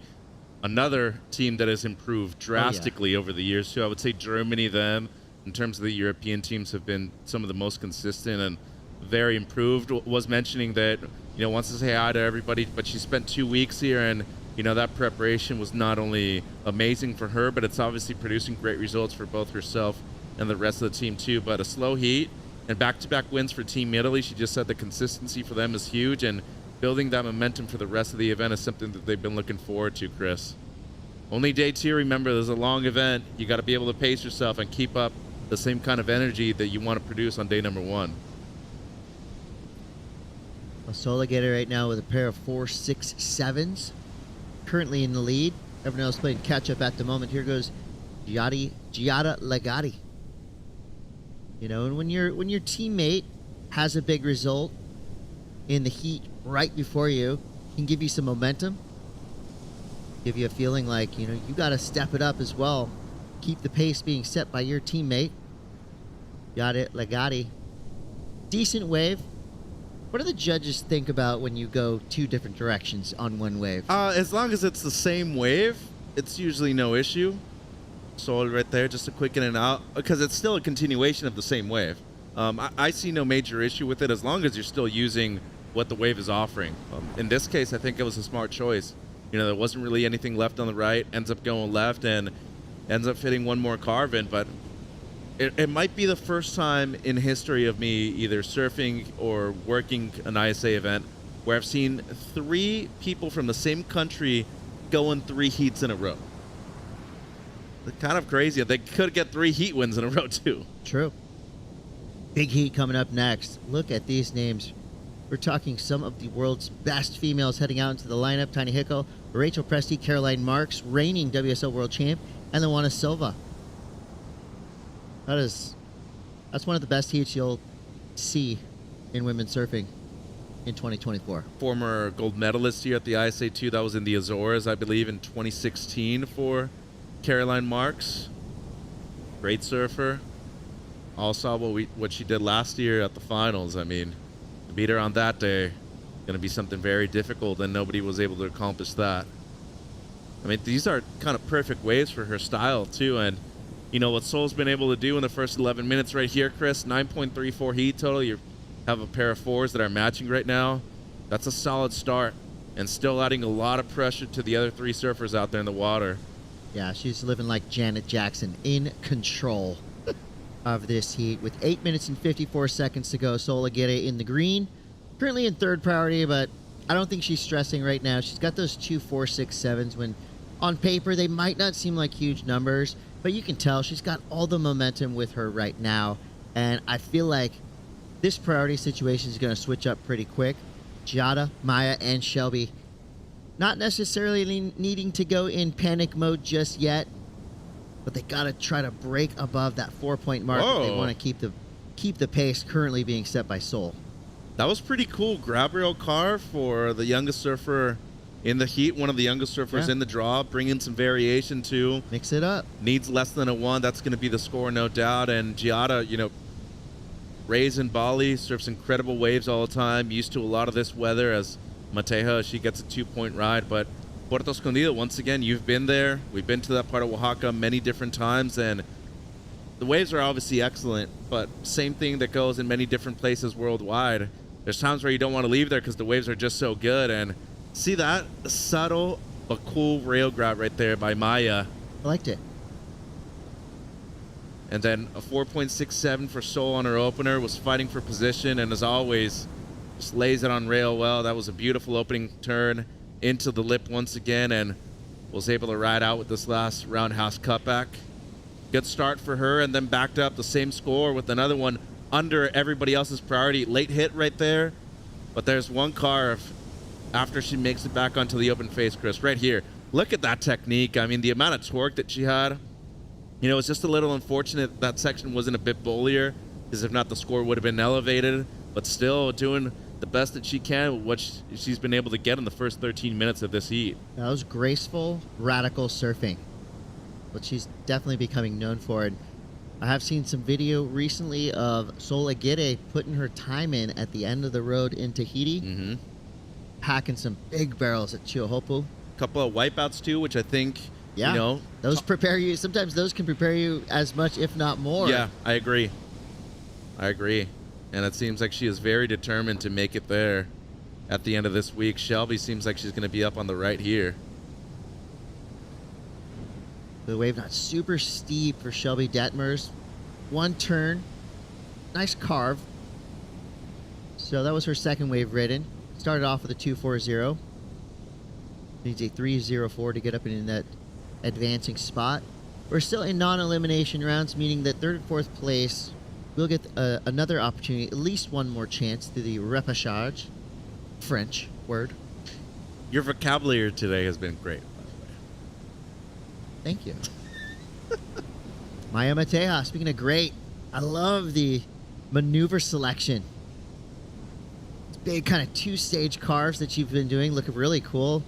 She's standing out in the crowd right now, and that's what you have to do. I mean, when you're going up against a surfer like Sol Aguirre, who's so consistent, so stylish, and just makes everything look so fluid and easy, you got to try to do something a little bit different, exactly, right? To get the attention of the judges. I like what Maya's doing right now, kind of doing some unique frontside carve, snap combo. Sol, you got to watch out with those kind of things right there. Giada was almost positioned for that wave right there, and surfer in green was almost, well, basically right in front of her. You got to really be careful with those kind of things, because the priority judge eventually will be able to catch on. And priority didn't switch, but, you know, in the end, it's a competition, Chris, but you don't want to be in the lead the entire heat and then lose out because of something like that. And she actually did lose in the Pan Ams because of a situation like that. She had her priority suspended at a point, and Estela, who wasn't really in a position to succeed in that heat, forced her to get a priority interference because she dropped in on her thinking that she was still in the priority rotation. So it's happened before. Don't let it happen again, especially when you're this close to advancing. Attention to detail. And right there for Giada, and now I'm all about good sportsmanship, but I'm also about using the rule book to your advantage. Giada could have raised her arms and maybe, you know, waved them around a little bit, pointed at her competition, which again, you know, not a huge fan of that tactic, but we are in the, you know, very important critical heat right now. Giada's in third, so maybe moving forward, if something like that happens, you can at least get the attention of the priority judges and just say, make them think about it a little bit more. They're right on top of the action. They see everything, but there's nothing wrong with just letting them know. You know what I'm saying? Well, it happened at sunset. You know, it's not every day that you see a paddling interference happen. And Sori Lindblad was actually paddling towards the peak. And Gabby Bryan, who was riding the wave, basically had to alter her line. And it ruined the entire ride. And you normally don't get those calls, but it was a significant wave in the end of the heat. Gets a paddling interference, still made it through, fortunately for Sawyer. But I agree. I think if you're able to play within the rules and apply them and bend them a little bit towards yourself, you're still competing within what's written in ink. Well, study what Gabriel Medina does, you know, and he doesn't care if you think he's a villain or not. He's going to win by any means necessary. More often than not, you know, he does it just by his surfing, but sometimes he relies on tactics to do it. He knows the rule book probably more than anyone. Maybe Kelly Slater knows it as well as Gabriel Medina. Andy was that guy too. Interestingly enough, yes. Right? With 2:50 to go now, Giada Legati needs a 3.80. 2 decent turns. Nothing super electrifying. So right now, Sol Aguirre and Maya Mateja, newcomer on Team Mexico, making a big case, proving to her team that she is well beyond worthy of representing that power-packed squad. And so is Shelby. I mean, you mentioned how consistent she is. Big part of the success that Newport Beach Board Riders Club has had in terms of the West Coast Board Riders so far in the few years that we've been doing that in the United States. But, you know, I really like what I'm seeing from Maya. Stepping up to the plate right now, Chris, against Giada, who's been competing at this level for many years. Cool to see Maya not only get the chance, but take advantage of it, too, in the spotlight right now. Seems like Shelby might have a good wave here, though. Shelby on her backhand. Big snap there. Takes the high line. Comes at it with plenty of speed. Just slightly digs real going into the second turn. Trying to get to this inside section. A little bit more opportunity potentially here. He makes his way all the way near to this. Pretty much looks like dry reef with a side order of urchins on the inside. We'll see if that was enough for a 3.63. There goes Legati. Big closeout section to work with. Can't quite ride out. That's going to be deemed incomplete. 1:27 to go. Sol Aguirre out the back with priority. Maya Mateja in second priority. Do you think those two waves will flip? Well, third and fourth place positions? I don't know if it'll flip. I think Shelby's is going to be one of her top 2 scores. It's right around, I mean, a 3-point ride, I feel. But as of right now, I think in the last 60 seconds, she might be needing one more wave. Good size wave.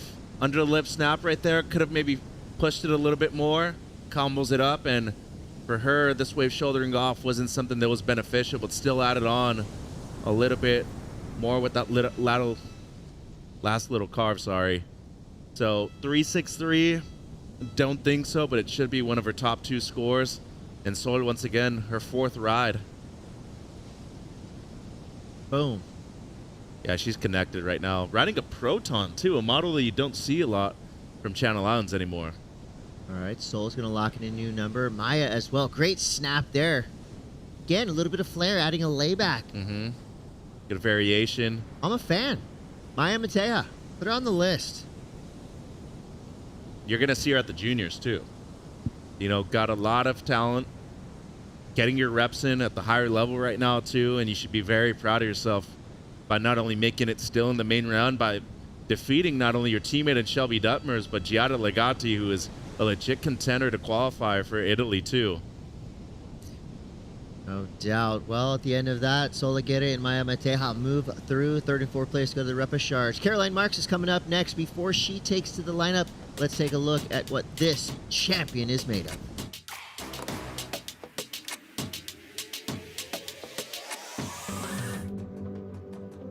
I think a strong junior and amateur career is huge. You know, if you really look at like the history of everyone that's done good as an amateur and a junior, you know, almost all of them are on the tour right now or world champion even. You know, when I won the ISA, I think what made it so special is that the whole team was behind me and I won. And my brother was on the team with me, which was so sick. And him and my dad carried me up the beach and got a gold medal and they raised that flag. And that was pretty amazing. Right out of the gates, Caroline Marks, one of the standouts yesterday on day 1. She had the highest 2-wave total. When I went to Japan with the team, it was really cool because we were there all day supporting everyone. And I think that gets you really, really excited because you're like rooting for your friends, but you're also trying to win too and flying the flag. And it just like gets you kind of like really psyched. The ISA opening ceremony was super cool. I've never done something like that. And, you know, everyone there was saying, like, little taste of what the Olympics is like, which is so crazy because I got the chills. It was seeing all the teams and things like that was, like, so amazing.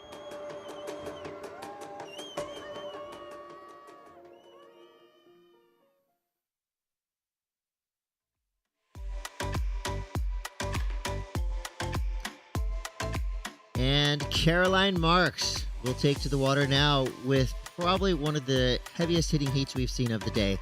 Taina Hinkle, Rachel Presti, Caroline Marks, and Luana Silva. 2 surfers from Brazil. Rachel Presti representing Germany. Caroline Marks, Team USA. Mitch, this is just another one of those heats that could, maybe, probably should be a final, but it's only in round 2. Oh, there's this interesting start there. Surfer in red, Tina Hinkle. Rising star for Team Brazil. Mm-hmm. You know, Team Brazil had a little bit of a drought there, a gap in the talent for their female squad. And that gap was filled quickly. You know, Tatiana Weston Web was a big part of kind of the rise of the female Brazilian squad. Yep. I mean, you have Luana Silva, one of the youngest members, but I think it comes down to both Silvana Lima and Jacqueline Silva's success that they had in the early 2000s. Definitely. Speaking of success, Caroline Marks. That would a rare fall on her backhand for Caroline Marks. That would have been too easy, though. I mean, she was almost coming out of that with so much ease. I was like, whoa, little too perfect right there. But also another person that has opened the doors, and she mentioned during that piece right there, Chris, if it weren't for her career here at the ISA and the amateur career as a whole, USA Surfing, all of the amateur events in the United States, she probably wouldn't have the same amount of success that she has in the World Tour right now. Right. It was just great training, and to achieve all those steps of success. You know, I love where we're at right now with competitive surfing, the junior ranks. Even before that, you know, the regional contests have just elevated more and more. We're starting to see more broadcast, more coverage of those regional events. And then, of course, in the junior events around the world, qualifying series, the ISA juniors, the ISA worlds, there's a lot of opportunities for surfers to take as much time as they need to climb through those ranks, to get that experience. When they get to the big leagues here in the ISA worlds, you know, they're prepared. They're ready for it. And Hinkle, I mean, she used her better positioning to keep Rachel Presti off of that wave. Good calm on the outside, excellent pace, and real smart surfing right there by Taina. Was able to fit in one more, and then luckily for her, got a bonus section right here at the end too, Chris. Was a Brazilian champion last year, and look at that finish right there by Taina. Seems like all those repetitions and heats, big heats I must add, in Brazil have really paid off in the back end of 2023. She's paddling around like a menace, like you need to in a heat like this. Ooh. Right there, that was a perfect opportunity to flare out a little bit, add some style and power to that opening turn. So she's got a 5.67 already. She's going to capitalize on getting busy early. 16 minutes to go. You saw her. She was a shark, straight back into the pack. Got her second wave like that. She's going to jump well into the lead. And a really cool turn with a different line on it, too. Brought the layback perspective into this one. And I think the first time I saw Taina Hinkle, remember the Founders Cup event that we had at the Surf Ranch? It's more of a team format kind of thing. Team Brazil was stacked. Jesse Mendes was there, Tati. And then you saw Taina Hinkle. I was like, who's this young girl from Brazil that's coming up? Imagine having an event at the Surf Ranch and having all these eyeballs on you, all this pressure, and needing to perform. And she was just in her teens by then, but so many years have passed since, and now you're seeing a big development not only within her surfing, but just Brazil overall, too, as we look at the replay here of Caroline. Maybe just extended her legs a little too much right there at the end coming out of the turn, and the Whitewater won that battle right there, Chris. But, you know, another person that I also think has been huge in involving a lot of women in the progress of female surfing in the last few years, qualifies when she's 15 years of age, makes her debut on the CT in 2018 when she's only 16, now world champion for the first time too. Yeah, Caroline Marks has already done it all, and she's got a long career ahead of her. Many medals. Her ISA gold on her mind, as well as Olympic gold. It's a pretty great surfer at Chihopo as well. Hell yeah. I mean, she's definitely a favorite going into Paris 2024. She won there last year. Yeah. You know, she beat Katie in the final, and remember, she got fourth in the Olympics too. She lost the bronze medal match to Amado Suzuki. Really close to getting into the gold medal match over there, but got double the experience, right? Olympic experience, so she knows the pageantry. She knows the magnitude of that event. Also, her experience in Tahiti. You put those two things together, she's got to be on your list of favorites to win gold. I would say so, and not just that too, but a comfort level of being on the championship tour where you know you're going there right there before Paris 2024 happens again. So not only do you get to free surf there, but you get in extra reps on the competitive side too. So, I think we're going to see some great things from Caroline at the end of this year, but more importantly, has a lot of work to do in these next 14 minutes, Chris. There's still a stacked one, Rachel Presti. She's been a medalist here at the ISA before, and Lulu Silva. And we're talking about one of the premier surfers coming out of Brazil right now, has surfed in USA Surfing Championships many times at lower trestles, and a good amount of competitive experience for her too. 13:30 to go here in round 2, heat 11. Surfers waiting for the next set to roll in. Let's go down to the boardwalk. Rachel Tilly is with Solagere. Congratulations. Another heat win on day 2 here. Peru is the defending gold medalist team. What is that like now being at the 2024 ISA World Surfing Games, defending that gold medal for your country? It's amazing to be part of my country. Like, Peru is the best country ever, and I love to represent in it. And I mean, there's a little pressure being defending champions, but I think we take that as a motivation to just keep going and go as far as we can. And I think we're a super united team, so I think that's really good. And everyone's been moving forward to the next round, so we're still going through and really solid. It seems like you guys have a lot of good team energy. Another thing that might be on your mind, an Olympic spot is up for grabs potentially here. Is that something that you're thinking about or trying to keep out of your mind in these early rounds? I try not to think about it. I think that works better than just putting more pressure to it, but at the same time, like, this is so fun to surf in Puerto Rico. The waves are amazing, and to be able to compete against the best is super fun, and I just try to take it like that, fun, surfing, getting into rhythm, getting waves, making good scores for my team, and then whatever happens. But as far as the things that I can control, I will try to be in total control of it, but the rest will come if I'm focused and I do my work. Well, you're doing what you need to do, controlling the controllables. Is there anything you'd like to say to your country back home in Spanish? Yes. Gracias a todos por ver. El equipo está súper sólido. Todos han pasado su hit. Y nada, las mejores vibras siempre. Vamos, Perú. Thank you. Back to you guys. Thank you, Rachel. And congratulations to Solagere. Remember, the highest ranked team has an Olympic spot available to them for men and for women. First, you can look at all the Olympic qualification scenarios at isasurf.org. And of course, the video explainers are available as well. Hosted by Chris Cote and Mitchell Salazar. Coming soon to a telephone near you. A bit complicated to fully explain, but guess what? We were able to accomplish it. We do our best. 11 minutes to go here. Tina Hickel in the lead. 5.67 and a 4.33. She's being relentless in the lineup. And that's what you have to do if you want to out-surf your competition, when that competition is. Caroline Marks, Rachel Presti, Luana Silva. Rachel Presti just with the 0.37. She may have ridden a wave during that interview. She makes her way back into the lineup. I know you've watched Rachel Presti for a long time in California. She surfs up and down the coast all the time. What has impressed you with her development? Her competitive ability is one of the things, but I think she was so dependent on her backhand before. Her forehand has gotten incredible. Jim Hogan was one of her OG coaches. As we see Kika Vaselko right there, she's getting ready for the next heat, which is maybe the most difficult heat of the round. Wow. But she is a force to be reckoned with. Surfed incredible last year.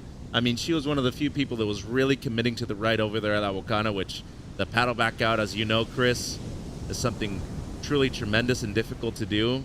But getting back to Ray, originally from Florida, beach break surfers, including myself, who grew up primarily out of beach break, I tend to rely on my backhand quite a bit. I need to get out of a jam. Guess what? I can go to the top to the bottom real quick 2 times in a row.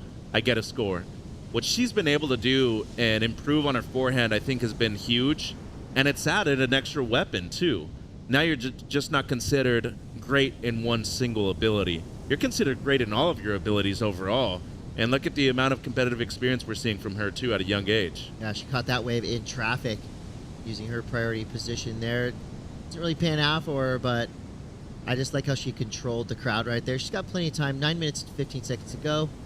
But she'll get right back out there in the mix. Caroline Marks in the green jersey has that top priority spot for now. She has her pick of waves with Luana Silva in second priority. Still pretty slow for Caroline and Luana. Both just sitting on 2s. No real backups either. But Don't want to give in either. Yeah, Tiny Hinkle on the other hand, I mean, she is surfing a really solid heat right now. 10-point total into the double digits, which you're in the double digits more often than not throughout the day. You're making it through your heat. But there's still a lot of time left and a lot of talent in the water. There's a good wave here for Caroline, too.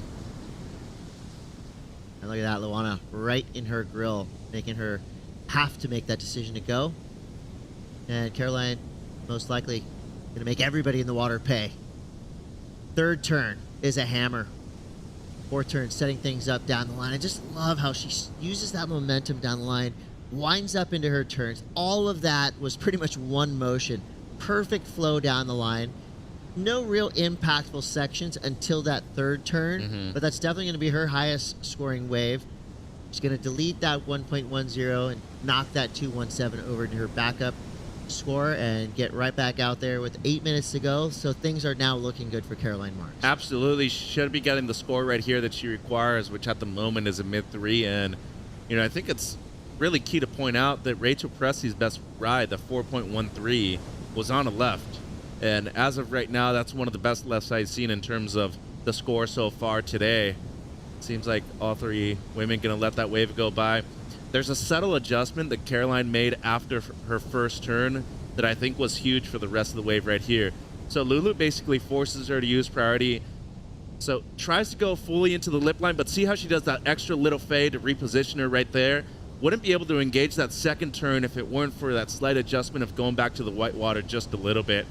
Great engagement on the third one. As you said, the most impactful turn of the three. Should be getting her best ride by a long shot, Chris. She surfs so good. I mean, definitely has one of the best backhands in the business of anyone in the world. And one of those rare cases where, you know, a lot of times you see a surfer, right when they drop in, that first backside whip is their biggest turn of the wave. Caroline can add speed and gain momentum going down the line, and she kind of has the knack of making her turns bigger and bigger and bigger as she goes down the line. They improve. Yeah. I think it was the last year we were in Cabo for the 6-star. Her and Tati were in the final, and to beat Tati in that event was nearly impossible. She came back and beat her.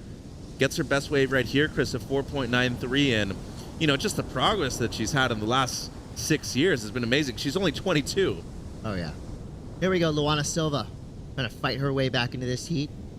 Good snap to start. Working with what she was given on that wave. No critical sections, so just relies on a couple carving snaps. She's banking a 2.70. Caroline Marks now jumps up one priority spot into third priority. Heina Hinkle in the top priority spot with that big lead as we get down towards the 5-minute mark. Plenty of waves have come through. Still nice swell. They have.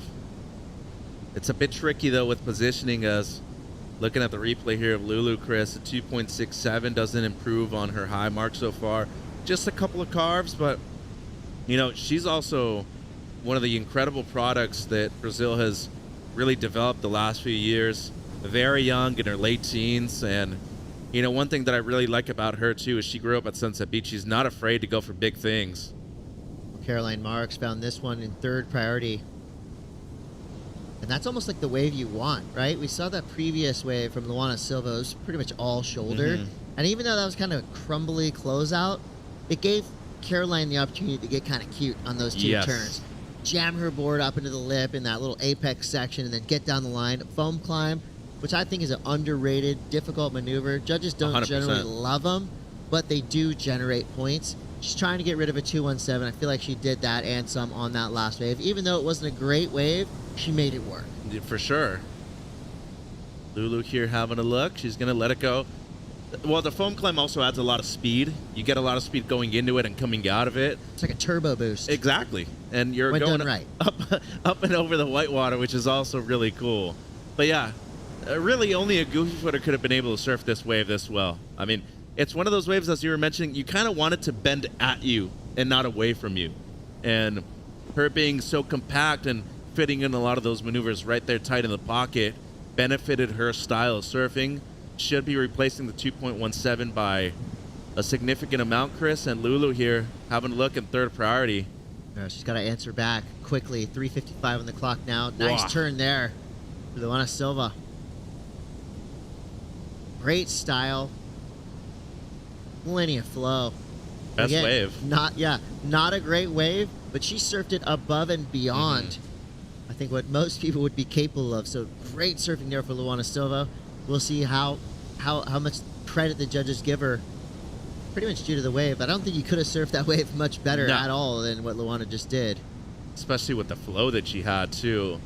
I mean, you get her on the right wave, she's probably right there, you know, toe-to-toe with Steph and Carissa in terms of the best power surfer, style. And I think the element of being graceful in situations of chaos, too, Chris. Sunset is a wave that it'll present your best surfing, but it'll also expose your biggest flaws. A frothier one, too, but look at the way it cleans up here on the inside. That turn was just precise and beautiful in the pocket. Second one, unfortunately for her, didn't have a ton of section and juice on it, but adds up with the third one. So by far her best wave. And with, just under 3 minutes to go, Caroline will improve on the 2.17. We're still waiting for that. But, you get into the mix with the 3.5, even a 4. You're only needing another 4 or maybe a 5 at the end of this heat, Chris. It's like what Jennifer Lopez said. Used to have a little, now you have a lot. What song is that? Jenny from the Block. Oh, Jenny from, right. Tina Hinkle's in that position.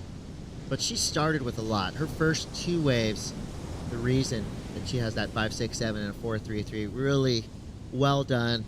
Went out there with the singular focus of getting a good, quick start. And it has worked for her in a major way.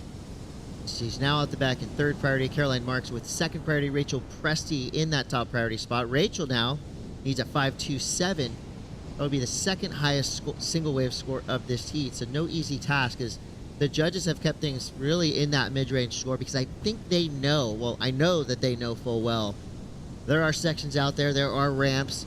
There will be a moment when one of these surfers just goes off and does something that will break well above that mid-range mark that we've kind of been hovering around for most of the day. Even yesterday too, a lot of scores were either in the upper average or in the get range, and not a ton of excellent scores, which I think just shows what they're expecting from both the men's and women's side of the draw. And full credit to them too, Chris. This is a long event, and they have to go through a lot of different rounds in order to see the best surfing available. Yeah, I think our judging panel is the best of the best. They've been spot on throughout this entire event.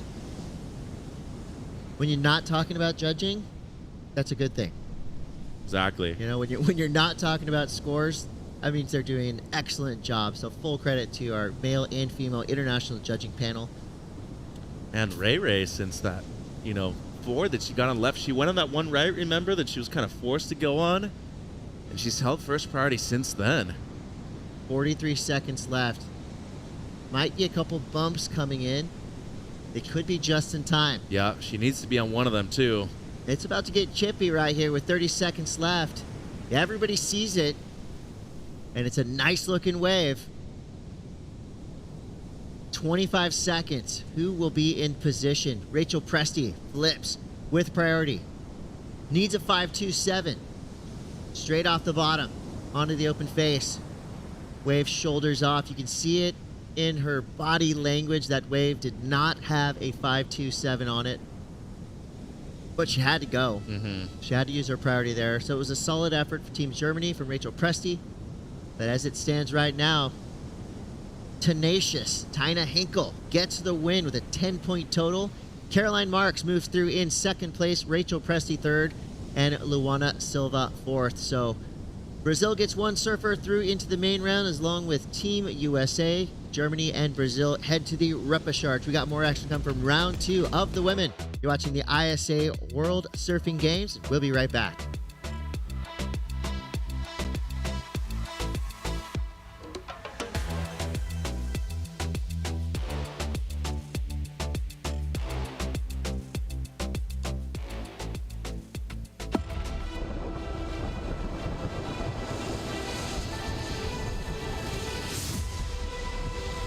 When we started the campaign like 20-something years ago over our course center, even when we started, it was impossible.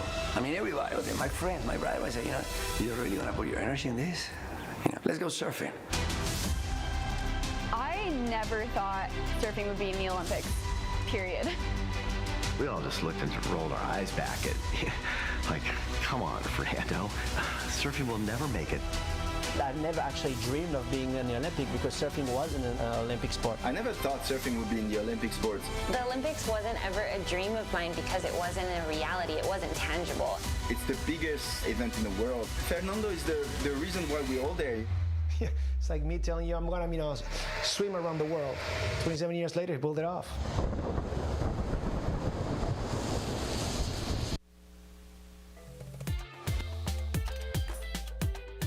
Welcome back to the ISA World Surfing Games live from Puerto Rico, and check this out.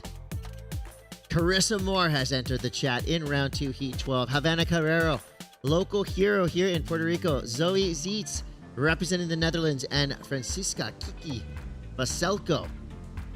Champions all over the place in this heat. Chris Cote with Mitchell Salazar.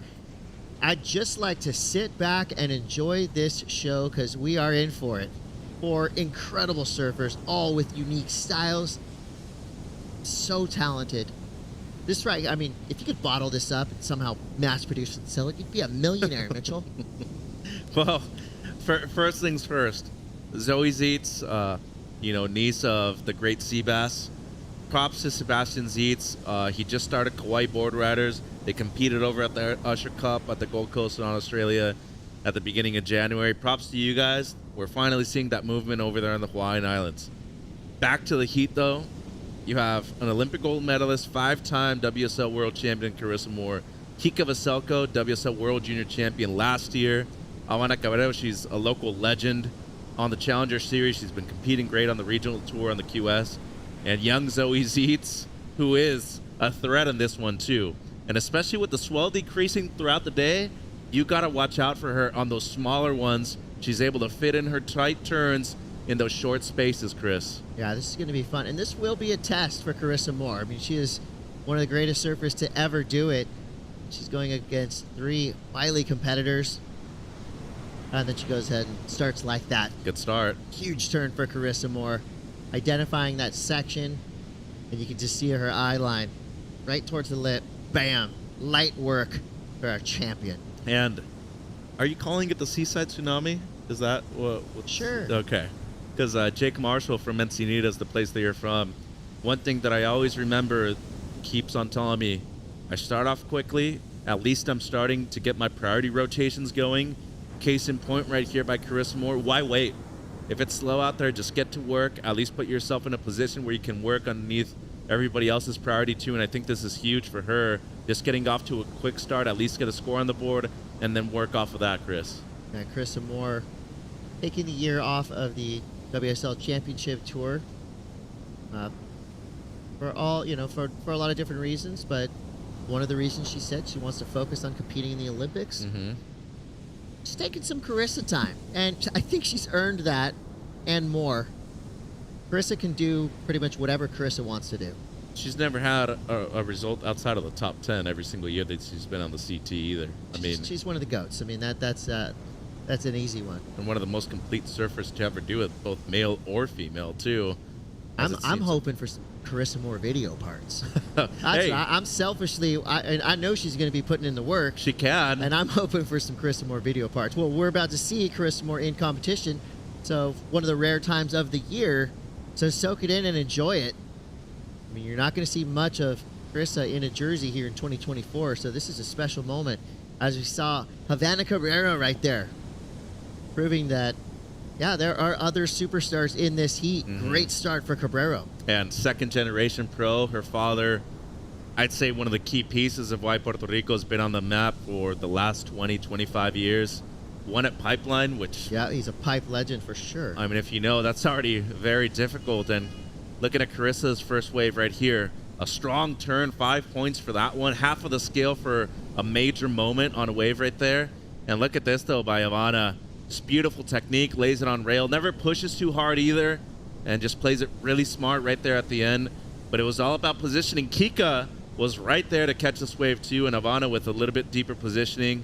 Really love the way she engages her rail, and she's been putting in a lot of work in the water and in the gym, and it's noticeable right here. Chris really brings those shoulders around, and accentuates that first turn. But see how she never made it fully to the bottom right there? That was a smart choice because, as you were saying, foam climbs, they're cool, but they can also be very difficult. Kind of one of those right there where it was kind of in between. A lot of froth on that wave too. Yeah, it was great surfing. Quick, smart decisions. You know, the bottom turn really is kind of the bedrock of what makes a turn really good, but sometimes you have to cut them short to get up into it. So 14:15 to go as we wait for the next set to roll through. Let's go down to the boardwalk with Rachel Tilley. Wow, a big heat win in one of what we might have seen as the most stacked heat of today, including the WSL current world champion. What was your mindset and strategy going into that heat? It feels so good to win this heat. The conditions are fun, but hard too. So I'm very happy. I just want to surf and do my best. That's what I'm training every day. So yeah, I'm just very happy and hope to get some good waves. We saw your teammate Tatiana win earlier this morning too. Was she able to give you any advice of heat strategy, how this wave is working out there today? Yeah, for sure. I came to watch Tati, and it was fun to see her win this heat today. And now it's my time to win my heat. So feels good. I'm very happy, and I just want to thank God for this heat, for the waves, and yeah, I feel happy. Well, Team Brazil looking so strong going into this event. What does it mean to you to be representing your country? I'm so happy to be here representing Brazil.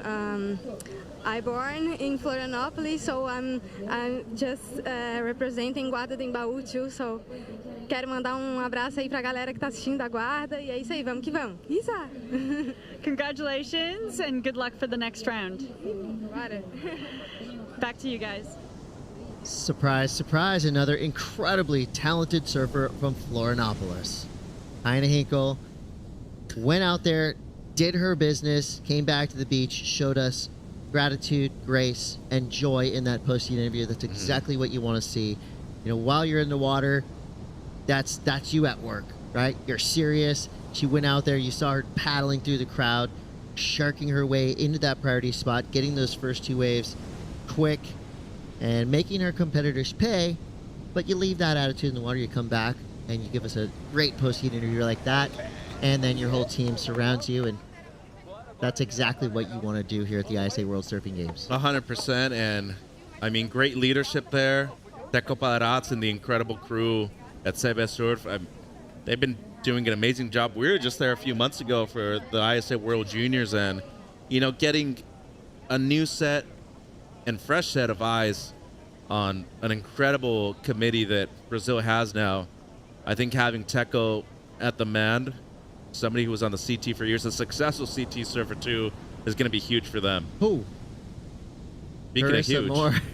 Carissa Moore. She's a pretty good surfer, Mitchell.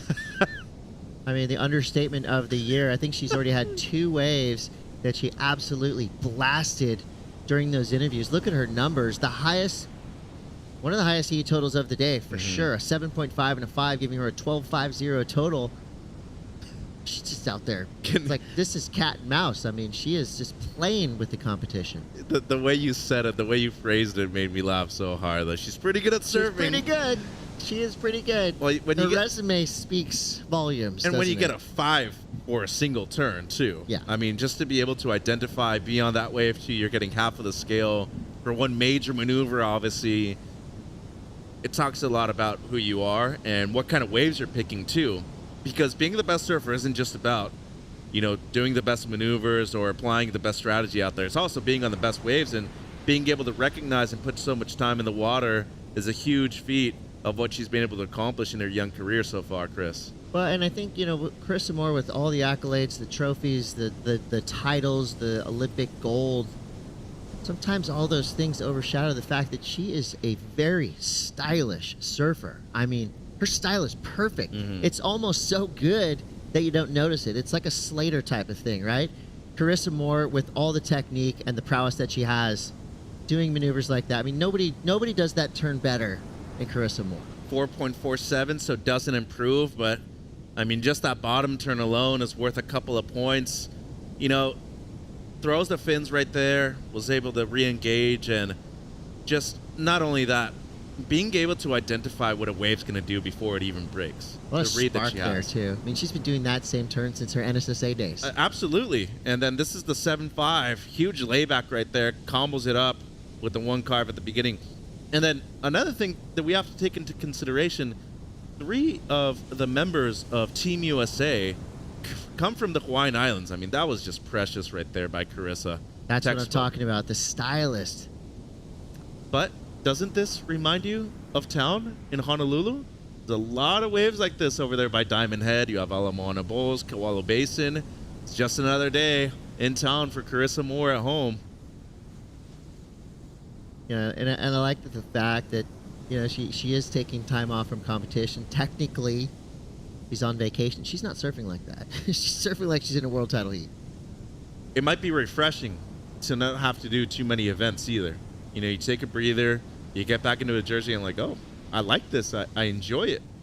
And then the cool thing for her is that she's still getting a spot in Tahiti for the CT event in preparation for Paris 2024 as well. So not a ton of reps, but the important ones are being in place before the Olympic Games happen this summer. Yeah, and again, when you're Carissa Moore, you can pretty much do whatever you want. Mm-hmm. You've earned that privilege, and she obviously has nothing more to prove in surfing, but I like the fact that she's still improving and she's still getting better and better. She's an incredible human being too. I mean, what she does outside of surfing, I think maybe even more important than what she's done in the water. She's the golden girl. She's our golden girl.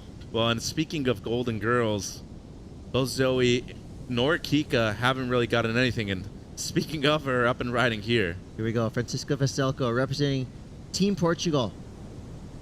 The other team members have had a lot of success so far today. She's got to keep the pace set. Hung up a little bit right there, but 2 decent turns. So that's a good start for Francisca Vaselco. Mm-hmm. That right there is what we want to see. Grit, determination, drive. She's giving that paddle everything she's got.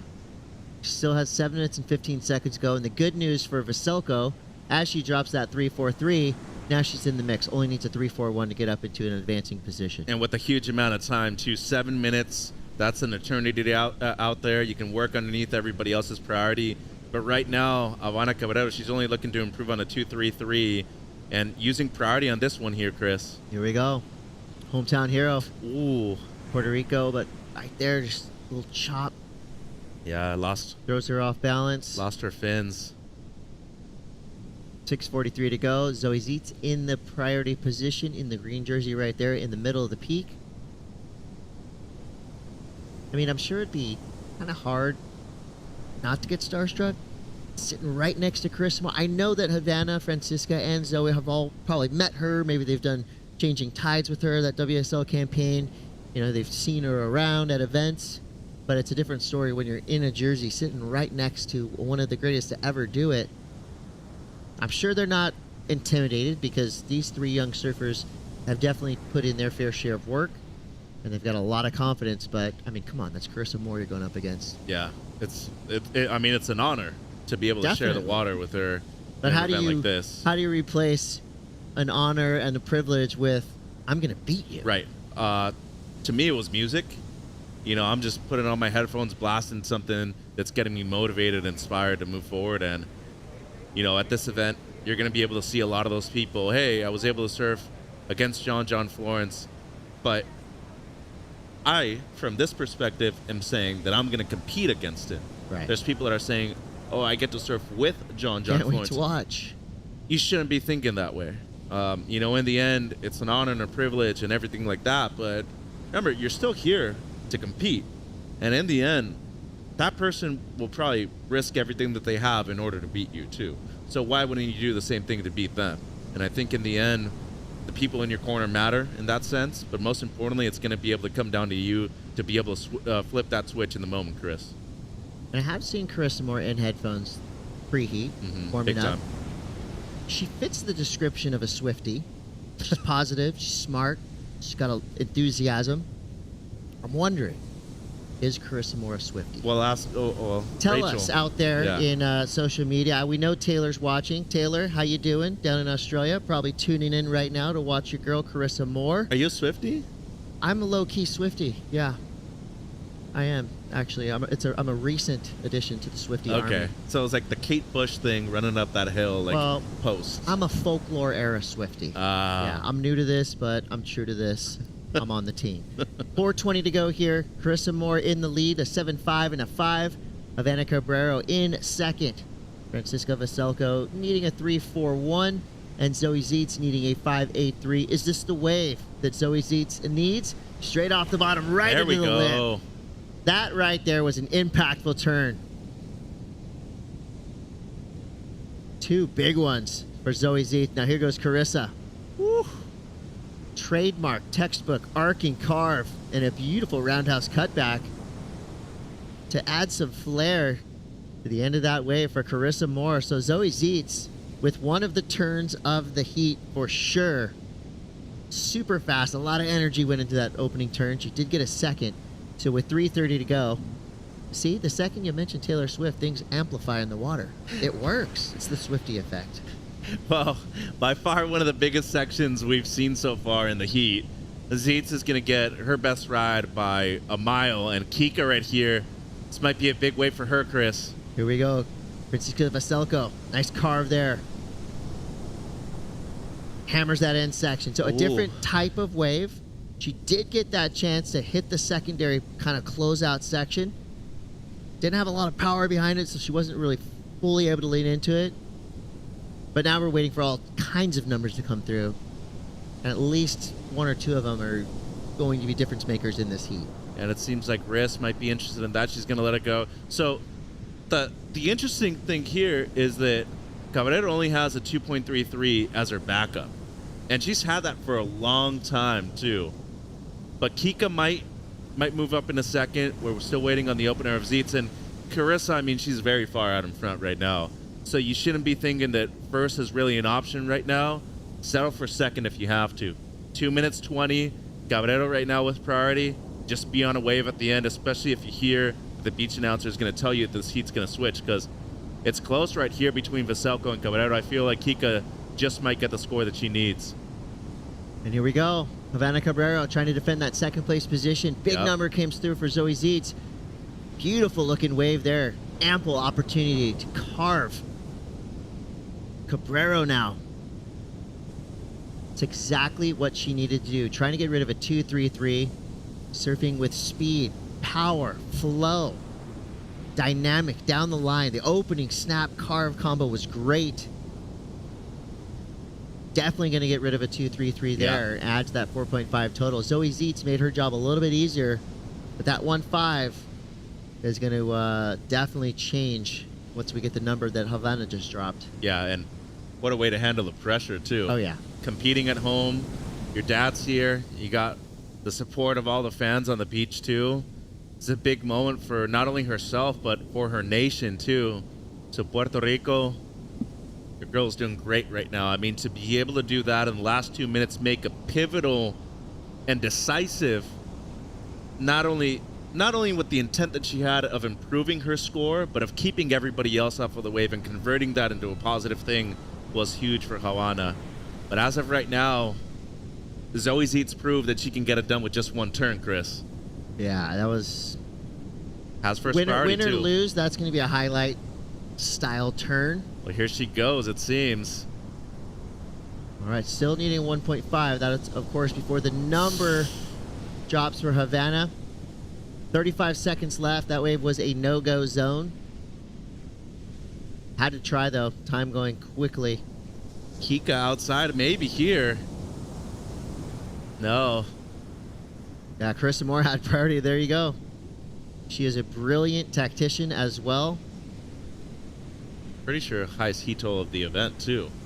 First time we've seen anybody break 16 points on X in the heat already. Yeah, I think you're right there. I mean, she is just a special surfer. And did it under priority a lot, too. Yeah. I mean, she was kind of looking for those waves, just working underneath everybody else's priority. So waiting on a few scores here. Remember the second of Kika, which had the 2-turn combo, and then the last of Cabrero. Got a decision to make right here, Chris. Is it going to be white, or is it going to be the surfer in blue moving through in second place? Ooh, luckily it's not my decision. Can I just vote for all the teams to move through? Well, Carissa Moore, surfing's golden girl, doing Carissa Moore things. A 16-point total. And at the end of that, Havanna Cabrero. She comes through in second place, still waiting for one score to drop. But as it stands now, Francisca Veselko drops to third. Zoe Zietz in fourth. Who will wind up in the repechage round? It's going to be, at the moment, Veselko and Zietz. Moore, Cabrero move on through and stay in the main round. We got a lot more action to come. We're going to bring Shannon and Barton back in on the call. Women's round 2 is going off. Don't go anywhere. We'll be right back.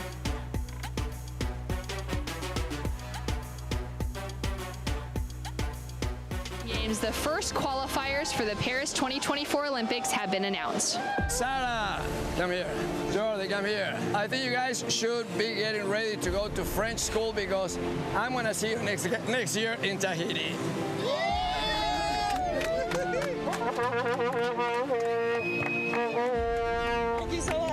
I've been feeling a lot of pressure the last week, so just been like an emotional roller coaster, and just breathing, just trying to focus on myself and trust the process, and yeah, here we are. In Puerto Rico, we call ourselves Boricua. We are proud, passionate, and full of life. On our island, secrets are more precious when shared.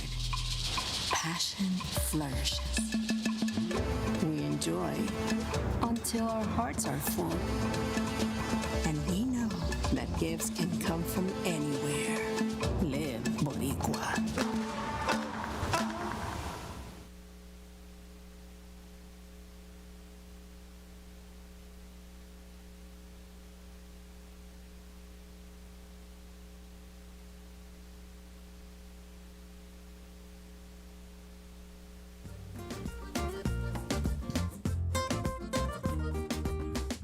Well, out in the lineup, we've got a paddle from our surfer in red.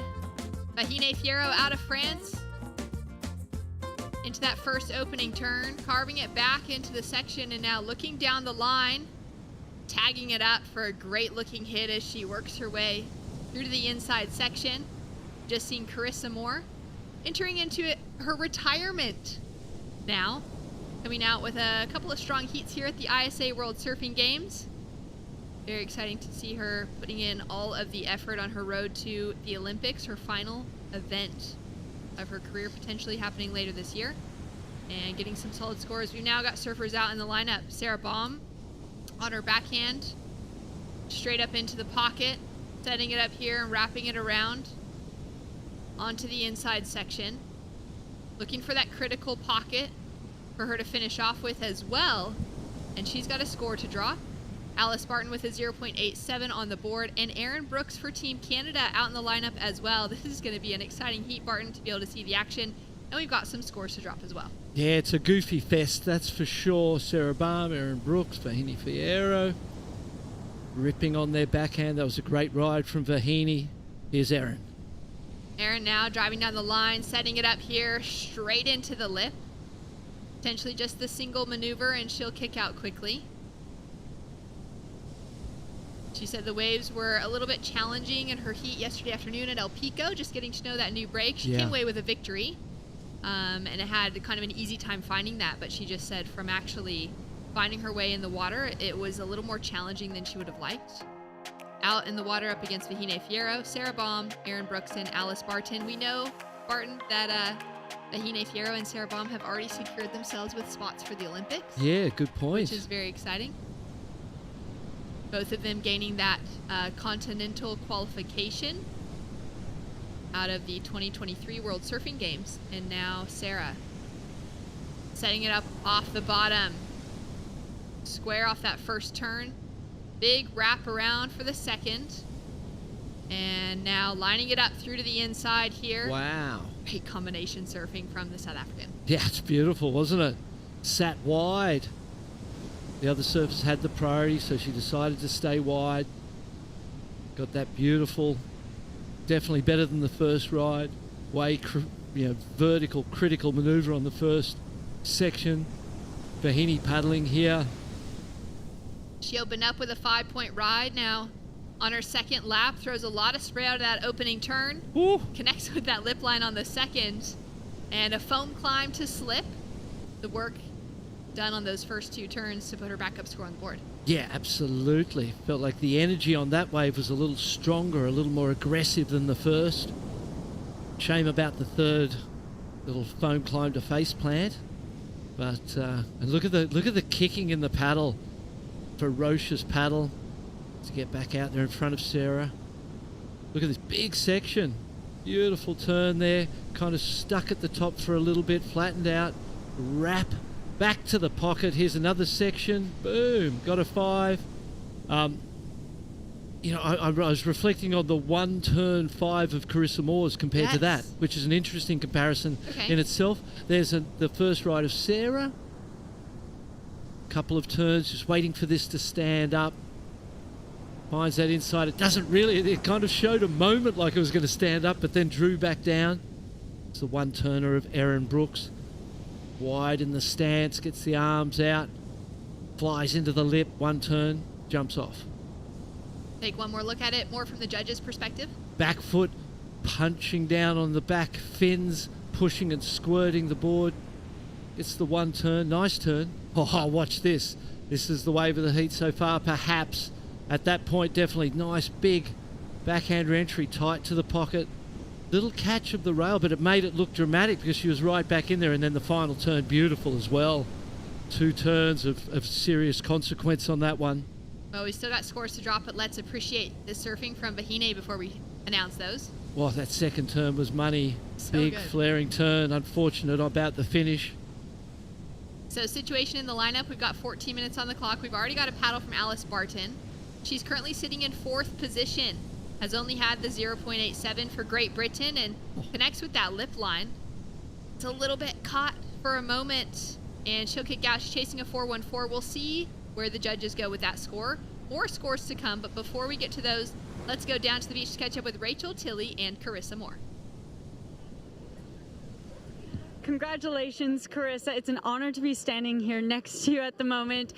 You, earlier this year, stepped away from the championship tour, but you're here at the ISA World Surfing Games supporting your country. You just posted the highest heat total of the day by far. How did it feel out there?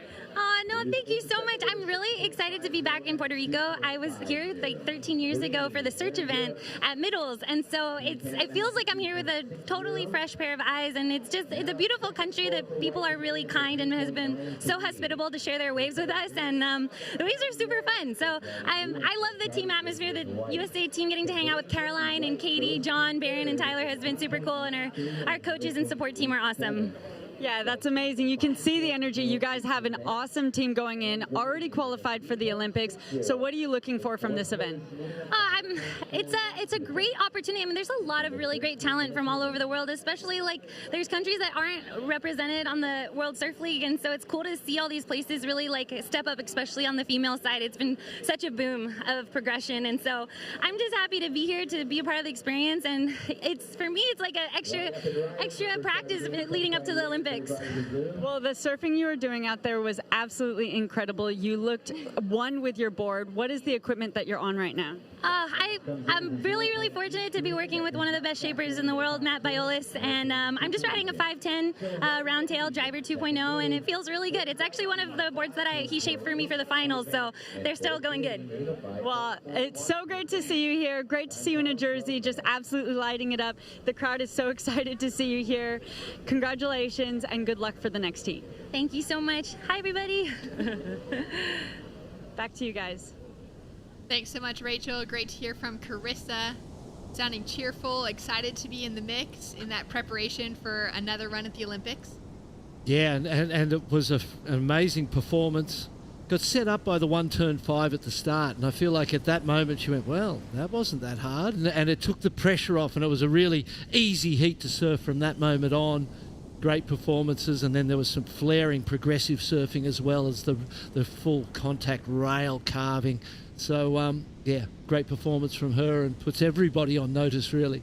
Wendy Velasquez for Team Ecuador getting ready to paddle out next. Just getting a quick word from the beach marshals. They're there to answer any questions if you're an athlete that's competing this week and you just want to know like pretty much anything. They're there to be a bit of the voice of the kind of criteria or that space in the beginning of the day, letting you know those times, paddle out times, all sorts of things. So it's a great opportunity to be able to check in with the beach marshal. I mean, you have to literally to pick up your jersey. Yeah, and then but if you got any questions, you can ask. A new break.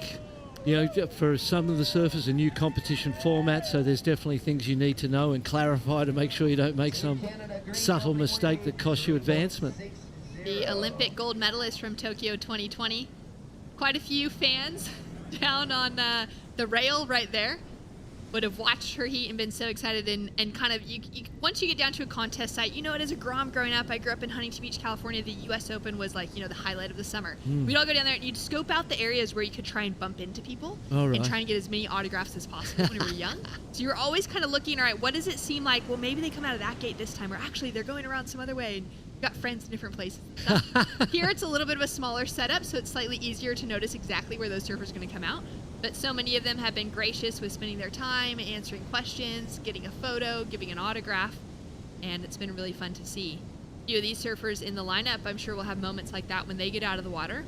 At the moment, current context to the heat, we've got just under halfway to go, 10 minutes remaining. Bahine Fierro for France is currently sitting in that leading position with a couple of fives. Sarah Baum for South Africa is sitting with that big score of the 6.50 as her high mark. She's in that second place position. And then a couple of threes on the board for Alice Barton and for Erin Brooks for their opening exchange as their highest scores so far. And the judges went higher on Vahini's second than the first. That's exactly how it felt to me. There was a power and a strength in that second ride, even with the fall. That wasn't there in the first, so I feel like that was accurate. And then the 6.5 is the highest scoring wave of the heat is right there. So far, this heat feels like it's making a lot of sense, and the judges have got it spot on. Carissa just spending some time doing a couple of interviews, or likely getting a couple of autographs asked of her. I wouldn't say retired. I like to say I'm just shifting gears a little bit, but it's been so fresh still that I'm still feeling my way through it and figuring it out. That was Pablo Zanochi from Duke Surf. He runs an incredible platform for surf journalism in the Latin American side of things. One of the greatest of all time within surf journalists around the world. Alice Barton now up and riding, being really good on these opening couple turns, and she's got the opportunity to capitalize. She's going to do it. She's only chasing a 5.08, Barton. Yeah, that was a fantastic ride. And this is a high-scoring heat across the board. Can't wait to see this angle, front on. First wrap, clean, beautiful. Second one, bit flat on the shoulder, but the carve is beautiful. The speed in the board's great. Into the inside, floating closeout maneuver. Controlled, gets the cutout, and definitely feels like a wave that's going to be in that range with the other first and second place surfers at this point in time and really give her a shot at advancement. 3.93, the previous high for her.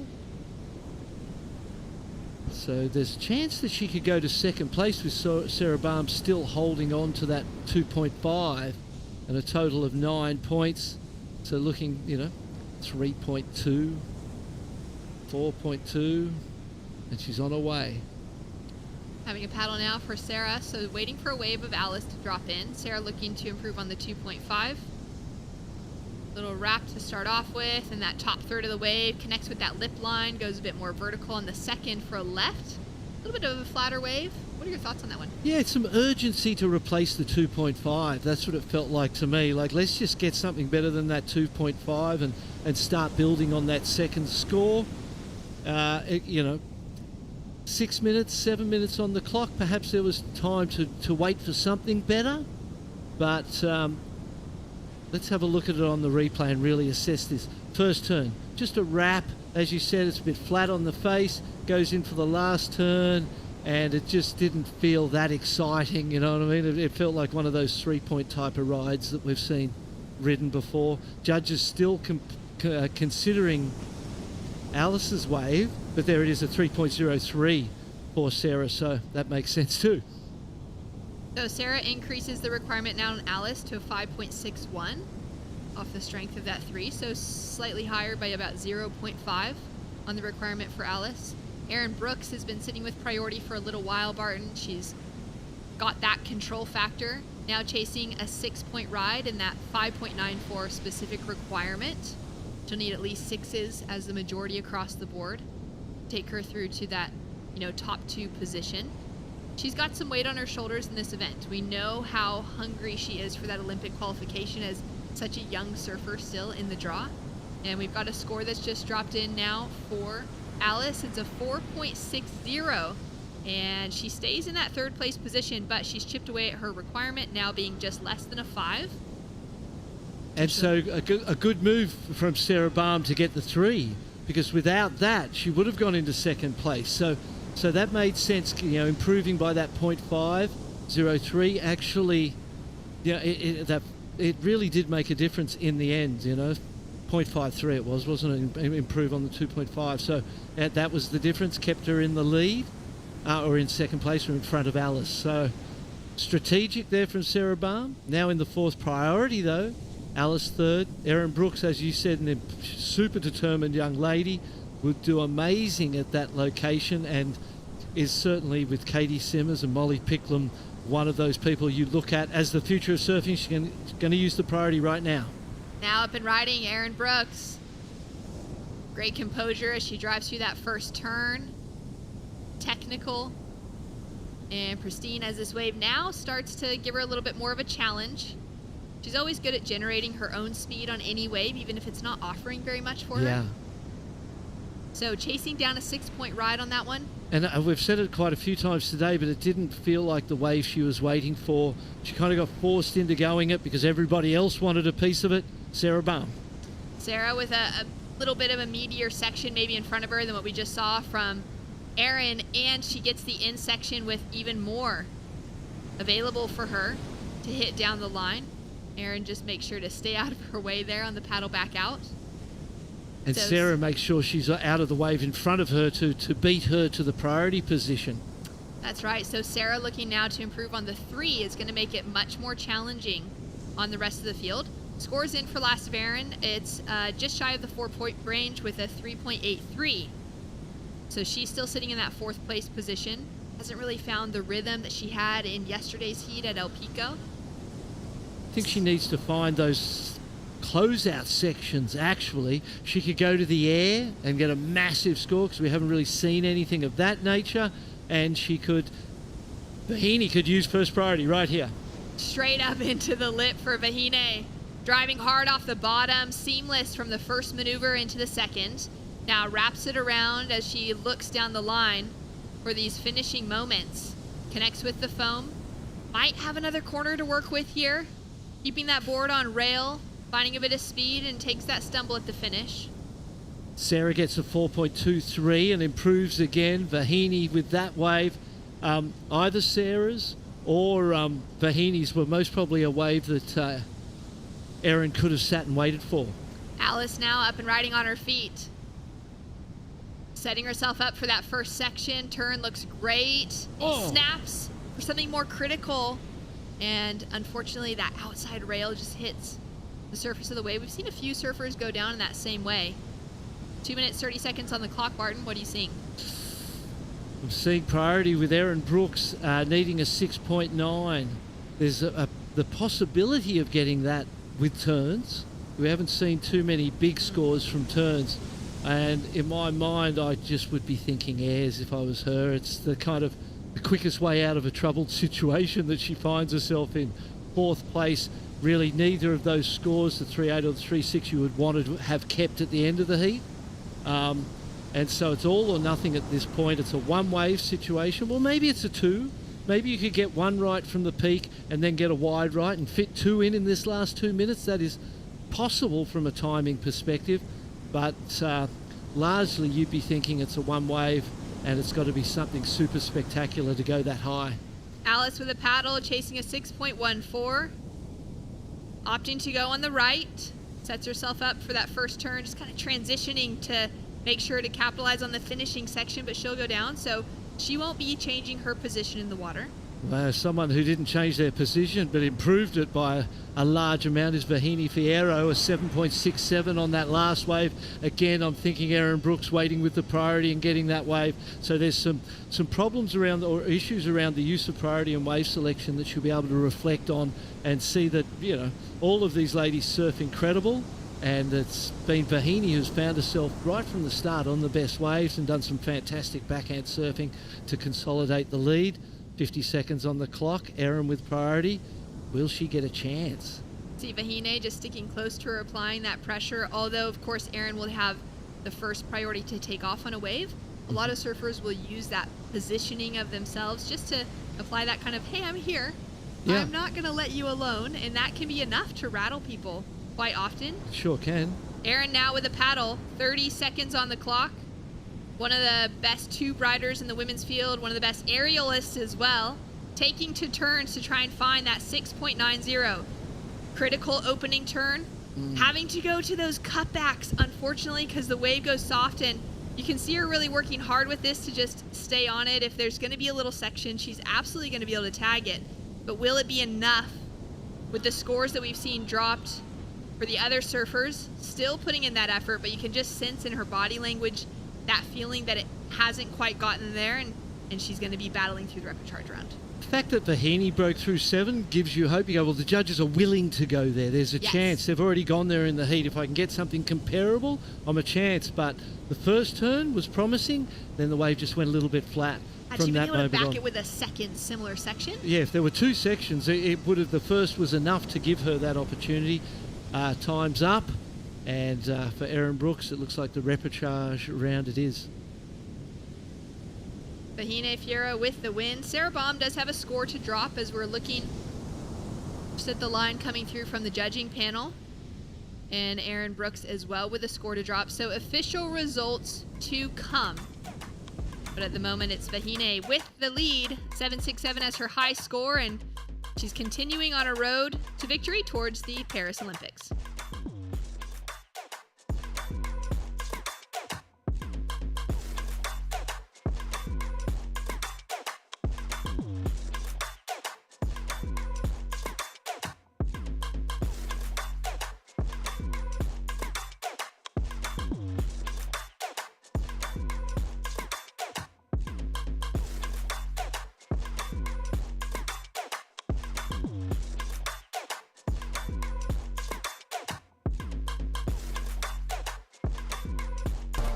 I'm 23 years old and I'm from Tahiti representing France. Teahupo'o is a very special place to my heart. It's a very particular wave because you can't train any other waves than that one if you want to get better. So you have to go to the Olympic qualification, and that's probably one of my biggest focus for now. Vahine Fierro officially qualifies for Paris 2024 in El Salvador and has punched her ticket to compete at her home break of Chopo. To have Vahine qualify at her hometown, like, I don't know if you could hold the Olympics at Chopes without her there. It's enough to make me want to cry, to be honest. You know, she has been through an enormous amount of emotional ups and downs, you know, following this dream, chasing this dream, see her come out the other side of all of that, succeed, book her place. But that is epic, mate. You know, I'm an Olympian now, and I just want to put all my effort in and leave it all in the ocean and just, you know, not have any regrets and just surf my heart out and try my best out there. Hard work does pay off at some point, and this point right now is like the best ever, and I'm really looking forward to, you know, putting the time in over there and figure out how I can win that gold medal.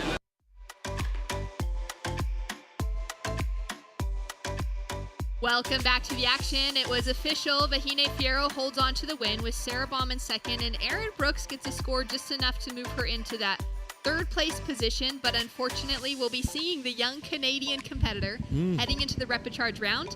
Now she's a surfer that we know could end up winning the event out of a moment like that. Sally Fitzgibbons and all of her ISA gold medalists has a lot of those wins have come from repecharge round battles all the way back through. So Aaron, we could absolutely see that. Yep. But that would have been a bit of a shakeup, especially for a lot of our viewership. I feel like fans down on the beach kind of looking at that draw, knowing she was the younger one, but she's one of those with a lot of eyes on her. As we take a look at Mahina Maeda out of Japan, she's had quite a few junior world titles to her name. She was able to compete in Tokyo as well as an Olympian, and now she's looking to put herself back in that conversation. She's got such a great style, and she loves charging in bigger waves back at home in Hawaii. So it's exciting to see her out here today. She's up against Brisa Hennessy from Costa Rica, Wendy Velasquez of Ecuador, and Lucia Machado of Spain, all with Mahina Maeda representing Japan. Another one of those international heats, Europe, Asia, and South America. Latin America represented there. Brisa Hennessy did great at Sunset Beach. I think she'll feel really comfortable in these type of waves. Mahina's first wave being considered now. Great to get an early start. Board looked great under her feet. The way when the wave went flat and she was able to just keep going rail to rail and keep the board moving without bouncing too much, it was promising signs for her equipment. 2.83, long ride, lot of work for that score, but speaks to the size of the maneuvers on the wave, and the opportunities in the wave face. That's right, and knowing that, in that previous heat, we saw Mahina get into the sevens on that big rail work. There is that big scoring potential out there. Yeah, and it's a certain type of wave.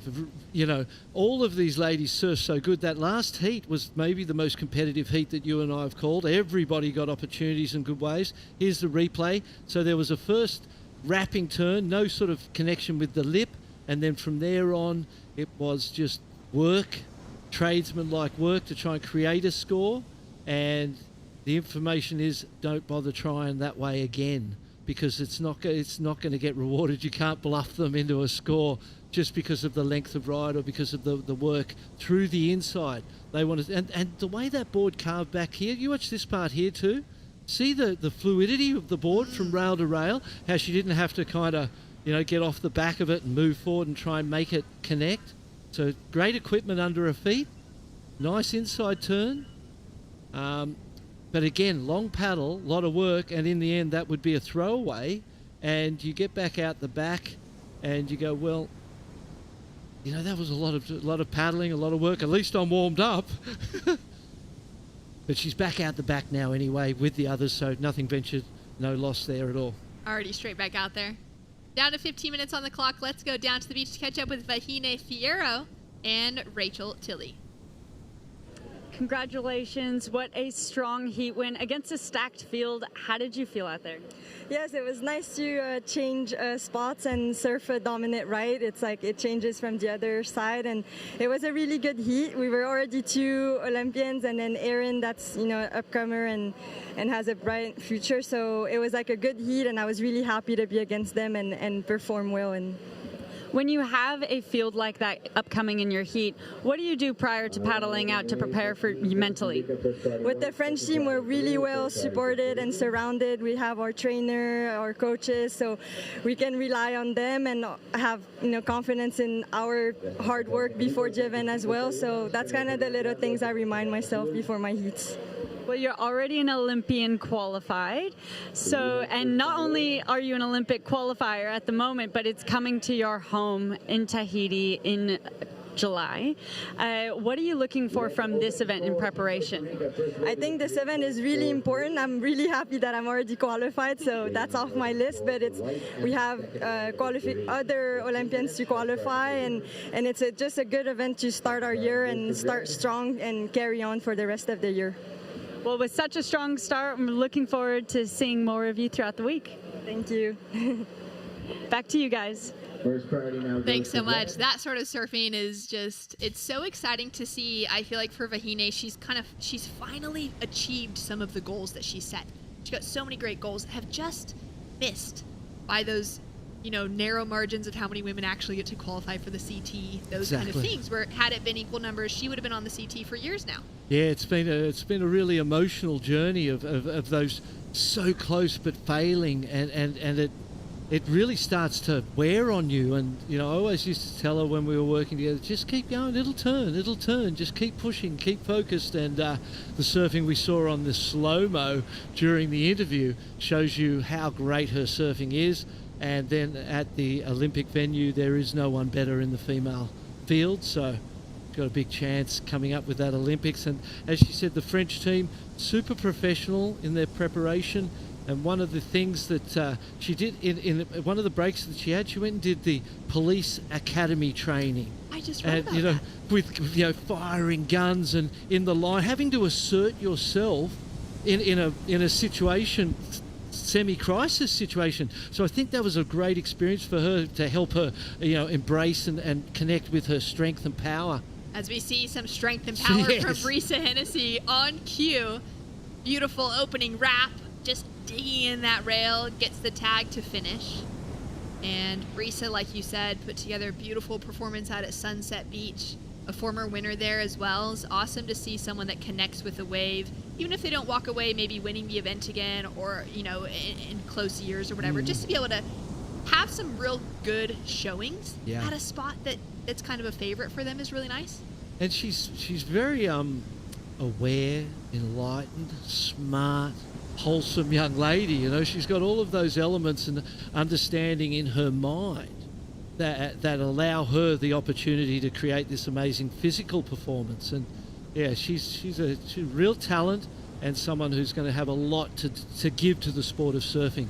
That's absolutely right. She's an incredible role model, and the way that she's opened up to us this year through her social media, through the little opportunities that we get to hear from her and her voice. She's been really candid and open with what she's been going through from, the physical side of things that pulled her out of the tour last year. As we take a look at some replays here, we'll get back to Brisa Hennessy because Leilani Mccal has put herself into lead with a 4.27. Yeah, she was. Here we go. This is the front-on angle. It's been great to see what the drones have given us, but I love this front-on angle. First turn, loose. The rail looks so free, so clean through the water. Couple of great turns there. Brisa drives off the bottom, nice carving turn. Section comes up in front, hits that cleanly, gets two, jumps off. Slow-mo, love this. Gives it a moment, lets it breathe, and then lays the rail over and tweaks it right at the end. Wants to give herself enough time and keep enough speed to be able to hit this closeout section. So she didn't take that first turn too far back and around and connected too beautifully. Best wave of the heat so far, sorry. There it is, a 5.5. When you're in a moment like that, that little tweak of the tail that you called out in that first turn, you've got to be paying attention to that next section as well, like you said, to be able to know when to hold back, when to go all the way. Wendy Velasquez now up and riding for Ecuador and setting herself up with a little tail slide on the inside. She's unable to hold on to it, and it looks like White maybe out the back for Lucia up and riding again. So she's going to have another score to drop. But Barton, is it, how challenging is it when you're in a heat like this? You've got some pressure on you. You want to put big scores down, and to kind of be aware of how far you should go with each individual maneuver because you're putting together an entire wave. You're putting together, painting the canvas as you go. Yeah, and so I suppose the longer the wall, the more complicated that becomes because you've got so much opportunity. Almost. Yeah, it just keeps going. When it's a short, punchy wave, it's a much easier equation because you see one or two sections and bang, bang, and you connect it. So the longer the dance, the more complicated, that rhythm becomes.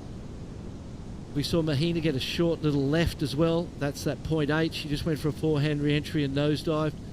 So really, after that first quick start with the 2.83, finds herself in third place now without really a score of consequence, and 8 minutes 55 on the clock. It's like a restart in your mind, okay.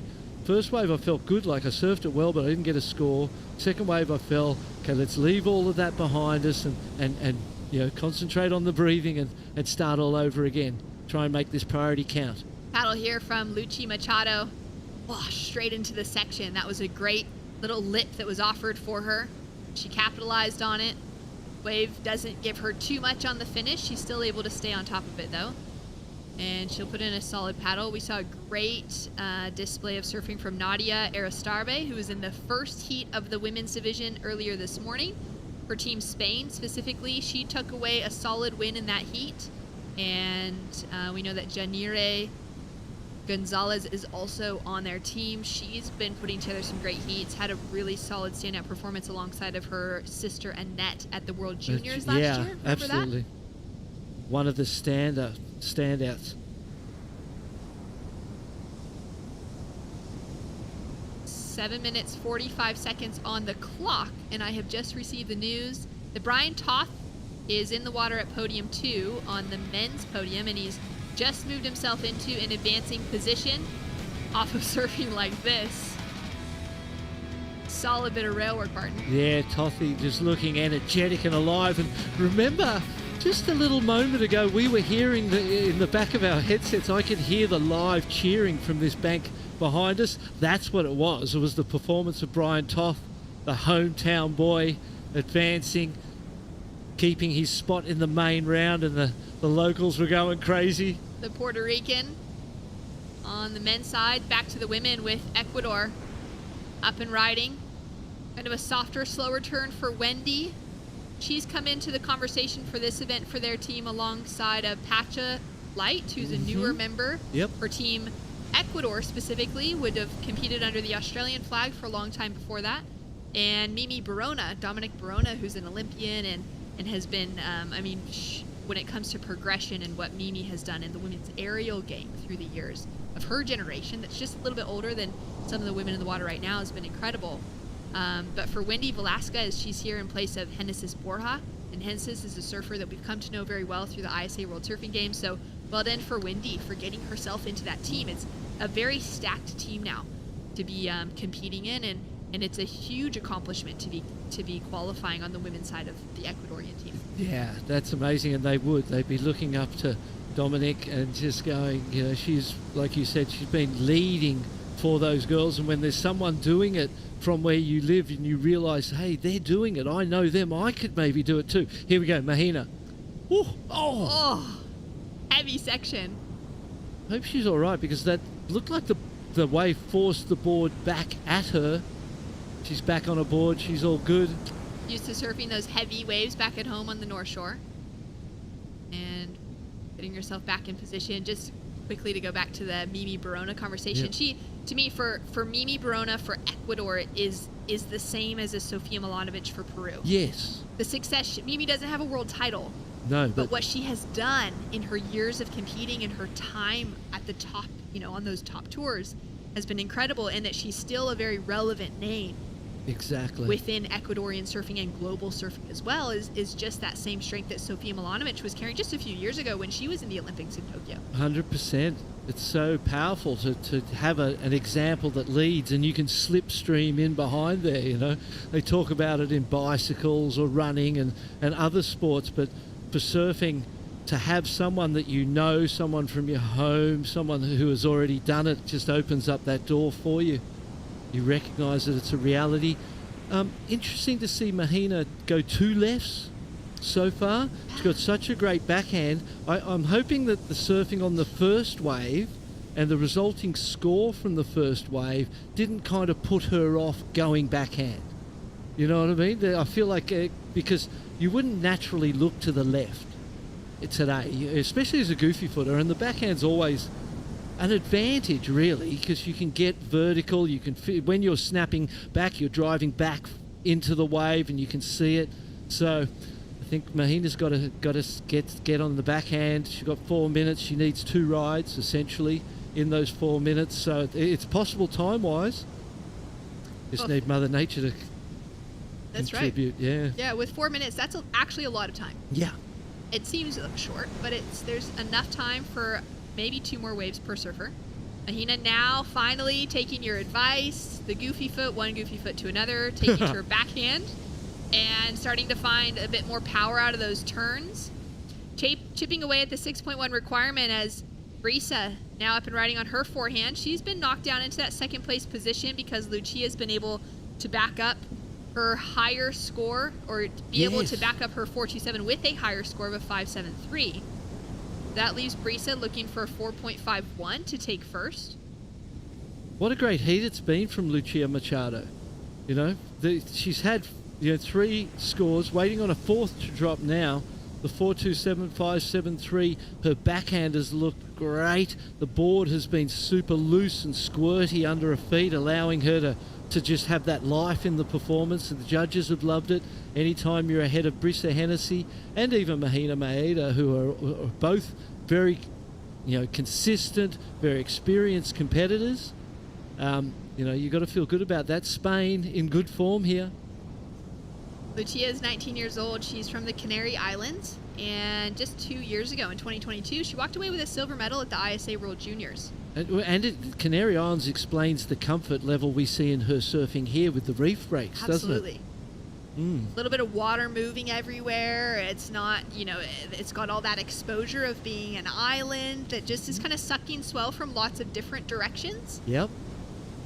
As well as those shallower spots in the reef, and everything's kind of shifting. It makes sense now. She's on fire. Good location for her. She would have heard the announcement that World Surfing Games was going to be here this year. Had a look at what the actual wave was going to be, and been frothing, knowing this was going to be her chance to qualify as an Olympian. She's going to have waves that she's going to feel very comfortable in, considering where she comes from. Yeah, you would think so. Never been to the Canary Islands. It's definitely on the list. Yeah. But we know there's some great reef breaks. There's one particular left that every time I see it, it looks exactly like Pipeline.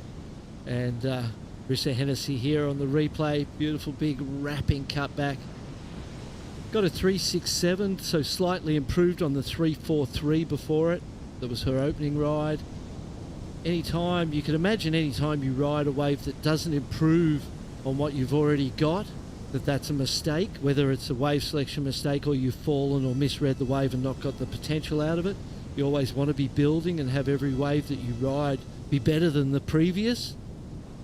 Best way to put pressure on people, your opponents. Well, we're down to the final 60 seconds. Surfer in the lead is holding on to priority. Essentially at this stage, it's looking unfavorable for Mahina and for Wendy because there's only 50 seconds on the clock, and the 2 surfers in the leading positions are also holding on to priority. And I think that 3, which was a wave caught from Mahina Maeda, was caught under priority. So it wasn't really obviously a great one and she got a 3. She got a better score because of the size of the manoeuvres. So there's some confidence to be taken out of that to go, well, if I was on the right waves, I could have got through that heat. Battle now to get away from the pack and maybe put herself in position for this one. 25 seconds on the clock. And if she can get into it, it's going to be all hers. She's going to go on the forehand. Chasing down a 6.17. Connects with the lip on that first section. Now wraps it around on the second. She looks like she's going to have a good pocket to work with. You can see the way the wave is just hitting the reef. It didn't really offer her like a proper section at all. We've seen that, doesn't it? The first section on the left is good. It then goes into a flat bit, and then you come into the inside reef and it starts doubling up and getting all weird in there. And we haven't really seen anyone be confident with that inside section because it's not very obvious. It was worth a try though, this one, wasn't it? You see there's the first turn. Maybe could have got a little higher with that. There's that flat section we see consistently, and here's where things get all weird and double out on shallow bits of reef. Last turn was nice. The incompletion means that there's no way she's getting that score that she needed to advance, but 3rd place. Well, a great effort all around. It's going to be Spain's Lucia Machado up with the lead, and Brisa Hennessy for Costa Rica. In that 2nd place position, Mahina Maeda and Wendy Velasquez. Heading into the repecharge round, we're going to see more of them throughout the week. And coming up in our next heat, we are going to have Joan Defay hitting the lineup for Team France. It's going to be an exciting one to watch. Stay tuned.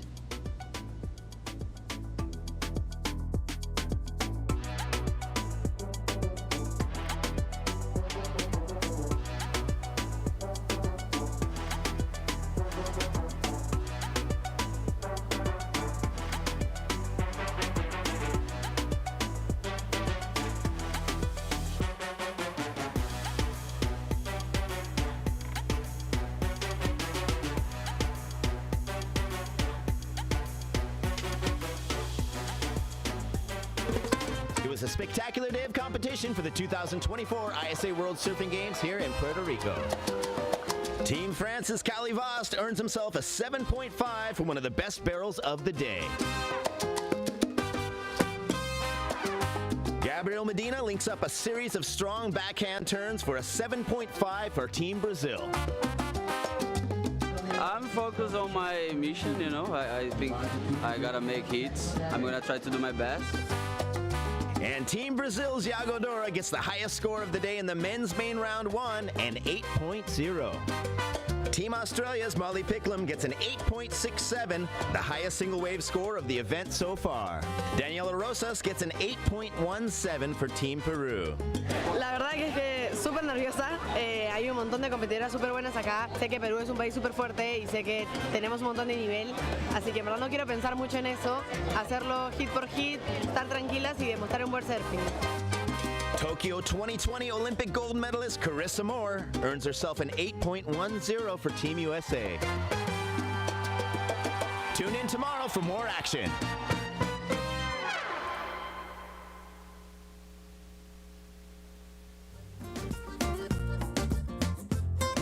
Welcome back to the action here for the ISA World Surfing Games. We're in heat number 15, round 2 of the women. Just a few more heats to get through actually before the finish of this.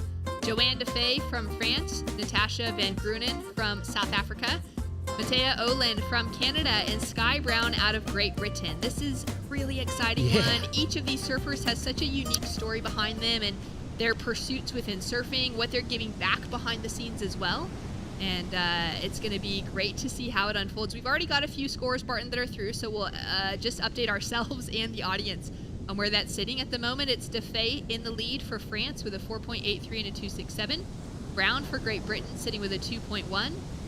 Van Grunen for South Africa with just a throwaway score, and Olin for Canada has yet to get her opening ride.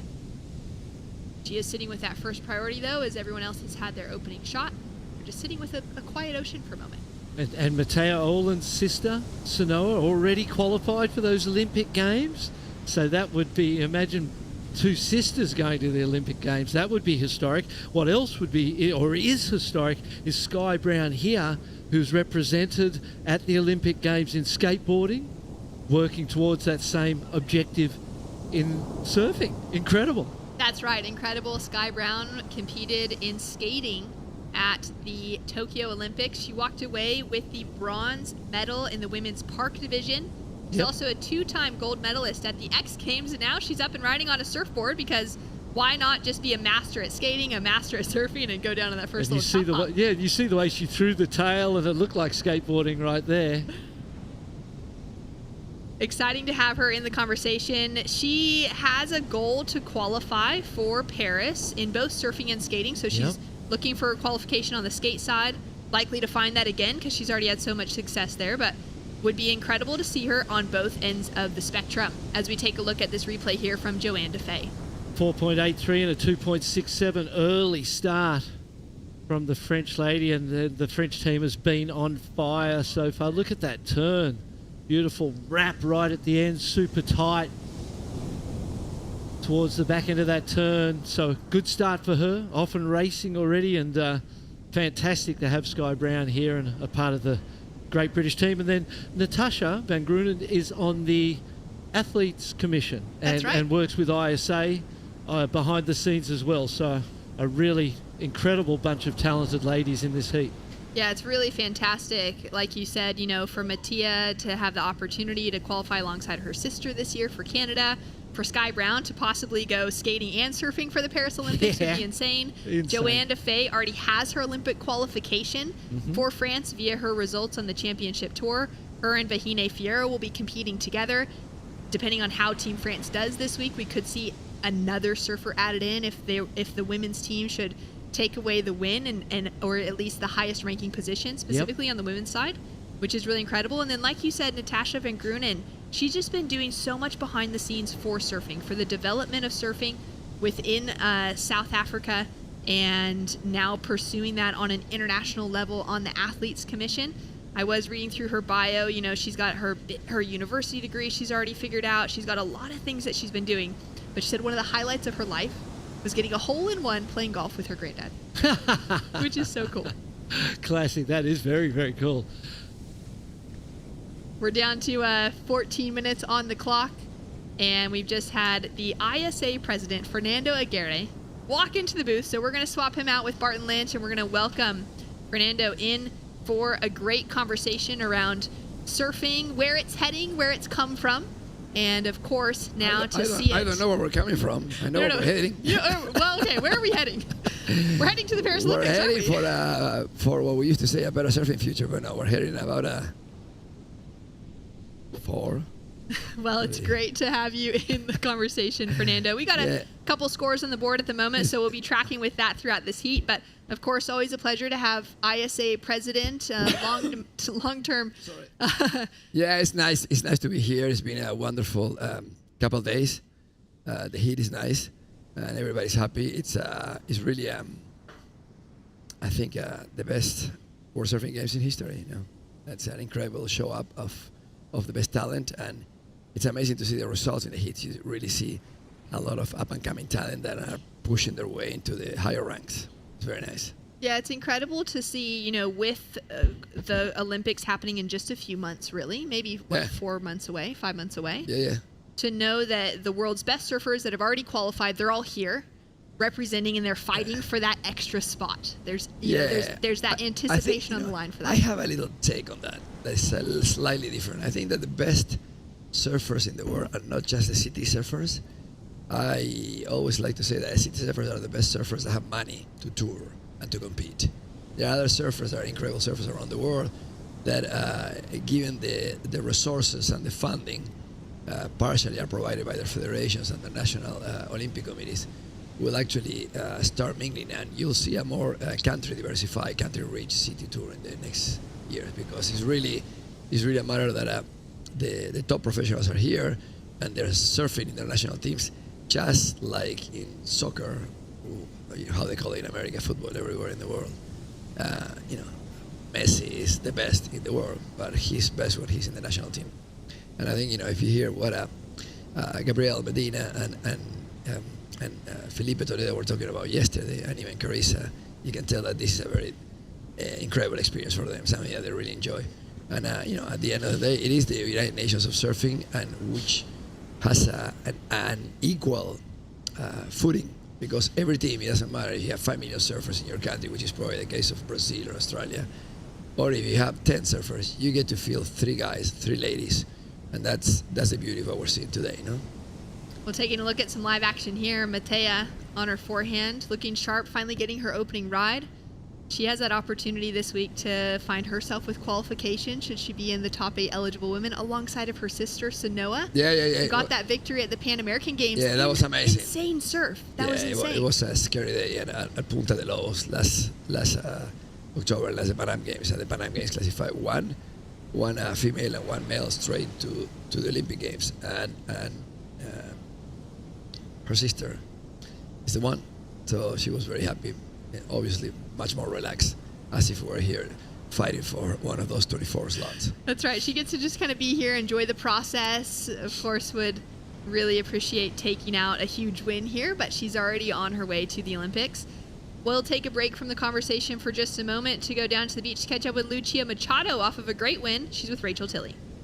Congratulations on your heat win representing the country of Spain. How does it feel to be here at the ISA World Surfing Games supporting your country? It's always the best contest of the year.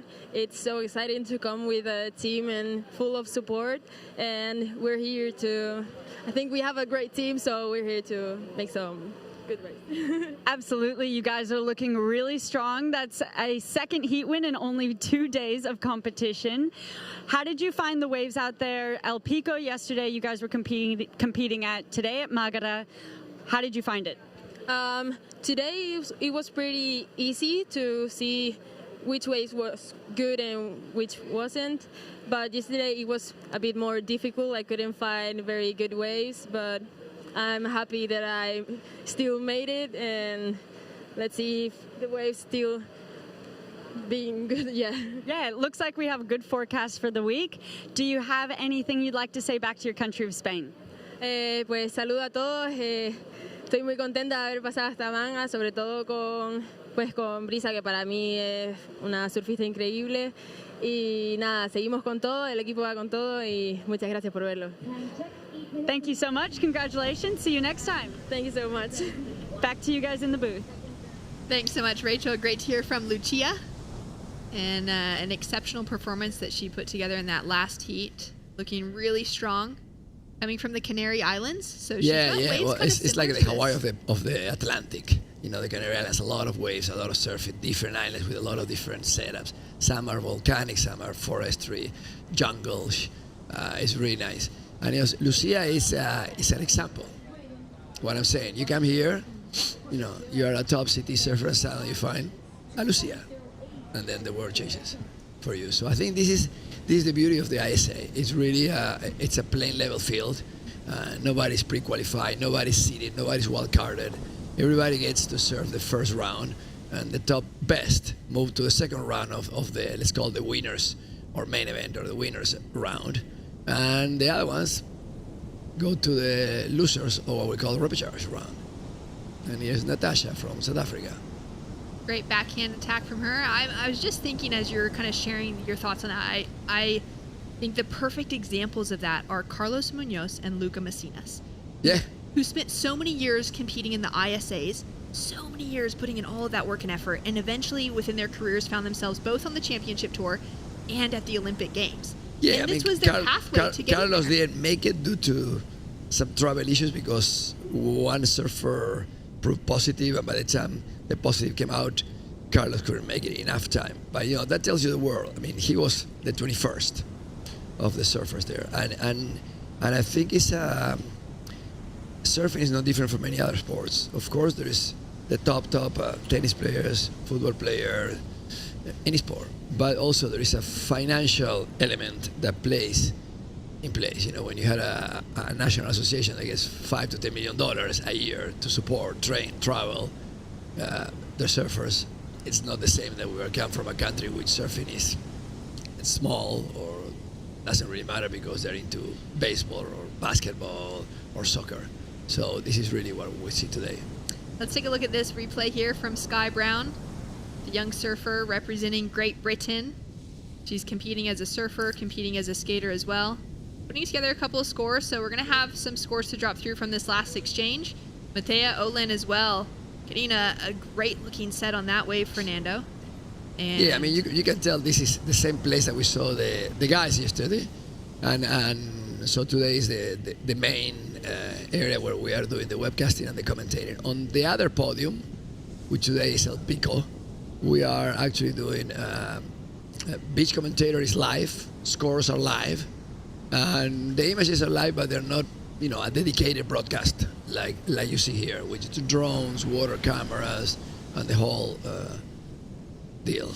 Hoping, you know, in the future to have both towers webcast with commentators, but it's a substantial increase in our expenses, and that's just we can afford. We're still a small sport considered to some of the mainstream sports, but I think that is going to change after the Paris Games, when surfing certainly will prove to be a high ratings, high visibility sport, broadcasting from Tehupo. yeah, it will be very exciting. It's an incredible decision to, I guess, be gutsy enough. We've heard that from a few different people, to decide to actually run surfing for the Olympics at Tehupo. Yeah, Tehupo, you know, is in the French Polynesia, which is part of France. You know, France has territories or departments outside of Europe. Some are in the Caribbean, like Guadeloupe, Martinique, South America, the French Guyana, Reunion in the Indic Ocean, the Indian Ocean, New Caledonia in Micronesia, and of course, French Polynesia in the south. Here goes Johanna again, and cement. Oh, incredible finish to that wave. She wants to go back to first.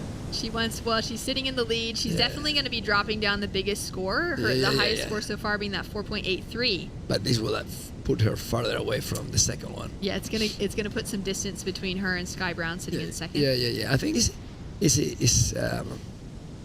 Tehupo poses some challenges, but I think from the point of view of broadcasting, it's amazing because at 7 in the morning, Tehupo, when we start our hits, it's 7 p.m. in Europe, in France. So that means that the people that come back home after a long day of work or doing whatever, tourists cruising around in Paris, attending the games, they'll sit at home on their TV room, or bedroom in the hotel, and suddenly, here it goes, it's surfing. It's probably one of the few sports that are going to be there, and we feel very confident that we're going to bring a lot of excitement, and it's going to be a further step upwards after the success of Tokyo, which surfing was really a top sport from any point of view of measuring our performance. It has been incredible to just see the trajectory of... There she goes. As we take a look here at this last wave of Joan Defay. We're still waiting for the score to drop in from the judges panel, but I can't help by looking at her, and it goes back to Tommy Curry and some of those incredible carver speed, her torque rotation of her upper torso to make those turns. Yeah, that's a great likeness. Yeah, look at that. She's right on the spot, on the toughest spot on the lip, and landing that in an impeccable way, full crunch, low stance to land that maneuver. I mean, technically, she's as good as she gets. Amazing wave from her. So we're waiting for that to come through as we take a look at the replay here from Mattia. She's currently sitting in that 4th place position. And Joanne's wave just dropped through as a near excellent, a 7.67. Yes, well, it was an incredible wave. So we have 2 girls qualify, 2 ladies qualify for Tehupo, and 1 French man. That means there's a lot of activity on the male side of the French team. No? 2 minutes, 20 seconds on the clock, and you're right. For Team France, they've already got 2. They got a male and a female. Yeah, they got two ladies, one through CT and one through the ISA event last year, and then 1 lady and 1 guy. They are Tahitian locals. They've been trained in Tehupo, so nothing better to be served the food when you're hungry. So they're really hungry for that, and it will be amazing how they continue to train for these 3 or 4 months until July. At the end of July, when Tehupo opens up for the 2nd ever Olympic cycle, no? That's Central right. Olympic Games. For Cali Bast and for Vahine Fierro, 2 names to pay attention to this week, not because they need to find that qualification, but because they're already standouts. And having these events in the same year as the Olympics, they're not just important for the surfers that still are looking for qualification with those 6 spots available on the men's side and the 8 spots available on the women's side, but they're really important for the surfers that already have that, because they're getting those reps in. The formatting for Olympic surfing will be more similar to ISA surfing than a lot of other events they're competing in around the world. Well, and I think there's also this thing about going into the top ranking for ladies and guys at the ISA. There's a world champion team, which is summatory of both genders, but then there is a ranking for each gender. Each gender will provide an additional slot. So should the French ladies be on top, they will get an additional slot. America won that in 2022 in Huntington Beach. So there's going to be 3 American ladies, which is 1 above the quota per country of 2. And that was an incentive that we created to create more excitement at the top teams. And the French have been there at the very top and fighting and hungry. So nothing to see, as I say, full plate of food and hungry guests. Well, one surfer that's looking really hungry in the water right now is Sky Brown. We've got 15 seconds on the clock. We've got some scores to drop through. But Fernando, it's always nice to have you jump in with us during these events. Thanks so much. Gracias to everybody. Thank you, everybody. And keep on enjoying this. We're here for the whole week, so we'll keep you excited. Adios. Well, out in the water, the buzzer has sounded for the current heat in the lineup, and it looks like Joan Defay is holding on to that leading position. We are waiting for a score, though, for Sky Brown out of Great Britain. That was an important wave. We saw her with that big re-entry to start. Got a couple more turns tagged together. She's chasing a 4.60, so it's not a huge requirement, but we have seen the judges really kind of weighing out that opening maneuver needs to be really exceptional in order to get a score going above those 4s. So we're just waiting to see from the judging panel if Sky Brown's going to be able to take that top 2 advancing position over Mattia Olin.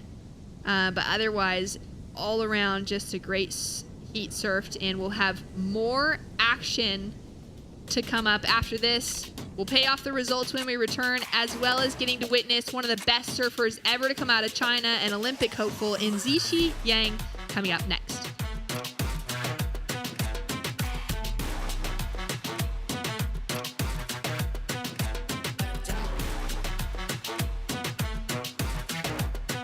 To be in an era where surfing's becoming so global, you know, it's so cool to see all these different unique faces, unique people, you know, and then seeing a country like, for example, like China.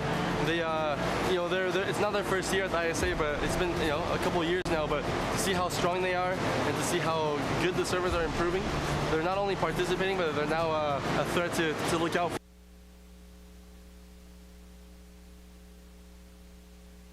In Puerto Rico, we call ourselves Boricua, a unique name honoring our island heritage and the vibrant spirit of our people. When you bask in the warmth of our beaches, when you taste the love in our food, when you embrace the call of our adventures, you'll find that spirit in yourself. Dare to live every moment. Live Boricua.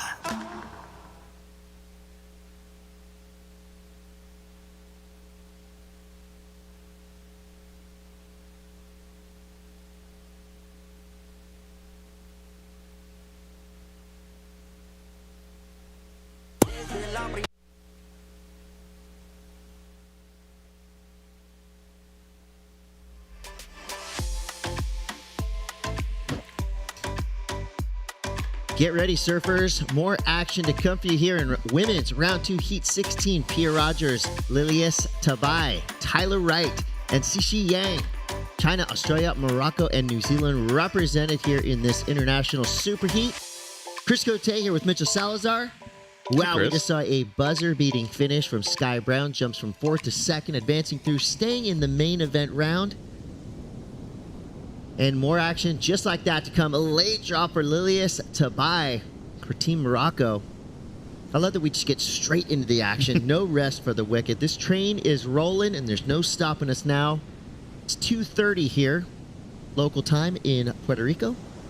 And the hits just keep on coming. That was a great last heat, and we're in for more of that, Mitch. Yeah, and two-time world champion, former gold medalist here at the ISA as well, Tyler Wright. She's been a standout so far in her opening round, but you know, more importantly, imagine opening up the doors for a lot of people like Lilias Tabai from Morocco and Zixi Yang, who's one of the hopefuls, as Shannon was saying in the previous heat, to qualify for China. They already medal a lot.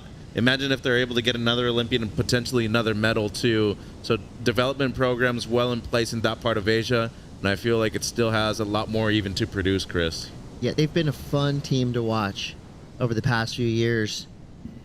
You know, they come with just as much joy as anyone else when they come here to surf. Watch them in Huntington Beach doing big things. Zixi Yang, definitely one of the standouts of that team. Whoa.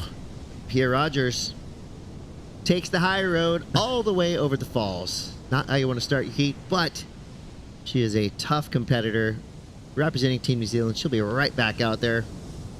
That's what happens when you find yourself right in the middle of the peak. About to say. Just a little too far inside to make that decision to go right or left. And the wave made the decision for her. That extra paddle goes a long way, too, so don't stop paddling until you fully feel like you're into a wave like that.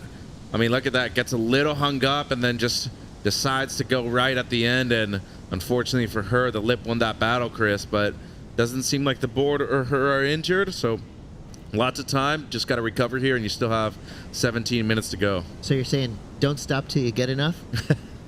You've had a lot of musical references today. 16.5 on the clock here. No scores of note. Lilias Tabai does have a 0.5, Pia with a 0.23. Pretty much carbon copy waves.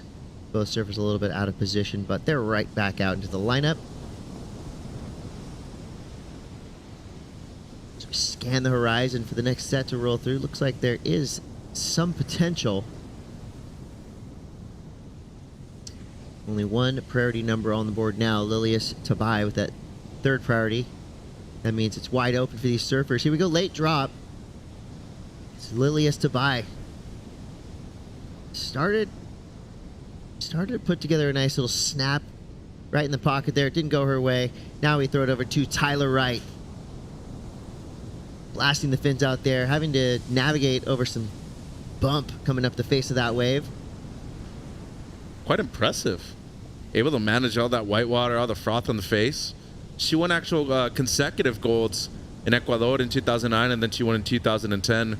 Pretty good surfer. I mean, if you think about the generation of surfers that she comes from, too. Oh, yeah. She's among the best of the best to ever do it. 15:20 to go. Let's go down to the boardwalk. Rachel Tilley standing by with Joan Defay.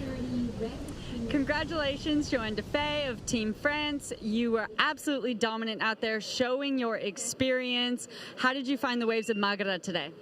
Yeah, it was fun. It was a bit of a slow heat, but it was fun. I guess I got the best wave of the heat, like that last one. So I'm happy I get a good score, because I was like, 4 point. I felt like the heat before had some scoring potential. So yeah, just nice to get in the water. Well, we saw your teammate Vahine win her heat as well. How is Team France working together to prepare heat on heat? Yeah, well, it's working pretty well. I mean, we have a good team. We laugh a lot. Cowley is like the showman of the team, so he makes us laugh a lot. And Vaine have been surfing very well. Tessa made her hit too. So I think we're in a good position right now, good mindset and stuff. So we'll just continue to get that ball rolling. And I always love to ask the surfers who've just come from Hawaii, who are normally on the CT as well. It's a very different heat structure, 20-minute heats, 4-person heats. How do you find that transition coming from what's normally a person-on-person heat and, 35, 40-minute heats potentially? Sure. Yeah, I guess I just kind of like put my brain down and just like get as many waves as you can, and be busy. Be busy when you don't have priority and stuff like that. Obviously, the level also is a bit less than on the CT, so I know that if I get a smaller wave, maybe I can still like transform it into a good score. So. Yeah, that's kind of how I do it. But obviously, the more you make hits, the more it's going to be difficult. Yeah. Strategy is going to be more important now. Yeah, well, the momentum is gaining. Already 2 heats won in the first 2 days. So is there anything you'd like to say back to your family and country of France? Merci d'avoir regardé. En tout cas, c'est trop cool. Ici, on passe un bon moment avec l'équipe de France et j'espère qu'on va aller loin. Thank you. Congratulations. See you next time. Back to you guys. We will be seeing more from Joan Defay in this event. She has started her tear through the competition. No surprise there. She's one of the best to ever do it. Yeah. I know I keep saying that, but that's just indicative of the field we have here in Puerto Rico. The best surfers on the planet are here to compete. One of them's in the water right now, Tyler Wright. Still waiting for her first score to come through. Won't be anything too huge, but it'll be a start. A 3.5 as expected. So with 12:40 to go, things are slowing down a little bit in the water. That just means tactics are going to start to be more apparent through these latter part of the afternoon today. That was a great question that Rachel asked Joanne, because it's obvious that there's a difference between the talent at the people that are here at the top and the people that are on the championship tour that are competing here too. Adjusting is a big thing, but I think time management is the biggest part of it. And Joanne said, I just need to shut my brain off and kind of do what I do. Surf a lot of waves and get into a priority situation that benefits me in the end. Thinking just surf, harder than it sounds. Well, our women's qualification tiers have 24 spots. Here's your 1 through 8. Tyler Wright, she's in the mix there for Team Australia. Joan Defay right there at number 6 for Team France. This comes from your 2023 WSL Women's Top 8 qualified surfers. So team qualification is at stake down here, as it was in 2022 at the ISA World Surfing Games in Huntington Beach, where Kira Pinkerton helped her team get that top spot. That means Team USA will have a spot open. Second place, first eligible women in international surfing competition down at the Pan Am Games. That was Sanoa Dempel-Olin for Team Canada. He charged. He was ripping down there in massive surf. And here are your 2023 ISA World Surfing Games qualified surfers. From down at Surf City, El Salvador, Fahine Fierro, Shino Matsuda, Safi Vete, and Sarah Baum. New Zealand, South Africa, Japan, and France represented very well there. And here's your 1 through 8 as to be decided down here in Puerto Rico. That's going to be really fun. These are going to be some names you might not have thought of in terms of who will be competing Paris 2024. And of course, one more spot open, the highest ranked women's team down here in Puerto Rico as well. And then there's the universality place at the end as well, which, I think is obviously going to be a huge spot for a lot of these developing countries that don't necessarily have a lot of Olympic athletes within sports in general. And I think it's great to be able to reward somebody like that an opportunity. That being said, it does have to be rewarded to a person that will actually be capable of competing at a wave like Chopes. So you're not just going to give it out to somebody from a landlocked country in order for them to compete. No, they actually have to be able to perform at a wave like that, because if not, you're just putting them in a big position of danger, and that's not something we want to see. Yeah, that's a great point. I mean, by qualifying for the Olympics, you're going to put yourself in harm's way. This is Absolutely. one of the heaviest waves in the planet that the Paris 2024 Olympic Games will be held at. And we'll see what happens right around the corner. But back to the action here in Puerto Rico. Xixi Yang in the lead for now. But action. Well, just technique alone, huge amount of improvements. And then Tyler right here, the 3.5. I mean, for such a frothy wave, to be able to control your board like that, especially gain momentum off the bottom turn, was really difficult. You even saw how she had to readjust after the first turn, really recomposed herself and was able to hit the lip very well with the second one. So with just over 9 minutes to go, she's in the top 2 spots right now, but this heat's still wide open. I think priority is going to be huge towards the end of the heat. And had a look right there with first priority. Let's see if it's going to switch at all, Chris. There are priority judges watching closely. But I think it stays with Tyler just in time for her to turn and burn on this little inside right. Wow, a rare fall for Tyler Wright, but that wave just really dissipated beneath her. I don't think it was a mistake turning and going on that wave, but it just let her down. Seemed like a good option at the time. Chris, when this heat started, I was thinking to myself, okay, going through my notes, doing my research. Lilias Tebay from Morocco, a country that, just like Italy when Leo was kind of doing events by himself, they didn't have a lot of surfers. Now they've got almost a complete team, too. Major development for that North African country. They tend to have to compete in Europe because it's usually cheaper for them to go to both France and Portugal a lot of times. As Tyler here up. I think Tyler's opted for the just surf ethos. She's not worrying about tactics. She's just finding and riding waves. Nice turn there to start. That's going to get rid of a 1 for sure. So she'll extend her lead over Xixi Yang. Pia Rogers looking for a 2.47. Lilias Tebay looking for a 3.57. And you're right, Mitchell. Morocco has so many good waves. It's only fitting that more and more surfers are going to start coming out of that incredible country. I mean, really, these days, I feel like social media has a lot to do with it. Just access to watching surfing at any time, at any place, and knowing like, oh, this wave's right around the corner from my house. Yeah. Let's go. The development is quick. The broadcast has a lot to do with it, too. Absolutely. There goes Pia Rogers now for Team New Zealand. Good, clean style there. Wave closes out, but she makes the most of it. One big snap. That'll get rid of a 0.23. Another country with some amazing surfers. I mean, Paige Harrop was very successful on the CT. You have the Quinn brothers, who are also very good. Whoa. Oh, yeah. That's what we're talking about. Xixi Yang. Team China in the house. That was a solid turn right there. Quite progressive, too, if I might add, Chris. Oh, yeah. Throwing the fins. Blasting the lip. Tons of spray. Plenty of power. When you think of the equation, speed, power, flow, she went into that. Deep bottom turn. Straight into the pocket. Goes vertical. Throws the fins. All things the judges like to see. Absolutely. On a big wave, too. So a lot of consequence right there. A lot of risk and commitment, too. And, the OG ASP world champion Peter Townend has a lot to do with their surfing development. He is one of, actually, the original coach in order to go over there to China and kind of develop their program. Looking at the replay here, Yang, I mean, she just blasts that thing, dude. That was really, really good surfing right there. No hesitation whatsoever. No, a ton of commitment, and as I said before, a lot of progression on that one turn. But the amount of innovation just in the bottom turn and being able to read the lip line like that, probably not going to find a ton of waves like this in China. Look at that. I mean, slides the fins, That was one of the best turns of the day. Exactly. And staying centered over the board with great technique, too, seems to be one of the best waves of the heat so far, Chris. And presence of mind to keep going down the line as well. Mm-hmm.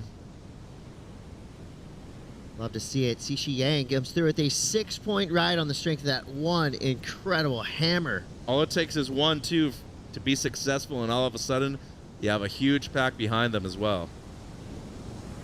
So jumps from third to first and gives us a highlight package worthy forehand snap.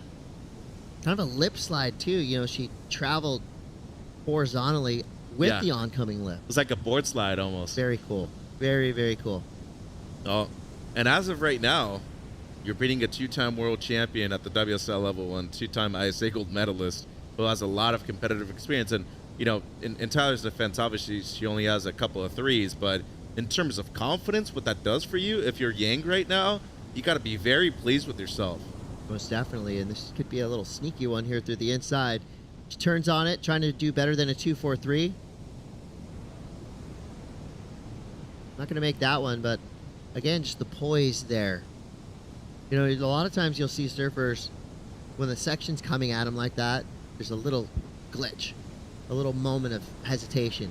I'm not seeing that at all with Xixi Yang. Yeah, no, she's fully committed to every wave that she's going for, that she's riding, and, you know, there's almost a need and a desire for her to want to make it out of this round 2 to prove that it just wasn't that one year. Even last year when it was huge, there were a couple moments where I was like, dang, like you were truly going for it. Not the same amount of success at La Bocana than there was at Southside HB, but still, those are the positions that you need to be able to put yourself in order to be able to be successful at this level. Because, as Joanne was saying, there's a noticeable difference between the people that are on the championship tour and those that are not. But remember, those people started at this level, and they eventually had to graduate from this in order to be able to qualify for the championship tour. Yeah, I feel like Team China right there in the conversation with by far the most improvement in the past 2 or 3 years. Mm-hmm. They just get better and better every time they come compete here at the ISA level. And it's pretty cool. I mean, they've really done it mostly through the ISA. Yep. You know, they have had some WSL opportunities in China and in the Asia in the region. Yep. But just as far as what we've seen as fans and as surfing enthusiasts, you know, I feel like Team China has really taken full advantage of what the ISA offers. And I mean, it seems like their government is giving them a lot of support as well, which is huge. I think you got to owe that to surfing being in the Olympics. And Team China, they're hungry for medals, and they will be getting them very soon. I can guarantee you that. Tyler right now, fending off a hard-charging Xixi Yang. Some hard turns of her own. Yeah. Nicely done there. I mean, that's just textbook Tyler Wright. She's super powerful, nice and stylish, good flow from beginning to end. Huge fan of Tyler Wright. Everything she does in and out of a jersey, she's just an absolute legend. Excellent use of priority, too. And I would have to say on the men's side, probably her brother Owen might be the best surfer I've ever seen with priority, Chris, as we saw Pia right there. And it comes down to having those people within your immediate family pushing you to that level, too. Almost had a nice finish there from Lilias Tobai. Was needing another goofy footer from the land of rights. Yeah. Something tells me there's a hidden area that nobody talks about in Morocco that has great lefts. Only lefts, too. Talk to Ramsey Boukiem about that. He's probably going to deny the fact. What? No. Why do you think we all surf so good on our backside? No, but it's the same thing. I think, you know, it starts with one person. You build a base around that one athlete that you can kind of not only get to inspire the rest of the population, but obviously get them to mass produce some great surfers as well. Teva Bushko was, I think, one spot away from qualifying last year. He needed to get third in his heat and got fourth. Back here again, has a great shot. He's improving a lot, and, you know, that kind of motivation has to come from within. And there's a reason why Ramsey was able to qualify for the CT, and he's always been a great element of what the ISA World Surfing Games have been, too. Inside of the 1 minute mark now, Xixi Yang in lead. And Tyler drops a 3.73 and a 3.57. This could be a huge statement victory for Xi Yang representing Team China. Maybe the biggest win for young competitive career. Again, to take out a multi-time WSL World Champion, a multi-ISA gold medalist in Tyler Wright. That right there is drawing a line in the sand. We'll see. 27 seconds left. Tyler trying to get into that last wave. Cannot. 20 seconds left. So, if we go most improved countries last few years, well, China, they hadn't really had too many teams before. China, Germany. Italy. We'll go Netherlands, too. Netherlands, yeah. The big names there. Probably like 10 countries. Mexico. Well, I mean, I'll put Mexico on the list. They've always had great surfers, obviously, but kind of the unification of their teams, the coaching and everything has come together a lot. I think you're right. Yeah, definitely top 5, top 10 contenders in all 4 of those teams. Well, we're going to take a quick break. It was China's Xi Yang getting the win. Tyler Wright moves through in second place. Pia Rogers and Lilias Tabai will be in the repechage round. But look at this turn one more time. Bam! Give it up for Xi Yang. That right there was radical surfing. And there will be more surfing like that to come. We'll be right back.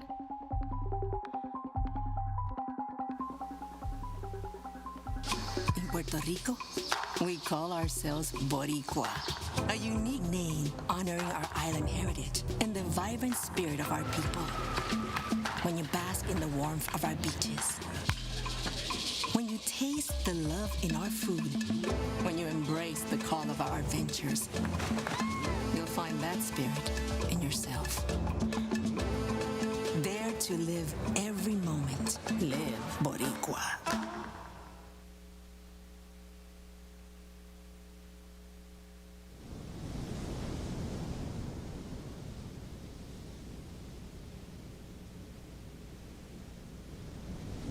We're right back at it.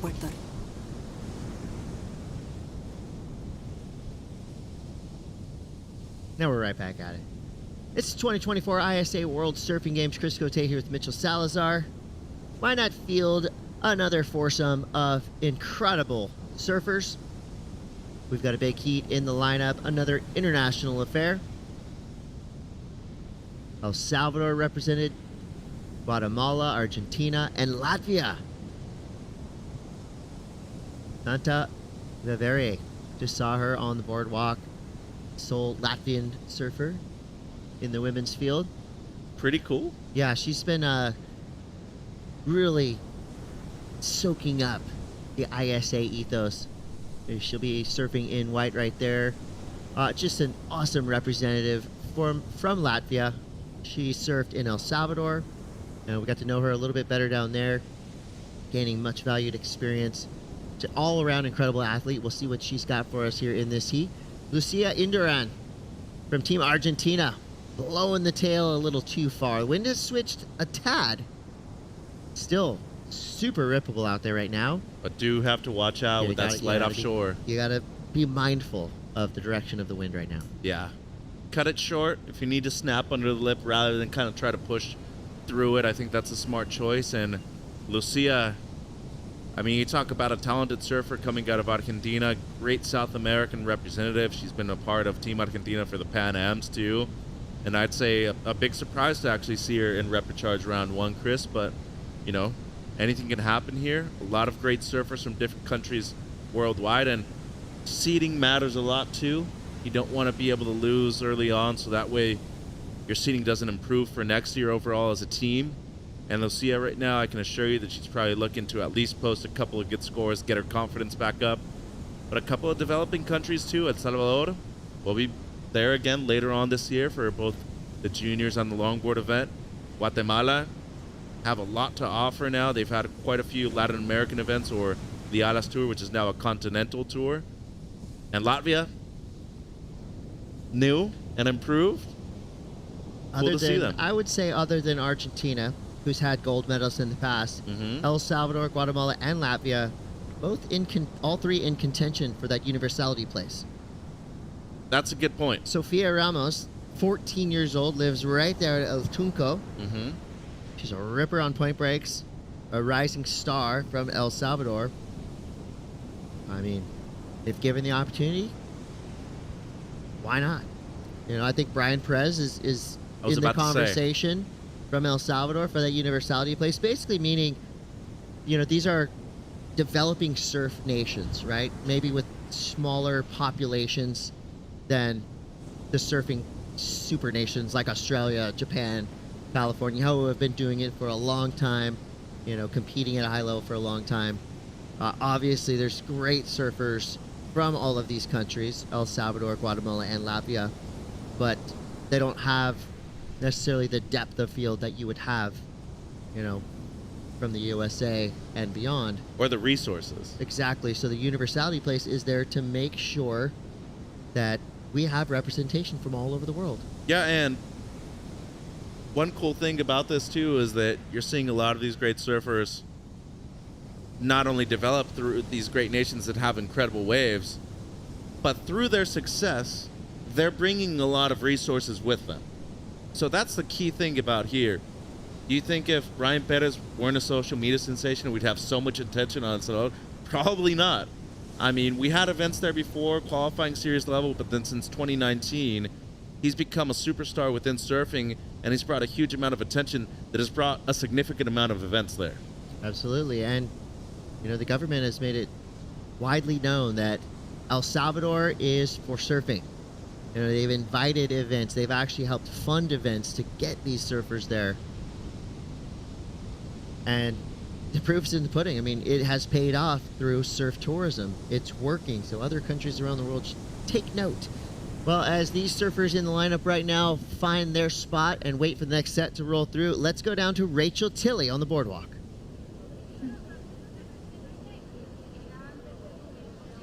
An amazing win, beautiful power surfing. How did it feel to nail that turn? You had the single highest wave score of the heat. Tell me how that wave felt. 你感觉就是你这个6分那道浪那个动作对于他们来说非常完美，你是怎么结束它的？你感觉怎么样？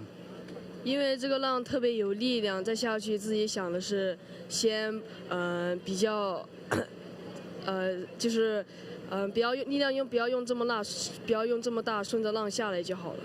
Yeah, because the wave is heavy there. Actually, this is her first time to surf the Margara because before was totally flat. We went to the El Pico, but the wave is amazing. For her, just go with the flow. Yeah. And you had a two-time world champion in Tyler Wright. How did you keep your composure going against someone so experienced and successful? 你这一场是有一个这个2次的世界冠军 Tyler Wright， 你是怎么去保持镇定的？在这场比赛中，完了发挥得这么好。能跟2次世界冠军，自己就是非常激动，也非常想去，就是以学习的方式去对待这场比赛。Yeah, for her, just keep the low profile to have the try to learn from adding the experiences from the 2 times world champion. Well, I don't think you have a low profile anymore. You have absolutely blown doors and put your name on the map with that heat. Looking forward to seeing you come up again. Is there anything you'd like to say to your home country? 你有什么想对就是国家说的？就是在家里的，我们家里的，不管是队友或者家人啊，或者是其他什么都可以。谢谢我的教练，还有领队，还有队里面的所有的队员。我在这边的风景非常好，这边的人非常友善，然后呢，这边浪也非常好。Thanks everybody who support her, especially the coach, teammate, and the team leader. And here, Puerto Rico is very beautiful. Waves are amazing. Thank you, Sheshe. Good luck. Thank you. Back to you guys. Xixi Yang is awesome. Great interview there. Thank you, Rachel, for that. Just become a bigger and bigger fan of hers every time I see her surf. She just beat Tyler Wright in Waves of Consequence, really on the strength of probably one of the best turns we've seen of the day. Yep. And think about all these great turns we've watched. I mean, I'm talking about Carissa Moore. I'm talking about the best of the best. And Xixi Yang now, again, putting herself on the map, doing it with her surfing. I like that she said, I just try to be low pro out in the water, and Rachel, the perfect comeback. Well, guess what? You're not low pro anymore. Everyone is now on the lookout for Xixi Yang. Not at all, Ed. We saw Juana Post right there from Guatemala on screen, and now Lucia's got to get right here, Chris. Quick start there. Good combo. Bottom turn straight into a powerful snap. Making her way through to this inside section. She's going to stick with it till it dissipates underneath her. Low scoring affair so far with 11-11 to go. Sofia Ramos with a highest single wave score of the heat so far, a 1.07. New numbers will filter in. Blue and green will have a little bit of something to build on. Looking at the list of former champions here as we look at Juana here up and riding. What are the waves like in Guatemala? A lot of good waves. Just like in a lot of parts of both Mexico and the rest of, North and Central America towards the south. It's hard to access the beaches, though, because a lot of people own that land. So it's not necessarily like you can just drive up to the spot and be there immediately. You have to go through somebody's ranch, a farm, something like that. You usually have to ask permission for those kind of things. Overall, though, a lot of great beach breaks, some heavy ones, too, especially if you go to the most southern part. Some key waves over there. They already had a couple continental events, and I'm telling you, I think that's going to be one of the faces of the future when it comes to the Americas, especially closer towards the U.S., Chris. Well, it's always fun when you see talent like that coming out of a country. I mean, that just tells you there's waves. Don't be looking at Google Maps now, because I'm going to do that after this heat. I was about to talk about the former medalists here at this event. Mention the people that have come through this program and how much success they've had both here and on the championship tour. I mean, 2009, Courtney Conlog, Chelsea Hedges won this event and the CT title. Sofia Milanovic, who's doing this broadcast in Spanish again this year, she won the gold medal twice, and she was also the first and only Latin American world champion in 2004 in the championship tour. So not only is the proof in the pudding, Chris, but what this event does is that it's a platform for you to be able to compete against the best in the world in a format that also permits competitive surfing that you're most likely going to see at every kind of situation competitively worldwide. The CT is exclusive, it's elite. But this format you can find anywhere. Right. And that's why a lot of people have success here, because they tend to compete in this format way more than not. And I think that's why it's so cool that we keep on having these 20-minute heats. You keep on having the repechage. At this case, we're having it at 20, which normally you're seeing at 15, and that's because it's an Olympic qualifier. That's right. There's a look of one of two Latvian surfers competing here in Puerto Rico as part of the ISA World Surfing Games at Santa Vivere. She comes from Liepāja, riding a Lost Surfboard Driver 2.0. She got first place in the Lithuanian Championships, making her the top pick. She grew up living by the Baltic Sea that doesn't have real ground swells. Most likely it's all wind swell that they get there. Probably can cold, be too. Yes, can be cold, but luckily for Santa, she has the opportunity to travel around. She's right there in the middle of Europe, so she can go up to Spain, Portugal, and all these wave-rich regions relatively easily. And like I said, she's been competing here in the ISA for a few years now, and it's so nice to have her around because she's just a Aloha ambassador from Latvia.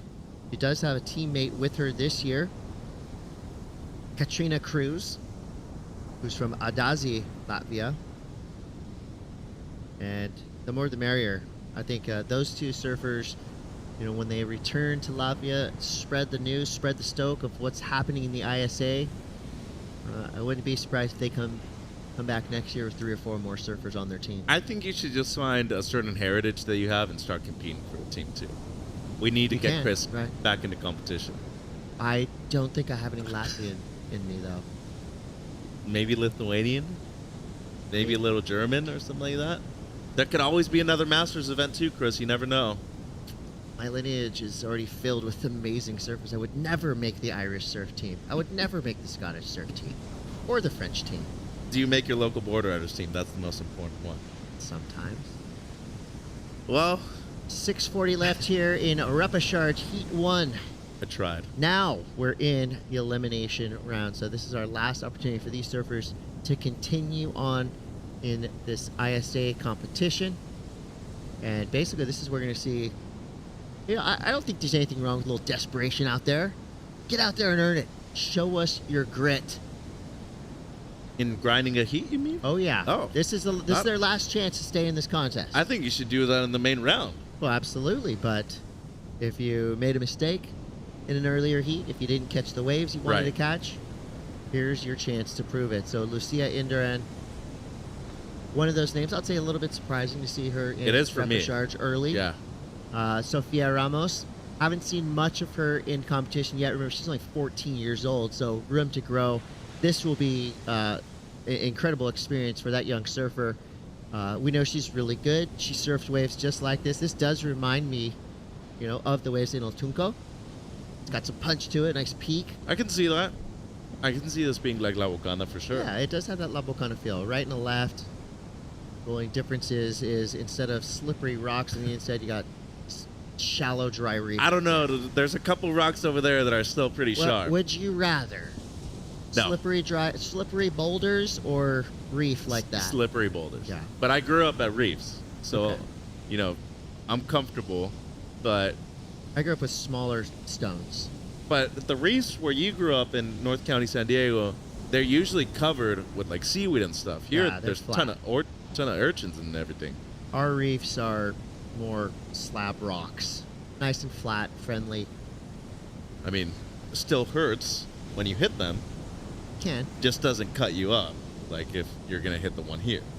Right. Otto Flores was in here earlier this morning.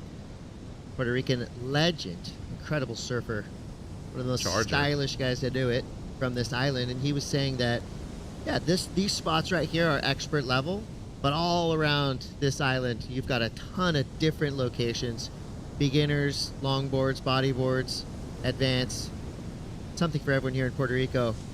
And Sofia Ramos now, we're representing El Salvador. Nicely done there. This wave was pretty bumpy when she took off. She's hanging on to it. Couple turns out the back, makes her way through the inside. So a completed ride for Sofia. She's only sitting on a 123 and a 107, so that wave will definitely help her. Best wave, no doubt. Just under 4 minutes. And the whole time she was riding there, I was just thinking to myself, wow, you're only 14, you're competing at an Olympic qualifying event, and you come from an area that really in the last 5 years has made drastic changes to how the area has not only been portrayed, but also the surfing level has increased tremendously too. Well, I think when something like that happens, and it really hasn't happened historically. I mean, they renamed the town Surf City. And that sends a message to the parents of a lot of these young surfers. Yeah. Like, in the past, it might not have seemed like a viable thing, a viable outlet. But when you rename your city Surf City, and there's branding everywhere, and there's money going into surfing programs, I feel like a lot of parents will be a little bit more accepting of the sport. I mean, you go to Huntington Beach, and, every soccer mom and soccer dad knows that surfing's right there at the level of soccer and Little League and all that. A ton of them too. But in El Salvador, it's taken a little longer, right, to develop. And so I think we're going to see a huge influx in the next 3 to 4 years of surfers like Sofia coming through the ranks in their early teens and making big pushes in competition. And that's necessary too. The only way people get better is if iron sharpens iron, and for the same thing with Argentina, like Lucien Duran, the 2 gold medals that Lele has, him being an Olympian, getting to that point and having, the inspiration that he's had to be able to give to these young men and women has not only been necessary, but also consider what Fernando's been able to do for surfing overall. But he also comes from Argentina, where I would have never thought that Fernando was there originally, from there originally. And then all of a sudden I hear his accent, I'm like, wait, dude, you're from Argentina? Like, that's kind of crazy. Like, literally the most southern part of the world, where most of the time you're surfing knee-high waves, and all of a sudden you're getting people that are not only qualifying for the Olympics, they were close to qualifying for the championship tour as well. So different parts of the world. I think those superpowers, Australia, the U.S., Hawaii, outside of this event, obviously, and Peru, now have a lot of competition. So it's going to be a few years to see El Salvador, Guatemala happen a bit more. We talked about Germany. We talked about Italy. Guess what? Coming up, Chris, there's a lot of time to go, too. We got a minute 14 left. Your surfer in green is out the back in that top priority spot and in the lead. Lucia Induran, representing Team Argentina. Sofia Ramos hanging in there in second place. Team El Salvador. Juana Plus only needs a 171. It's maybe of a defensive mechanism here for Sofia. Little victory lap too? Yeah, able to hold off Juana. 45 seconds left. Maybe another opportunity for Santa Viveri. Team Latvia just out of position there. These waves come so quick with 30 seconds left. Well, Foto said this is one of the heaviest waves in the region. For I that believe guy it. to say that, yeah. I believe it. Well, a lot of the local guys were telling me this is more of a bodyboarding wave. So imagine, like yesterday, it would have been like full bodyboarder, so. It does have that look of a hefty slab. Yeah. So much opportunity up and down this coast. Santa having a look there. The wave just sneaks underneath her. So either way, Juana and Santa, thank you so much for your effort, your passion for surfing and competing here at the ISA level. And just getting here. Yeah, they're just great ambassadors for Guatemala and for Latvia. And it's going to be one last look for Induran. Cool little pocket stall there. Stylish ride to the beach. That'll be a victory lap. And that's going to be it for our repechage round 1, heat 1. Lucia Induran and Sofia Ramos stay in contention. And they will remain in this competition, but we do lose Juana Plus from Guatemala and Santa Viveri from Latvia. But we thank them for their surfing service. Been a pleasure to watch. Absolutely, and talked about developing countries too, and getting these nations more represented and getting a lot more exposure for them as well.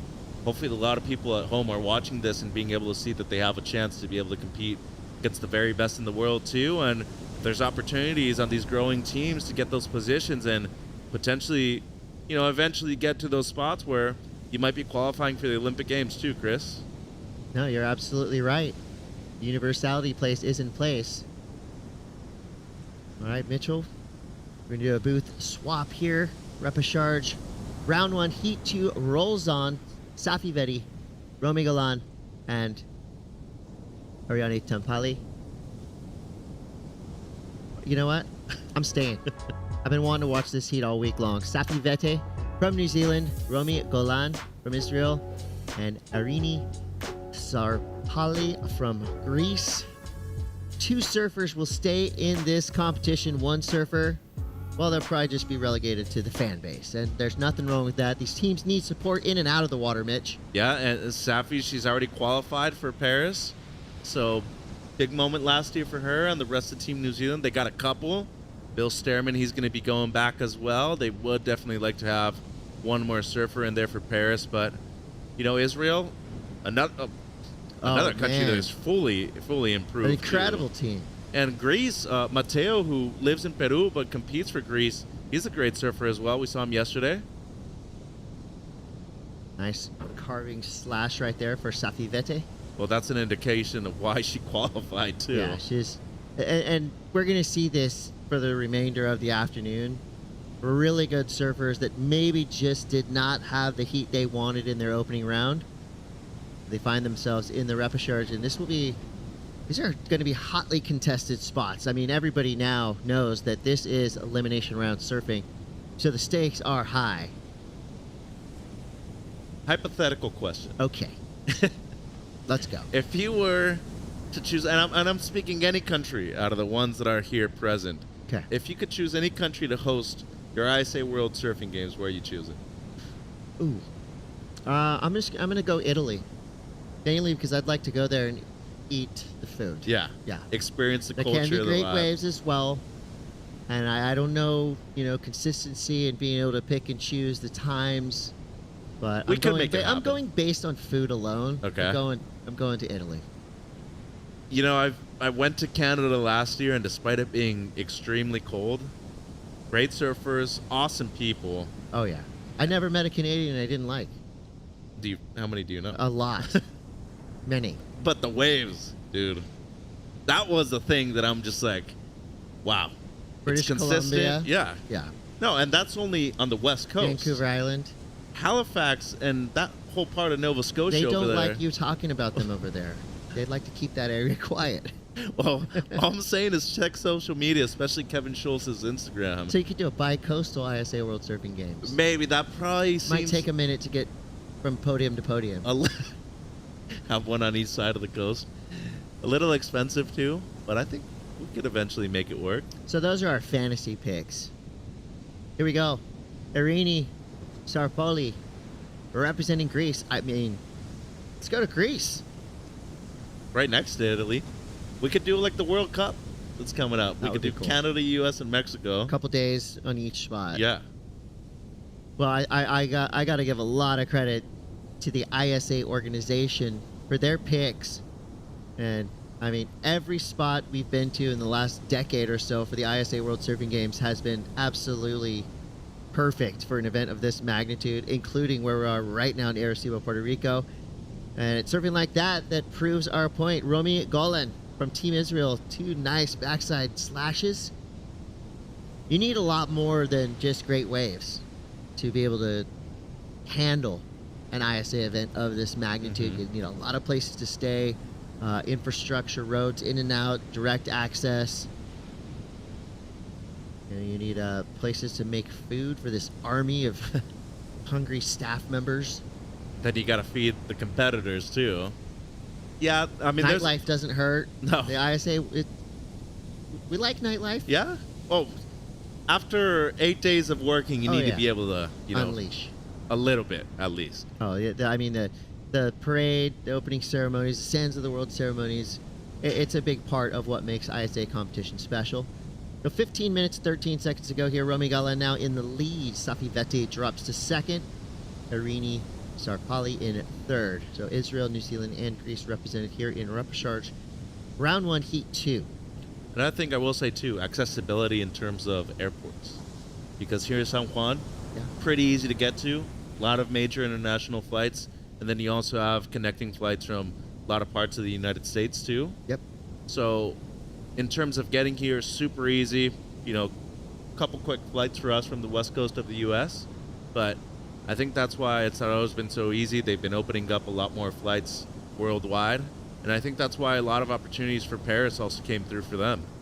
True. Here we go, Romy Golan again. Little gem working with there. Ride out. Make it.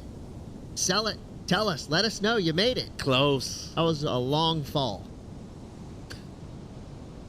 A long incompletion It towards was a the end. long, incomplete wave, but I love the effort that you showed us right there. Safi Vete now.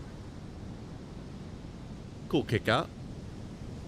Kind of one of those that just takes your ankles out from under you. Call that a Bette Midler, wind beneath my wings kick out. I don't know about you, but I've seen 3 sets in the last 10 to 15 minutes that I'm convinced that it's getting a little bit better right now. Slight tide change. Not a huge difference in terms of the tides, about a foot up or down, but the afternoon yesterday got really fun. Wind turned slightly offshore as well, and I think we're in for the same in these next 13 minutes of the heat, Chris. And once again, I just want to say a big thank you to the local people here too. If you've walked along the boardwalk, I spent a day and a half outside doing sideline, and everybody that I talked to that was from the area, super cool, very welcoming, and they're just super stoked to be able to have an event here too. And I think it opens the doors for Puerto Rico being an even bigger surf destination than it already is. It's all about that Boricua. Costa Rica has Pura Vida, Hawaii has Aloha, Puerto Rico has Boricua, and that's something you'll hear in a lot of songs.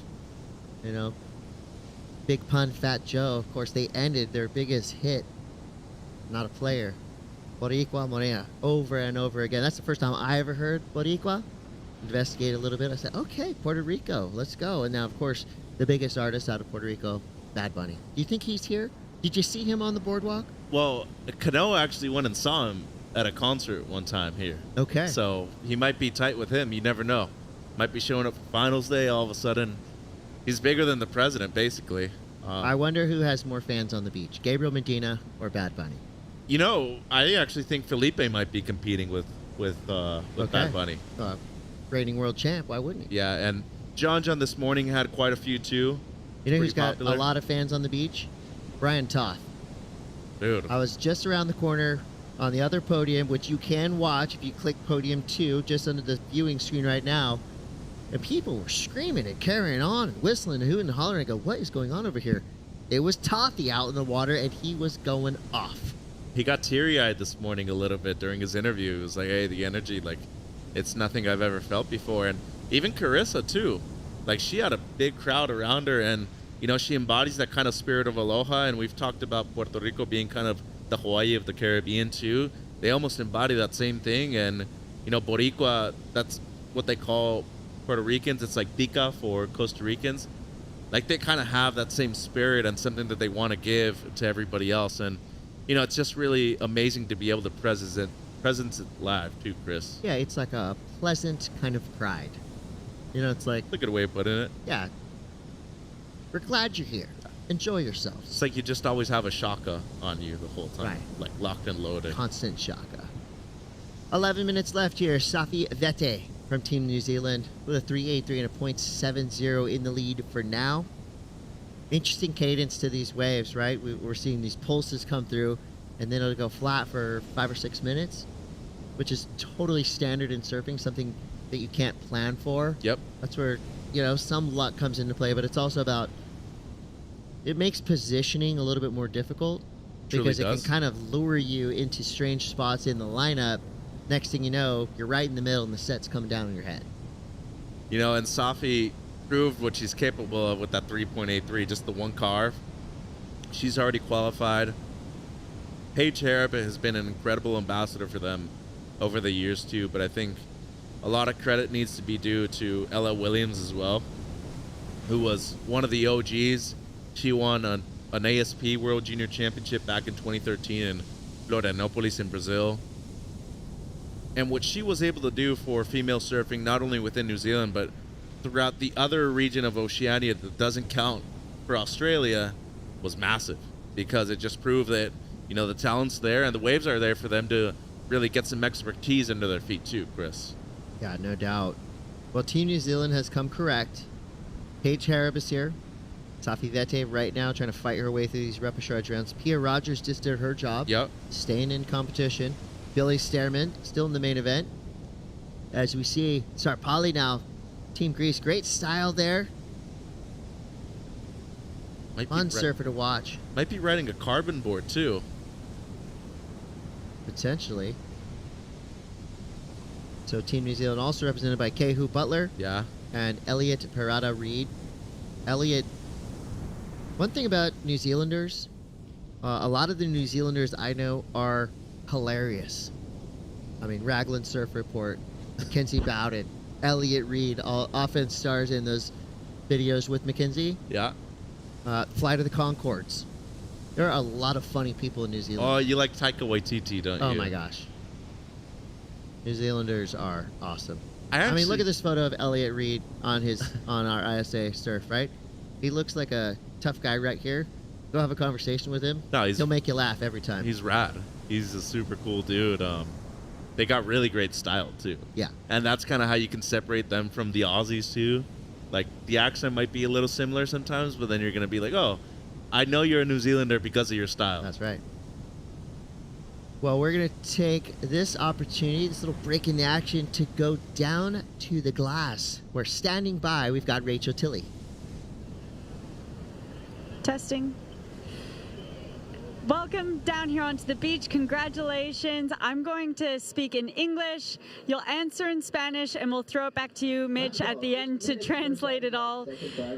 How did that feel out there? A repechage round, Heat 1, probably not the way you would have wanted to start yesterday, but coming through with a win, I'm sure that felt nice.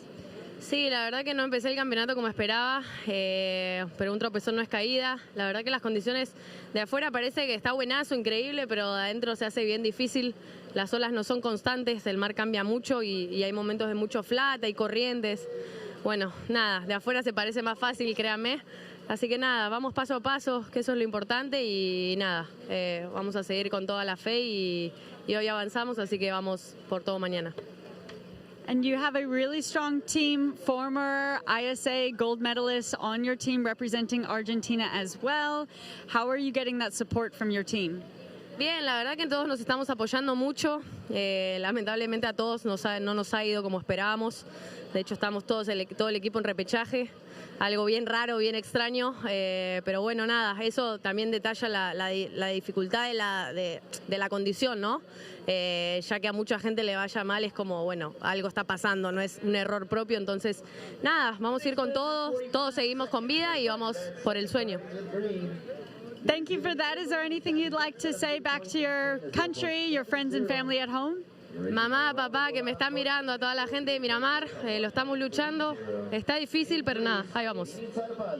Congratulations. We'll throw that back to you, Mitch, in the booth. All right, Rachel, thanks. So, one thing that she mentioned that I thought was super interesting, a trip doesn't necessarily mean that you're falling. And that's obviously an explanation of what she's saying of being in the repechage right now. But then she went on and said, it is so much easier to say that it's a certain way from your TV screen and then actually being out there. It is really confusing. This lineup moves a lot. And then overall, Team Argentina, they haven't done very well so far. Lele had a good performance yesterday. Santi Muniz, two-time ISA gold medalist as well. He's in the repechage. And then just overall, you want to be able to see your team do well in order for them to get enthusiastic for your own performances. So having that team energy and bringing them back, especially after a big win here in the repechage, should do good things for her. And she does get the award for most pierced ears. She had 9 piercings in her ears. That's cool, just showing her individual style. And some pretty cool sponsors as well. Paizel, Nike, Ford, Quicksilver. She's hooked up. Yeah. Nothing like my boards, Chris. Oh, yeah? I got the best sponsor of all. Unsponsored and proud. Dark Arts. Yeah. Justin Turnus. You got me onto those boards, too. I'm really stoked. Lucky us. 5 minutes to go here. Romik Owens flying down the line. Now we're starting to see some energy here from the Atlantic Ocean. Inside of that 5-minute mark, things are going to start to heat up, no doubt. Tactics are going to come into play. Safi Vete in the lead, trying to get rid of a .70. She's out the back with priority. But do not discount some of these inside waves that could perk up at the right time if you're in the right spot. Irini Sarpali representing Team Greece. She's hanging in there on the inside right, which I think is a pretty good call. Because it's being kind of undecisive right now where these sets and when these sets are rolling through. Mm-hmm. And that takeoff zone has been shifting around throughout the day as well. Well, I'm not mad at her positioning. To Lucia's credit, once again, much easier said than done when you're watching it from a TV screen. And, you know, being out there, there's still a reef break and it moves around a lot. Wheeler Hasberg lost this morning trying to surf this wave more like a beach break rather than actually surfing and waiting a bit more patiently outside. So, you know, I think the other wave, El Pico, you can probably approach that a little bit more like that. Be a bit more active, move around a little bit more. Here, if you're not really sitting between both of your markers, or even if you have more than one, you still want to be a bit selective with the waves that you're catching, because if you're out of position, you're usually not going to be able to engage with the one section that you have available on the outside. That's really been the most critical part of the wave, because if you look at the top scores, a lot of those turns are being done way on the outside. Overview of the boardwalk we keep referencing there. The mile of glorious coastline here. Not a lot of open beach to hang out on, but nope. You know what? I'll take great waves over open beach. And you see up and down the coast, that white water I mean, if this place is pumping, a lot of be reef. careful. Yeah. Because it is powerful, it is barreling, and it can be unforgiving at times, but there are channels to get out. I mean, and we've seen so many amazing Puerto Rican tube riders getting around the world, and then photos from right here that we know this place is holding. There's also a skate park right across the street. I mean, dream come true. So the last two events that you've done, or the ISA, there's been a skate park literally right across from where I only you do work. events if there's a skate park on the beach. It's in my contract, Mitch. You know what another cool thing about Puerto Rico is too? The food. I had some arepas a while ago. I'm sold. I'm almost like just thinking of buying a house over here and, you know, living half of the year, especially in the wintertime when it's a bit colder in California. So arepas are to Puerto Rico what pupusas are to El Salvador? Or tacos to Mexico, yeah. Okay. Something like that. Arepas are more of a Caribbean thing, but you usually see them a lot. Colombia too, different kind of countries. Venezuela, Dominican Republic, but yeah. There is a very famous skateboarder from Puerto Rico, Manny Santiago. Yeah, yeah. He's a street league performer, one of the most popular skateboarders, still ripping at a high level, splits his time between California and Puerto Rico. And, you know, when I think of kind of the Puerto Rican vibe, I think of Manny Santiago. He exudes that positivity, that joy. And I'm sure he's had a big part in keeping the skateboarding scene alive and well here. And speaking of the scene being alive and well, February 24th through March 2nd, hardcore competition and lots of music each and every night. On March 3rd, our finals starting at 7 a.m. most likely, depending. We'll see. You know, we're going to give ourselves some wiggle room to work with since we just in case have been powering through these early rounds. But our award ceremony and of course the Aloha Beach Party, which is always fun. And here's your schedule for the ISA for the remainder of the year. April 18th through the 25th, the ISA World Longboard Championship. Last year, it was about 15 to 20 feet at El Sudzal, an incredible event to watch. And we're going back with the juniors to El Salvador on March 3rd. I want to go to Denmark, though, for the SUP event. Yeah, let's raise our hand for that. SUP racing, SUP surfing, in the canals, Copenhagen. Truly one of the coolest cities in the world. Oh, yeah. Cool culture. ISA does it right, picking their spots, don't they? Well, Safi, another great performance. Should be very pleased with what she did right there. Showed a lot of patience, letting a lot of waves that weren't necessarily going to give her a lot of good scores in this heat either.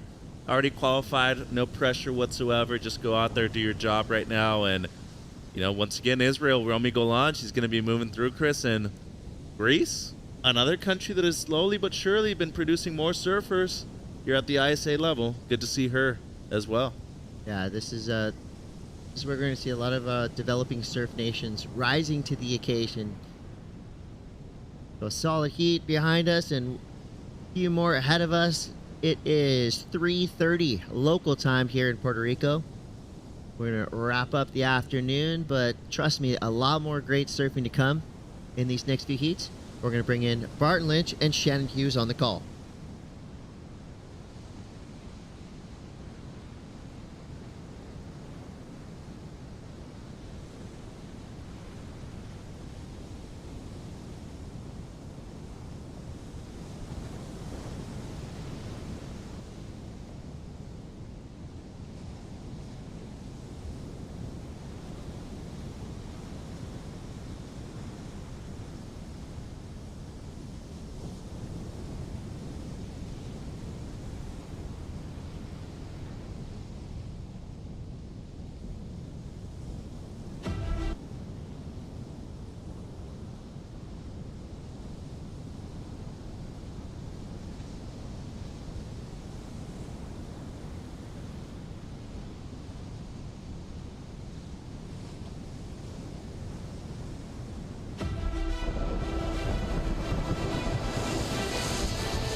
When we started the campaign like 20-something years ago over a course center, even when we started, it was impossible.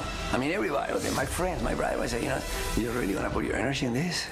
You know, let's go surfing. I never thought surfing would be in the Olympics, period. We all just looked and rolled our eyes back at, like, come on, Fernando. Surfing will never make it. I've never actually dreamed of being in the Olympic because surfing wasn't an Olympic sport. I never thought surfing would be in the Olympic sports. The Olympics wasn't ever a dream of mine because it wasn't a reality. It wasn't tangible. It's the biggest event in the world. Fernando is the reason why we're all there. Yeah, it's like me telling you I'm gonna, swim around the world. 27 years later, he pulled it off.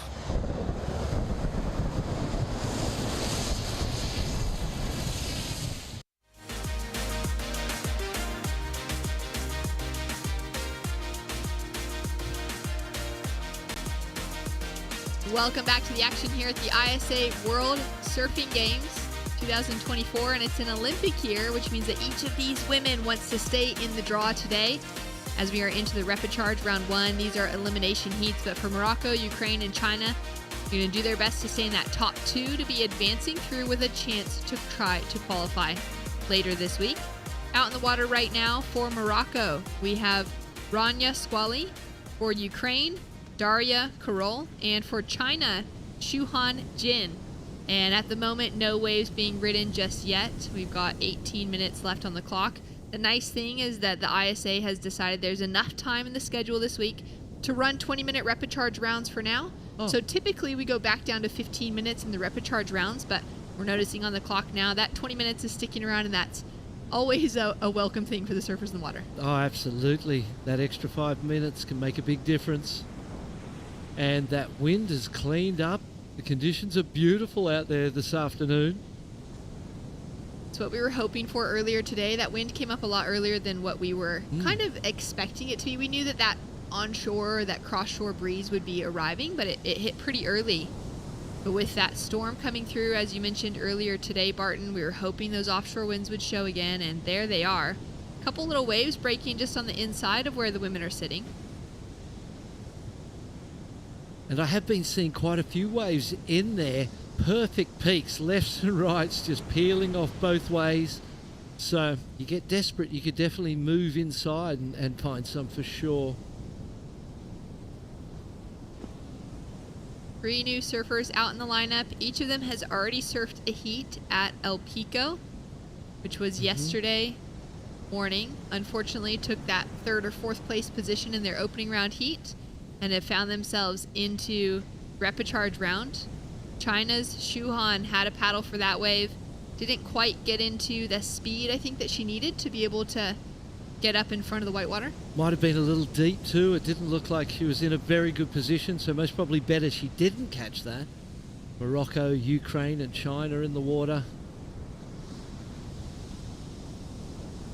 3 places I've never been. Put them on the list. 2 of them having incredibly good surf. Morocco, of course, known for its point breaks all around the world. And it does look like we might only have 2 surfers in the water. We can see from this drone angle that red jersey, that green jersey, that bright green.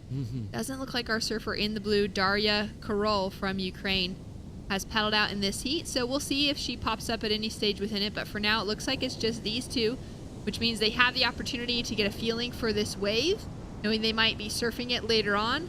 But if it is just the 2 of them, they'll be taking those advancing positions. Yeah, exactly. And it seems like the next, looking at the forecast, the next couple of days are quite small. And, I think we're going to stop running here at Margara and move down to Rastrial and El Pico. And they are beautiful waves down there. I've been watching them in the breaks, and it's going to be great for the webcast, and as it drops, they'll still be good. Well, 15 and a half minutes on the clock. We do have Rachel Tilley ready to go with Safi Vetti off of a win in repechage round 1. Take it away, Rach. Congratulations, Safi, winner of that heat. Now, we were talking yesterday after you got relegated to this round. You were feeling like you just weren't on your game yesterday. You weren't pushing it enough. How did you feel out there today coming back from that? Yeah, I mean, I had a whole revelation of I need to be hungrier. So I got a team kind of prep up, and I just have to be a little bit more aggressive, I think. So I'm in a comfortable situation, but it doesn't mean I don't want to do well. But yeah, it's such an epic place here, so I'm really excited to keep going in the event. Yeah, and when you say you're in a comfortable situation, obviously you're alluding to the fact that you are qualified for the Olympics later this year. So you're looking to win a medal here for the sake of winning a medal, but also for your team. Yeah, for sure. I want to do everything in my power to do well for my team and for myself as well. Obviously, being in the repercharge wasn't my game plan right from the get-go, but it's how it rolls sometimes, and I seem to like it the hard way, so we'll keep the ball rolling. Well, going the hard way definitely forces you to be hungry in order to get through.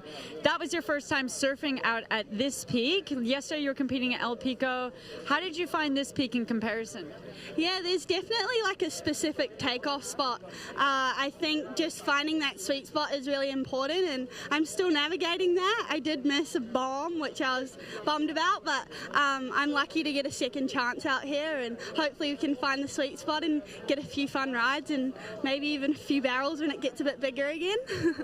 Yeah, well, it's all about building a house, and you're building that house through to the next round. We can't wait to see you there. Thanks, Rachel. Thanks, guys. Back to you guys.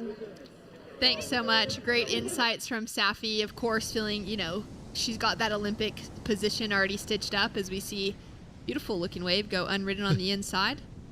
Rania on the outside, maybe putting herself in position. Safi just makes me smile. Oh, I love her so much. Classic character, eh? And well broken down, understanding that lineup and still navigating that lineup and using the team energy to help her dig a little deeper. Great interview and just good vibes all around. That's right. She is one of those surfers as we take a look at a paddle here from our surfer in green on the drone footage. Taking a look at the replay for Shuhan, able to get a great looking right-hander out in front of her. Well, that's where the 5 points came from. I was wondering, I was like, 5 points, that's a good score, that's a good ride. And rightly so, all the way through to the inside. Little catch there at the end, but as we see this front-on angle, waits, drives around the first section, nice throw with the arms at the end of that turn, into another re-entry out of the lip, and a great ride. Really, with only two of them out there, it's not really that important because you're both going to qualify. Better to qualify in first than second, because when you go to the next round, you have 2 first places and 2 second places in your heat. So if you're a second place, you're going to go against 2 firsts. If you're a first, you're going against 2 seconds and only 1 first. That makes sense. It doesn't sound, but that's the way it is. So, it's important to be in first rather than second. Yeah, that's right. That seeding. So from now on, of course, coming into the event, the seeding was based off of your country ranking from the previous World Surfing Games. So whatever teams had taken away the gold medal, silver, etc., they'd have the highest seedings and their surfers would get placed accordingly, not on an individual names basis. Where now, as they move through the event, their seeding is actually based off of how they placed within each heat. And talk to me about the drone angle of the takeoff and the reef below it. It was just a beautiful shot. Yeah, that was absolutely gorgeous. We can see Rania there trying to put herself into position for Morocco. The 5-point ride for Shuhan has been backed up with a 3.67. And she said that she loves surfing at Ryu Bay, which is on Hainan Island in China. Some great lefts there. There's also some right-handers available, but Ryu Bay has a really good left-hand reef. It can get quite shallow. There's lots of boils, pretty similar to the a lot of the elements that we're looking at out here. So for Shuyan, just finding some rhythm out here, feeling kind of similar to home. The 367. The energy is good on this wave. It had come up a notch. It's like the first one was in second gear and that one was in third gear. She just increased the intensity in the rail changes, in her body movement, and really started to warm into this moment. A couple of good scores to start. Love the look of that wave from our 15-year-old out in the water. Team China has a really young field, specifically on the women's side. We saw Zixi Yang get herself a heat win just a few heats ago. in the main round took out Tyler Wright. That's what I was going to say. You stole the words out of your mouth. Amazing. I'm so sorry. Well, and Fernando Aguirre, the president of the ISA, was who told me that paddling. Oh, so close to getting that one. The wind is absolutely beautiful right now, and the girls have got fantastic conditions. Fernando said that, what's so great to him about the ISA is that all these wonderful little miracles occur. And that's like, China beating Tyler Wright, world champion, and going out and being. So there's this opportunity for just wonderful things, great storylines to happen in this event with such a diverse geographic bunch of people who are surfing in the event. And different levels that you just see some incredible storylines evolve and surprises happen, which just keep it so interesting.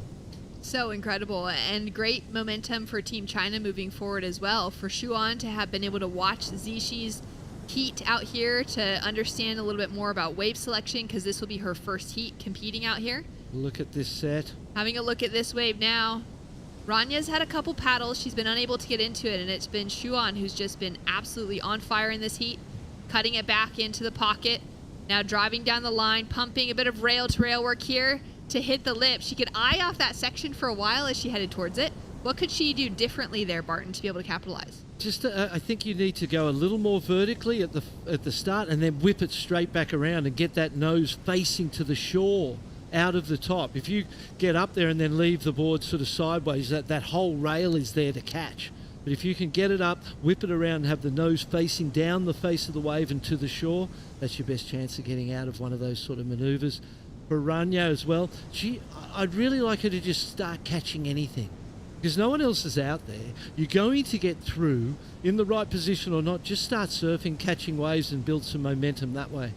Almost feels like, paddling out in a heat where there isn't that pressure now to have to actually try to advance. And not having more bodies out there would feel a bit more lonely, and you kind of get a feeling for the break when you have those other surfers that are also picking the eyes out of things, and you're all doing it together. Go. So Rania now up and riding for Team Morocco, 16 years old, out of Casablanca. Nice. And a great looking backhand attack on her as she snaps through for that second ride. She's been competing since she was about 10 years old. Has started surfing as a 4-year-old and has had quite a few major moments within her competitive surfing back in Morocco. Just as a little Grom at 12 years old, she took a second place in the under-18 Moroccan Championships. From there, she's gone on to be the winner of the Moroccan Championships across every single age division between the U14s, the U16s, and the U18s. She's finished in the top 4 within the Opens division, which has qualified her for this event here. But it's amazing to know, that pathway for her, especially being just outside or, within that European region, but that North Africa kind of location. She started competing now in the European qualifying series in those junior events, and she'll have a great future ahead of her, having that exposure, but also having some really incredible surf back at home. Yeah, so she is the future of Moroccan surfing for the ladies. And that first ride, 2.6, and then 1.3, so a couple of scores in for her. But we saw what she's capable of, and that backhand looked great. And see a smile on her face there. And she's got Ramsey Bukayev to, to emulate and to look up to, and to have help guide her through her career. That's going to be invaluable. Yeah, it's incredible to have, some of those figures on different teams coming in. Morocco's a perfect example of that. Having one surfer who's had that success from a nation that's been a surfing nation for a long time, but hasn't quite had, that kind of generational shift. As we take a look now at Rania on her backhand. This is a great opportunity just to get a few, as we saw there, and just stick it up into the lip, and put it too high so that you get that said, no, you're surfing conservative here because you want to bank a couple. Like you would in a normal heat. Because great point. You might be able to, just conservatively surf your way to second place, say, and advance through. Now's the opportunity to just push it more than you have, further than you have, and find your limits a little bit. In a heat environment, you don't get that opportunity very often. Down to 5 minutes, 25 seconds on the clock. 2 of the 3 surfers within this heat have paddled out. We haven't seen Daria Korol for Ukraine. So we hope that she is okay. We've loved seeing that Ukrainian team here representing, and we wish her all the best. But at the moment, we're getting to see a great display of surfing. It's a little windsurfing as well from the Pelicans. I love the way those birds, the seabirds, when they fly over a swell and they glide along the top of the wave and then they scoot off into the air and use it like it's a ramp like we do. And they get the same feeling, I'm sure, that buzz of using the wave as a ramp. I love that when you're sitting out in the ocean and you see that moment, they fly by you and zoom off. You go, oh, they're stoked too. They're getting high off this. Wonderful thing. That engagement with nature that surfers have, the depth of our relationship and connection to it. It is a very special thing as we see Shuan now up and riding. Oh, love that style into the first carve, sets it up for the second. Wow. Great speed within her surfing. Yeah, fluidity between those first two turns. And then, after the first two, as that wave broke, there was the need to kind of just pull away from it and slow yourself down. The momentum was building within her, and that's kind of led to that moment where she got a little erratic with the lip. And but you just need to be able to keep that calm, composed mindset when the world around you is getting crazy. I mean, the best big wave riders in the world will tell you exactly the same thing. That's the key to it as we see the replay. And we watch her here, into that one.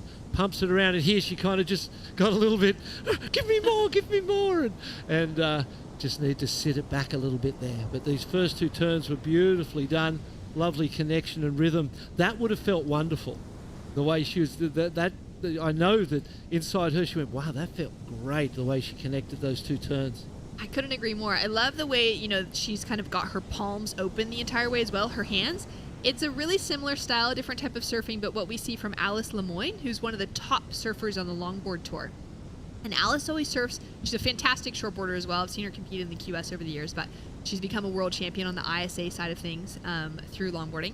And she does that same thing with her hands, where her hands are always out by her side, all 5 fingers like fully spread, and it just gives her this, the way that she uses that to kind of drive through everything she does is like really unique to her style. Yeah. And you kind of like finds power through that within her hands. And I see that same kind of style coming through in Shuyan surfing right now, especially as she's got that bigger open face and just kind of like placing the strength of her arms into each of those turns. And it's so important that individuality and personality is maintained in a surfer's style. As a coach, as you're bringing someone up, if you're too technical and you're too worried about all those little bits of where this should be and that should be and how, it loses that individuality. You need to be able to maintain that, because out of some of the weirdest things, like, Mark Richards with that kind of knock-kneed stance, the wounded gull nickname, in the end it became his trademark because it was so unique and no one else surfed like that. And that's a great thing. Here we go. Rania now up and riding. Setting herself up for a huge section, again, throwing it right up into the lip. Well, she's definitely doing what we were talking about, isn't she? She's having a go, and she's really throwing herself at these situations and these lips with radical abandon. And I think that's the way to do it right now. You're getting through, you're advancing, so you may as well push your limits and go, okay, next time I'll just pull that a little bit shorter and a little bit not quite so high, and I'll make one like that. Great effort going into this heat so far. Down to 90 seconds on the clock. You can see Shuyan from China just having a look back at the tower, wanting to check those priority boards. Of course, they get those updates and announcements from the beach announcers, but they also have the opportunity to check back and just see for themselves where the time is at, and a colored priority board that they can keep their own eyes on. Rania, sitting in that second place position, has been kind of going for broke, sending it up into some really big sections. The 2.60 was those couple turns she found earlier on, setting her up with her highest single score, still lower than both the 5 and the 3.93 that we saw from Shuyan. But for Rania, this has been really fun to be able to see her, just 16 years old. Both of these teenagers still out in the lineup. The future of surfing for both of their home nations, for China and for Morocco. Absolutely, and hopefully we'll see both of them in El Salvador later in the year at the World Juniors. And 3.93 is the highest, or the second highest score for our Chinese surfers, so improving on that 3.67, and even with the fall at the end, the judges too appreciated, late takeoff. Has a look at it, decides not to go. She would have been right on top of it. That was a good place to not push it too far, you know what I mean? There's 10 seconds left. Let's just get out of the water in one piece and be ready to go again in that next round. Well, our heat leader out of China, Xu Yanjin, she loves to read books in her free time when she's not out in the lineup. And for Rania Squali out of Morocco, besides surfing, skating, and kickboxing, she's very passionate about cat adopting. So she might have a few cats back at home. Cat adopting? Hanging at the house, parents taking care of them this week. We're all different people. We've all got our own things, and that's wonderful. I love because it. Those cats, we adopted a dog, a couple of years ago, and he's part of the family now. And they need a home. These animals. They need a home.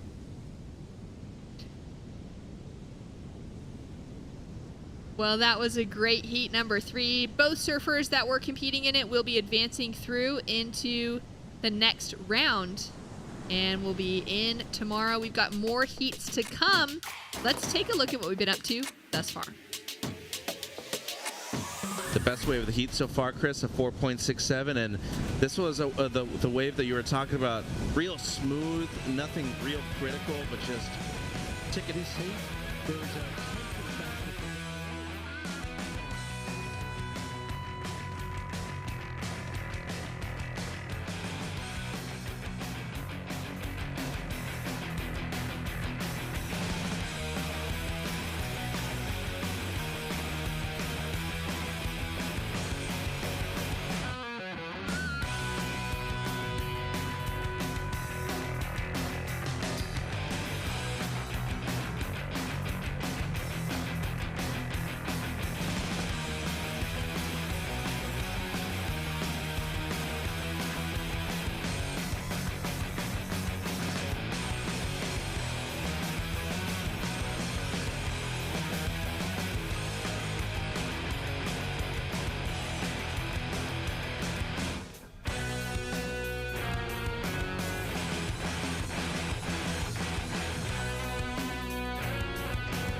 Welcome back to the action.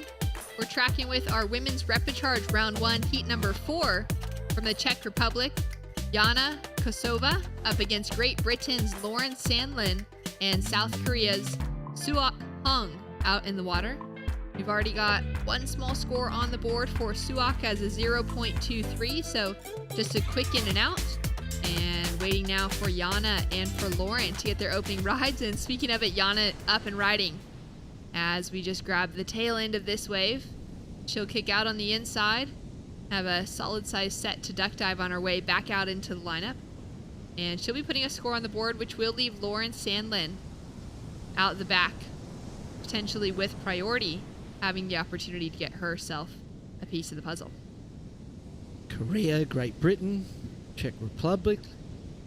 And how was that highlight package in the break from the men out here at El Pico? That surfing was electric. There was some incredible surfing, so fast, so powerful, sharp, big airs, carving rail turns, and then just this amazing utilization of small waves. That shows you exactly what's been going on at El Pico, and I imagine tomorrow, this particular break we're surfing here, Jana got a 133 on her first. We'll shut down with the diminishing swell, and we'll go down and we'll run on Rastrial, that's it, Rastrial and El Pico, and those two waves look fantastic. High performance, small wave surfing coming up the next few days. Yeah, it looks really exciting. That's likely where we'll be running contests tomorrow. It's great to be able to get both the men and the women acquainted with Margara, with the hope that exactly. maybe by the end of the waiting period, there's a pulse in the swell next weekend that if it stays true to what it's showing at the moment, we could potentially be running finals here at Margara again as the wave with the most consequence. But incredible venue here in Arecibo that allows 3 different breaks so close together with so much scoring potential for each of them. Yeah, incredible. And the one that we're not running on today, I was looking at it, it's pumping too, and the free surfers are having a great time. Yeah. And what that will do in terms of the crowd is, at the moment, there's, would you call it 500 metres between us and where Margara? Yeah, it's about a 5-minute walk maybe. Yeah, it's quite a distance from Margara to El Pico, but Rastrial is just next door to El Pico, and that'll condense all of the people and all of the crowd. There's tens of thousands of people out there.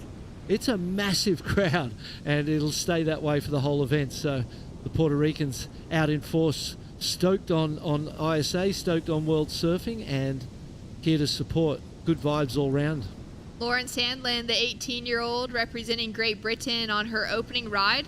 Speed check as she drives down the line. She could see that wave was starting to close out. Wanted to be able to lay down the rail on her opening turn, but unfortunately just caught off. So small scores across the board for each of our surfers. And Lauren was able to take away a win in the Opens division, the 18-year-old out of Cornwall, for the British Championships. Just a few months ago in October that qualified her for this team to be representing here.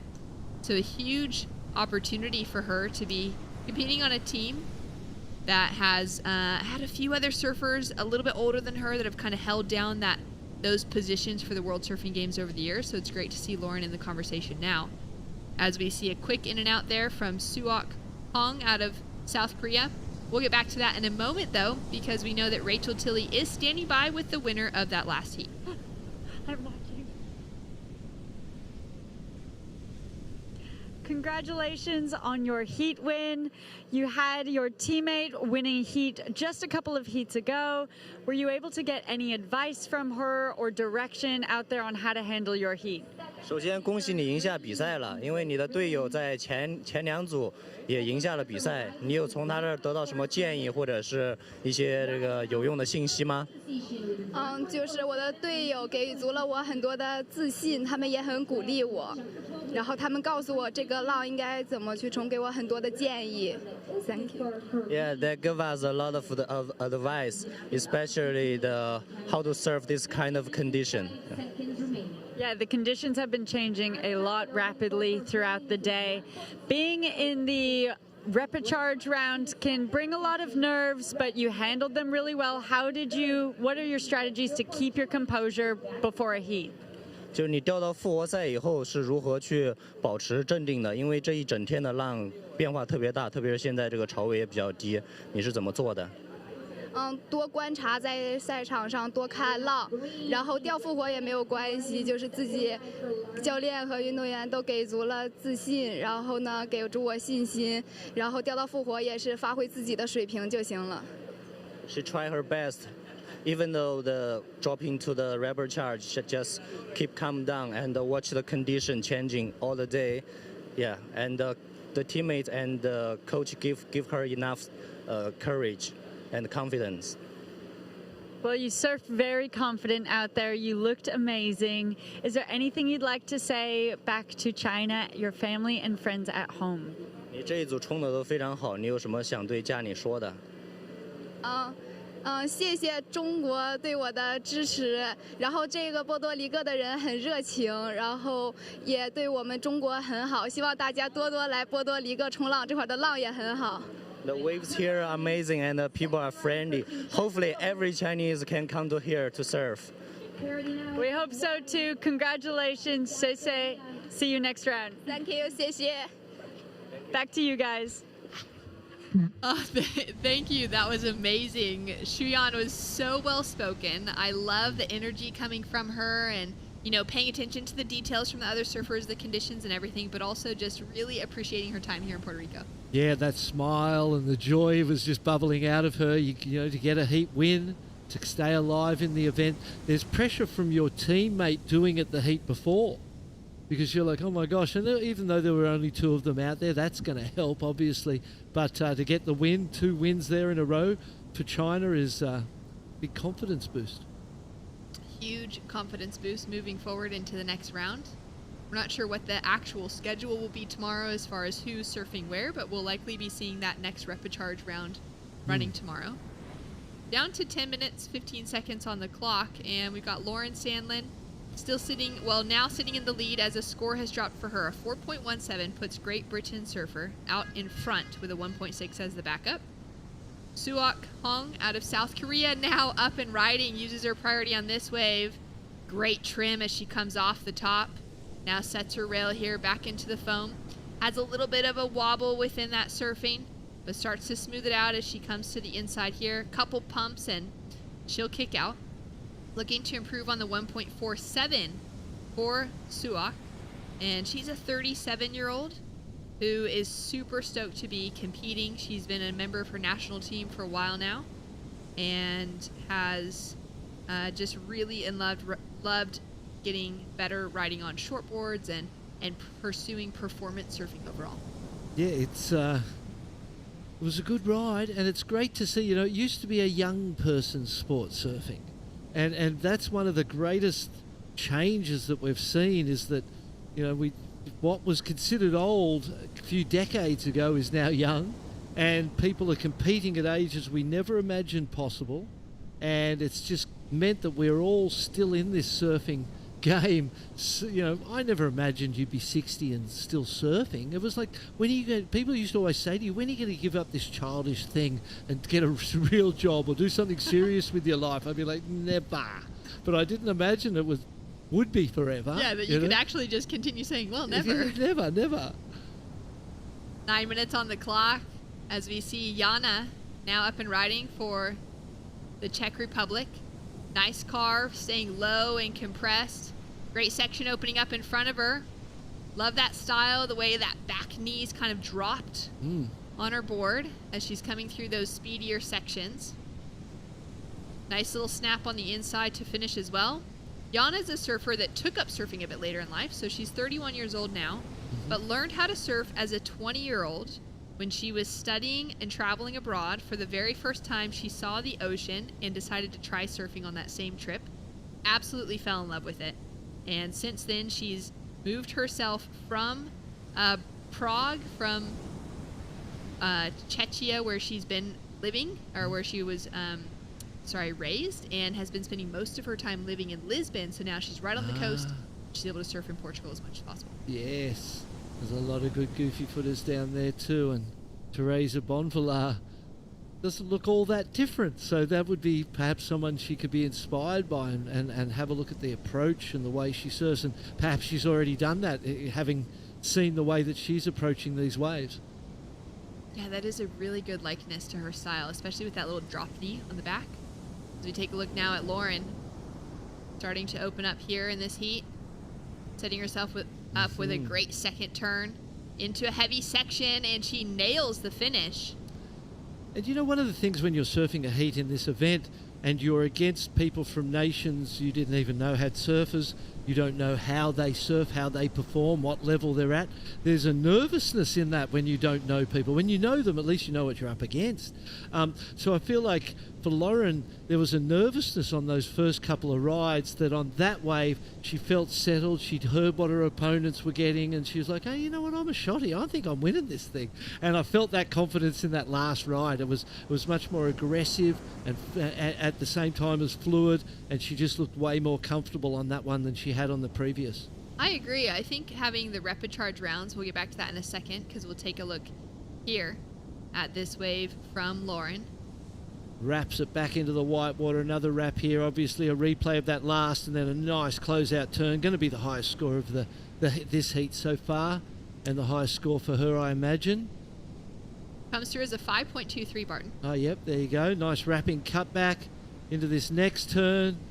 See the energy in the body? See how she's just moving everything so much more fluidly and freely?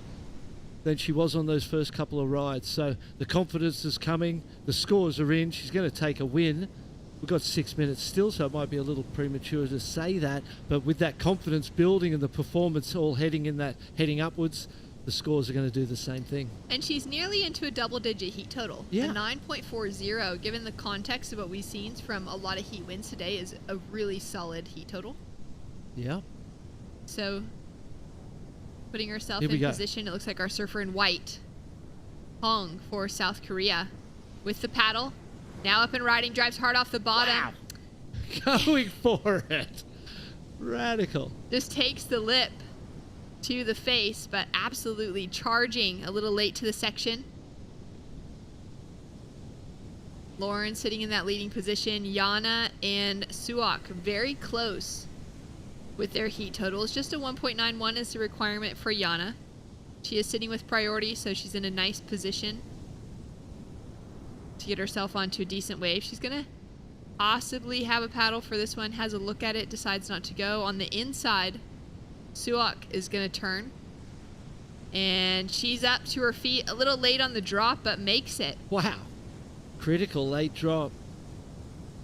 On her longer ride before, the long one that she had, there was this moment where I was looking at the front foot, and you imagine if your stance is square, so your feet are quite square, say like a snowboarder, and they're across the board, as soon as that upper body rotates, it connects with the hips early. If your front foot is open a little and heading towards sort of straight, pointing towards the nose, it opens your hips up, and the upper body rotation doesn't connect with the hips for a long time.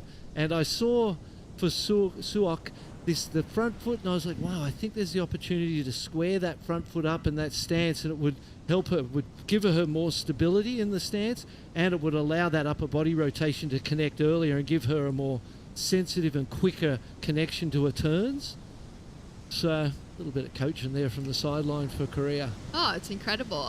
For so many surfers, this week, a lot of it means coming together as a surfing community and kind of having those opportunities to learn and grow, whether from it's feedback from Yeah. each other, feedback from their own teams, but also to be able to have some conversations with the greats of our sport, from world champions like yourself. Barton, you're one of many world champions that we have present here this week. And, imagine the opportunity for someone like Suak to be able to have that advice coming from that sort of background. As we take a look now at Lauren, you're right. She's just starting. She was just getting warmed up earlier on, and now we're starting to see this is the future of British surfing, the future of that English contingency coming out of Cornwall, but representing Great Britain as a whole for, any events towards the qualifying, anything qualifying towards the Olympics.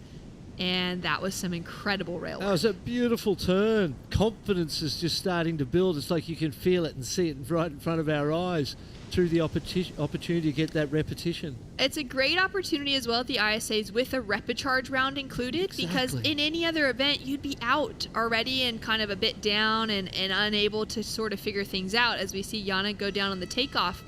But for the ISAs, there's that repicharge round all the way through. So if you have one of those heats where things just don't go your way, there's that potential for you to be able to come back even stronger, to reflect on things, and in those moments make those changes. And it may even happen in the semi-final.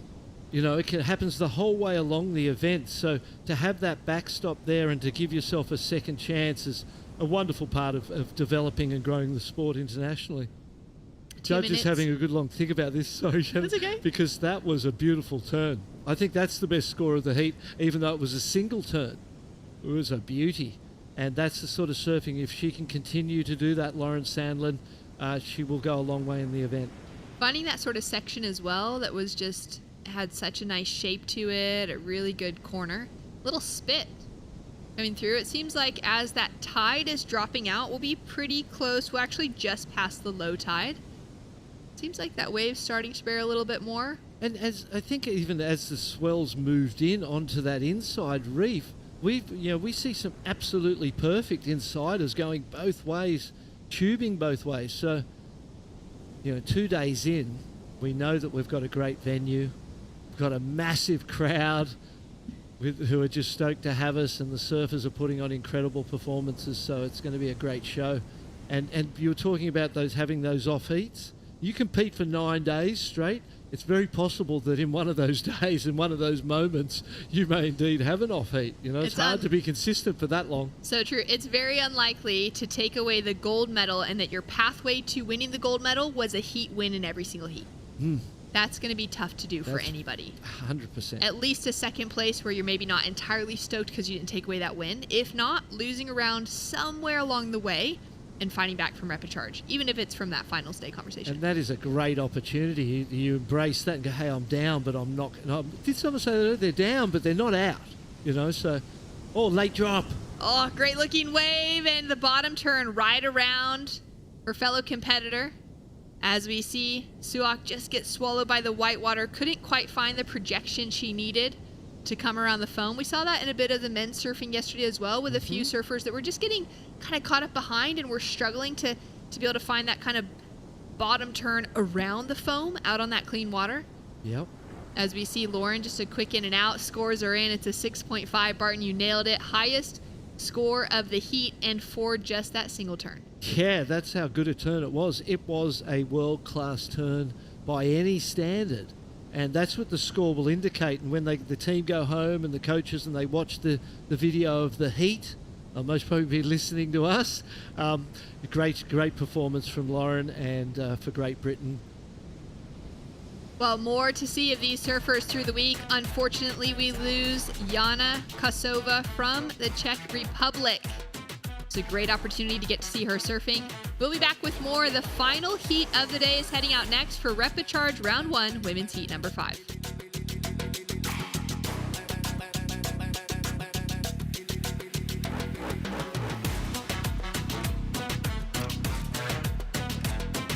When Paris finally said, no, we're going to do a whole different thing. We're going to Chopu. It's like we all went, oh my God, what an amazing idea.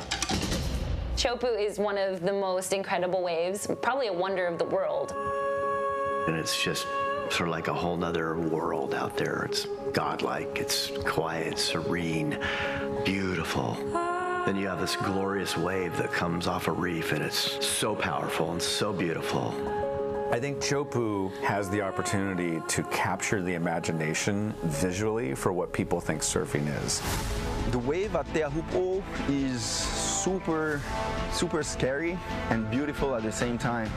I have to give them a lot of props for the courage of making a commitment to Tahiti. I think it'll be a really exciting way to showcase all the athletes and their talent. I think it's going to be very good.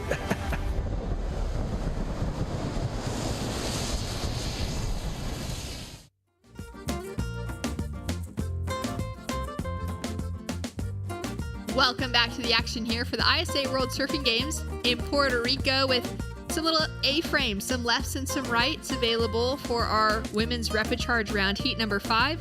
Indonesia, Korea, and the Dominican Republic in the water. And the top 2 surfers will be staying in the draw. The bottom surfer, unfortunately, will be falling out of competition. We are here in Arecibo, Puerto Rico for day 2 of competition. Earlier this morning, bright and early, there was nobody in that skate park. Now it's packed, it's full. I'm sure there's a few of the surfers that would like to be on that side as well. Look at all the amenities along the beachfront there, the parks, and it wasn't so long ago that this area, this part, wasn't as beautiful and developed as it is now, and apparently it's just growing year by year, and this is going to help a lot, this event. Well, with a quality wave like this out front for surfers like Jasmine Stutter out of Indonesia to just rip apart, it's no wonder this place is starting to develop. Great start for Jasmine, first score to come through. She's in the water up against Jae-hee Seo out of South Korea and Eva Julia Mota out of the Dominican Republic. So Jasmine with a solid start under her feet. That's going to feel really nice. 3 surfers out in the lineup. Top 2 will be advancing through. Similar waves to Indonesia here, really, especially now with that beautiful offshore wind blowing in the afternoon. Conditions have glassed off, cleaned up. It's just beautiful out there, and Indonesia's like that a lot. We've had a flurry of different conditions throughout today. Yeah. Was kind of clean still this morning, but those offshore winds were a little bit strong even. For those of you that are tuning in online, join us at ISA Surfing. Anywhere that you're on social media, be sure to tag at ISA Surfing if you're in around the contest side, if you're posting any photos, and continue to see more of Puerto Rico as well at Discover Puerto Rico for some great surf footage. I'm sure that there's a lot of images they want going out to the world, and then maybe a few that they still just kind of keep hidden because their surf community doesn't want the world to entirely understand the quality of waves that are on offer here. Well, that would be fair if you were a local and you were like, okay, you can expose these three, not the other ones around the corner here and the corner there. And, I suppose essentially all coastlines of the island get surf in certain conditions. That's a great place to be. And congratulations to that young lady. Very stoked to see Great Britain with another victory here at the ISA World Surfing Games for Lauren Sandlin. And we're into our final heat of the day, heat number 5 of the women's Repecharge round 1. We've got plenty more heats within this round, 16 in total, but we're going to call it quits for the day. That was the call from early this morning, recognizing that with a 7 a.m. start, it's been a very big day of competition across the board. Ava now up and riding. Love that style as she just kind of drove off the bottom into that first turn. Getting a boogie on there for sure. Well, 15 minutes remaining on the clock. Let's go down to the beach to catch up with Rachel Tilley and Lauren Sandlin. Congratulations on your heat win. There's a lot of excitement from yourself, from your team, all here of Great Britain. How does that feel out there taking that heat win? It feels really good to get the win, a really big confidence builder to me, and even better to have the whole of GB team supporting me on the beach and stuff. It's really good. Well, having one of the last heats of the day, the second to last heat of the day, how did you manage keeping that energy up all day? Were you watching the conditions change? What did your day look like today in preparation? I was kind of just chilling out for most of the day, got a quick free surf down at the other peak to get a feel for the board and stuff. And then the last couple of hours just getting in the zone, watching the waves, and yeah, it's been really fun doing it too. And you looked amazing on your board, dropped some solid scores. Talk to us about the equipment that you're on. This is a Paizel Shadow. It goes really well in these kind of waves and really good at holding the rail in steep sections, and felt really good out there. Well, lots of excitement and happiness from your team here. I'm sure back with your family and country as well. Is there anything you'd like to say back home? Just thanks so much to everyone that's been watching and supporting the whole of the GP team, and hopefully more heat wins to come. Absolutely. We look forward to seeing you again. Congratulations. Thank you. Back to you guys. Yeah, Lauren. Yes, Lauren.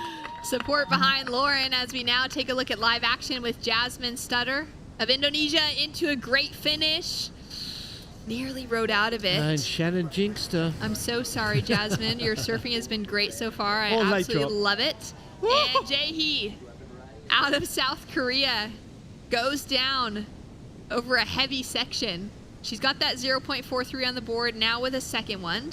And Jasmine sitting in the lead with a 3.17 for her opening wave and a 2.70 for her backup. Yes, solid surfing. That late takeoff there from the Korean lady was late and difficult, and then she found herself in the tube, and that'll be a good experience too. It's hard to find yourself in that position.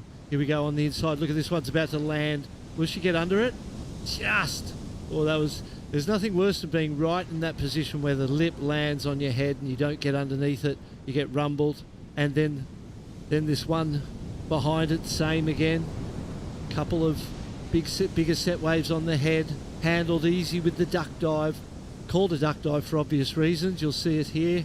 You duck under like a duck, and it's the most effective way of getting through a lineup and managing waves that are breaking on your head. Especially handy when you're riding a board that's small enough to duck dive when there's waves breaking right on top of you. What do you do on the longboard? Do you go the Eskimo roll? You can do the Eskimo roll. You can kind of actually get a little pressure into the board and pop over the wave. If it's not too big of white water? If it's not too big of white water, but if it's, maybe 3 feet or so, you can still get over that wave sometimes. Wow. Otherwise, you kind of just holding on a bit. The big guys can duck dive. Yeah. But most of the rest of us, it's a little hard to get a board that's 9.5 feet long. Yeah, underwater. Same when you're on your big guns. Yeah, you know, running a gun. you gotta. You know, sometimes it's just easier to rely on the leg rope and dive. Have a little dive off and pay for the consequences later. As we take a look now at Eva on her forehand. So she's already got that 2-point ride on the board.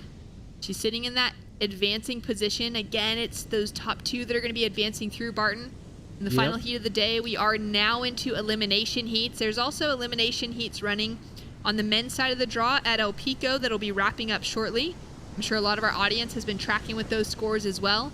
So we're sending our first surfers home for this year's World Surfing Games. Oh, which is always a sad thing, yeah, isn't it? we don't like that part. But, you know, we've got to get, in 7 days' time, we've got to get to a point where we've ran through all of the rounds, all of the repechage and elimination rounds, and get to those finals and decide the surfers who are going to the Olympic Games. That's incredible, isn't it, when you think of that? 6 for the men, 8 for the women. That's correct. It's a lot of spots up for grabs. So it's a lot of spots up for isn't grabs. it? Yeah. Everyone would be thinking, I'm a chance. Everybody. Yeah. Especially an event like this where you have that second chance because of the repos and you kind of don't know who you're going to end up in a draw with. You could end up with a really challenging heat of surfers that are maybe already qualified. You could end up with one that seems potentially slightly easier. Yep. On your way through, and then have the battle at the end when you maybe have that confidence thinking you're there, and it could become, make one heat and you're in, lose out in that heat and you're out. There are going to be some great moments for us as broadcasters and to share with the world. There are going to be some exciting moments, and there's going to be some wonderful faces and smiles and emotional responses when Fernando Aguirre gives them their Willy Wonka golden ticket to the Olympic Games. And it's just going to be great to watch the faces and share in that emotional journey. Very exciting times to come. We're in day 2 of competition out of 9 total, so 7 still to go after this. See how that forecast kind of holds out, what the call is day by day. We know that tomorrow we'll be on bright and early. Yeah, we know that for a fact. We're running all day tomorrow. Yeah, That's for sure. And we figure we won't be running at Margara, where we're showing you guys today and yesterday. So this will be, tomorrow will be the first chance for the audience, the public, to see the other breaks that we've been talking to. We've seen some from today, highlights of the men's here and there. And so they're good waves too. They're great small waves, high performance small waves. There's air sections, big wrapping cutbacks and carves. There's going to be all sorts of stuff with the world's best surfers taking to those 2 breaks that are really very close together. And the public are going to get a great show because it's going to be just all there in front of us, and it won't separate that crowd by that 500 metres between the 2 breaks. It'll condense all of those thousands and thousands of people that are at the beach. Literally tens of thousands of people this weekend. Yeah, it's been swarming. And the biggest event crowd that I've seen at an ISA Games. Have you seen a bigger event crowd? I'm thinking back to some events that have run in Japan where the beaches have been really, really packed by finals day. But other than that, it does tend to be, sometimes it's the location doesn't facilitate a lot of people. Yeah. There isn't a boardwalk setup like this, like what we had. We just had a very similar setup like this in Brazil for the World Junior Championships. Makes me wonder, because talking about venues that don't facilitate a large audience, the Olympic venue is exactly one of those spots. The end of the road, or Tiopo, is it's not it's a very rural area, and there's not a lot of space there, and it's going to be I wonder what they're going to do there. Whether the public will be fenced out, so to speak. You've got to cross a bridge to get to that venue. There's a little island, so to speak, that it's on. South Korea now up and riding. Jae-hee, the 32-year-old, driving through that opening turn and kicks out quickly. She started surfing in her mid-20s, which she says, tends to be considered late to being a professional athlete. But her passion and her love for surfing finally got her to become a member of the Korea national team. She says it's a great honor to be here, and she'll do the best she can to enjoy the times that she has as a surfer as usual. So probably one of those that paddles out with that mindset of, I'm going for a surf today. Yeah. And I get to enjoy that moment. Because as a free surfer, it's all fun. there's fear and there's all the other stuff, but it's all fun. There's not that pressure and, that comes with competition. So I think that's an important part. Even Carissa Moore has focused and struggled at times to keep it fun. And that's, I think, a real focus for everybody on a world tour in these events, is to keep that surfing spirit inside of you, because it makes the whole thing much easier if you're in that space. Jae up against two grommets in the lineup. Jasmine from Indonesia is just 14, and Eva from the Dominican Republic is just 16. So these are just grommets, Yep. two bright shining stars that are up and coming for these nations. It's great to see the countries that have the opportunity to invest in someone younger along the way. We've seen that from the big nations doing that at the occasional World Surfing Games, where they'll bring one of those real juniors from, a 12 to 15-year-old age range into the Opens, just to give them kind of that opportunity to grow a bit. We saw that with Katie Simmer specifically, the World Surfing Games in 2018. I think she was 12 years old, and she made it to the semifinals at that event in the Opens. I mean, at that stage, her surfing was already that technically proficient. She was just so tiny that she didn't quite have that power that she now has. But the writing was on the board. You could see it coming. It was just all there. And so for all of these nations, no matter how kind of surfing power nation there are, or a smaller developing nation within surfing, to be able to spot out that talent at a really young age is so cool, to then give them these opportunities, because maybe the expectation is not a gold medal right now, because they know for these women, there's a Carissa Moore in the lineup, there's a Caroline Marks in the draw, Joan Defay, Brisa Hennessy. They're surfing against women who have won events of this level so many times in their career, but they get this opportunity now to just grow. There we can see our surfer from the Dominican Republic on a nice looking carve. We've missed the start of that wave, so we're not sure if she was able to get any important work done on the outside section, but she only needs less than a 1-point ride bar and a 0.94 right now to take herself through to that advancing position ahead of Jae, and with a wave like that, she'll have it. Yeah, and with 5 minutes left, she's got enough time to replace that as well. Here we go, look at this one. Oh, hold on. Oh, beautiful turn. I think, oh, that was a hectic fall. Now let's see where she pops up at. It was committed straight into the pocket. Some team members down there supporting, as they've just seen Jae go over the falls on a pretty hectic section. She kind of got sucked with it as well. Hectic because of the position of the surfboard underneath here, and those, a surfboard is a radical instrument to fall on, with those three fins, ordinarily three fins sticking up, and the nose and the tail. There's all kinds of pointy bits that you want to stay away from. But she looks fine. She's in the water duck diving that one, so we're so fortunate. The amount of wipeouts that you see in surfing, even you spend an hour at Pipeline. Oh, you're just amazed. Sometimes you don't want to spend an hour just watching. You're amazed that people get away with it. That you can actually pull it off and somehow not get hurt. And we've seen a few of those situations here, and very grateful for it. Well, we've got some scores that are starting to drop. For Eva, it was enough for the Dominican Republic to take her into second position. A 1.83 has her in second.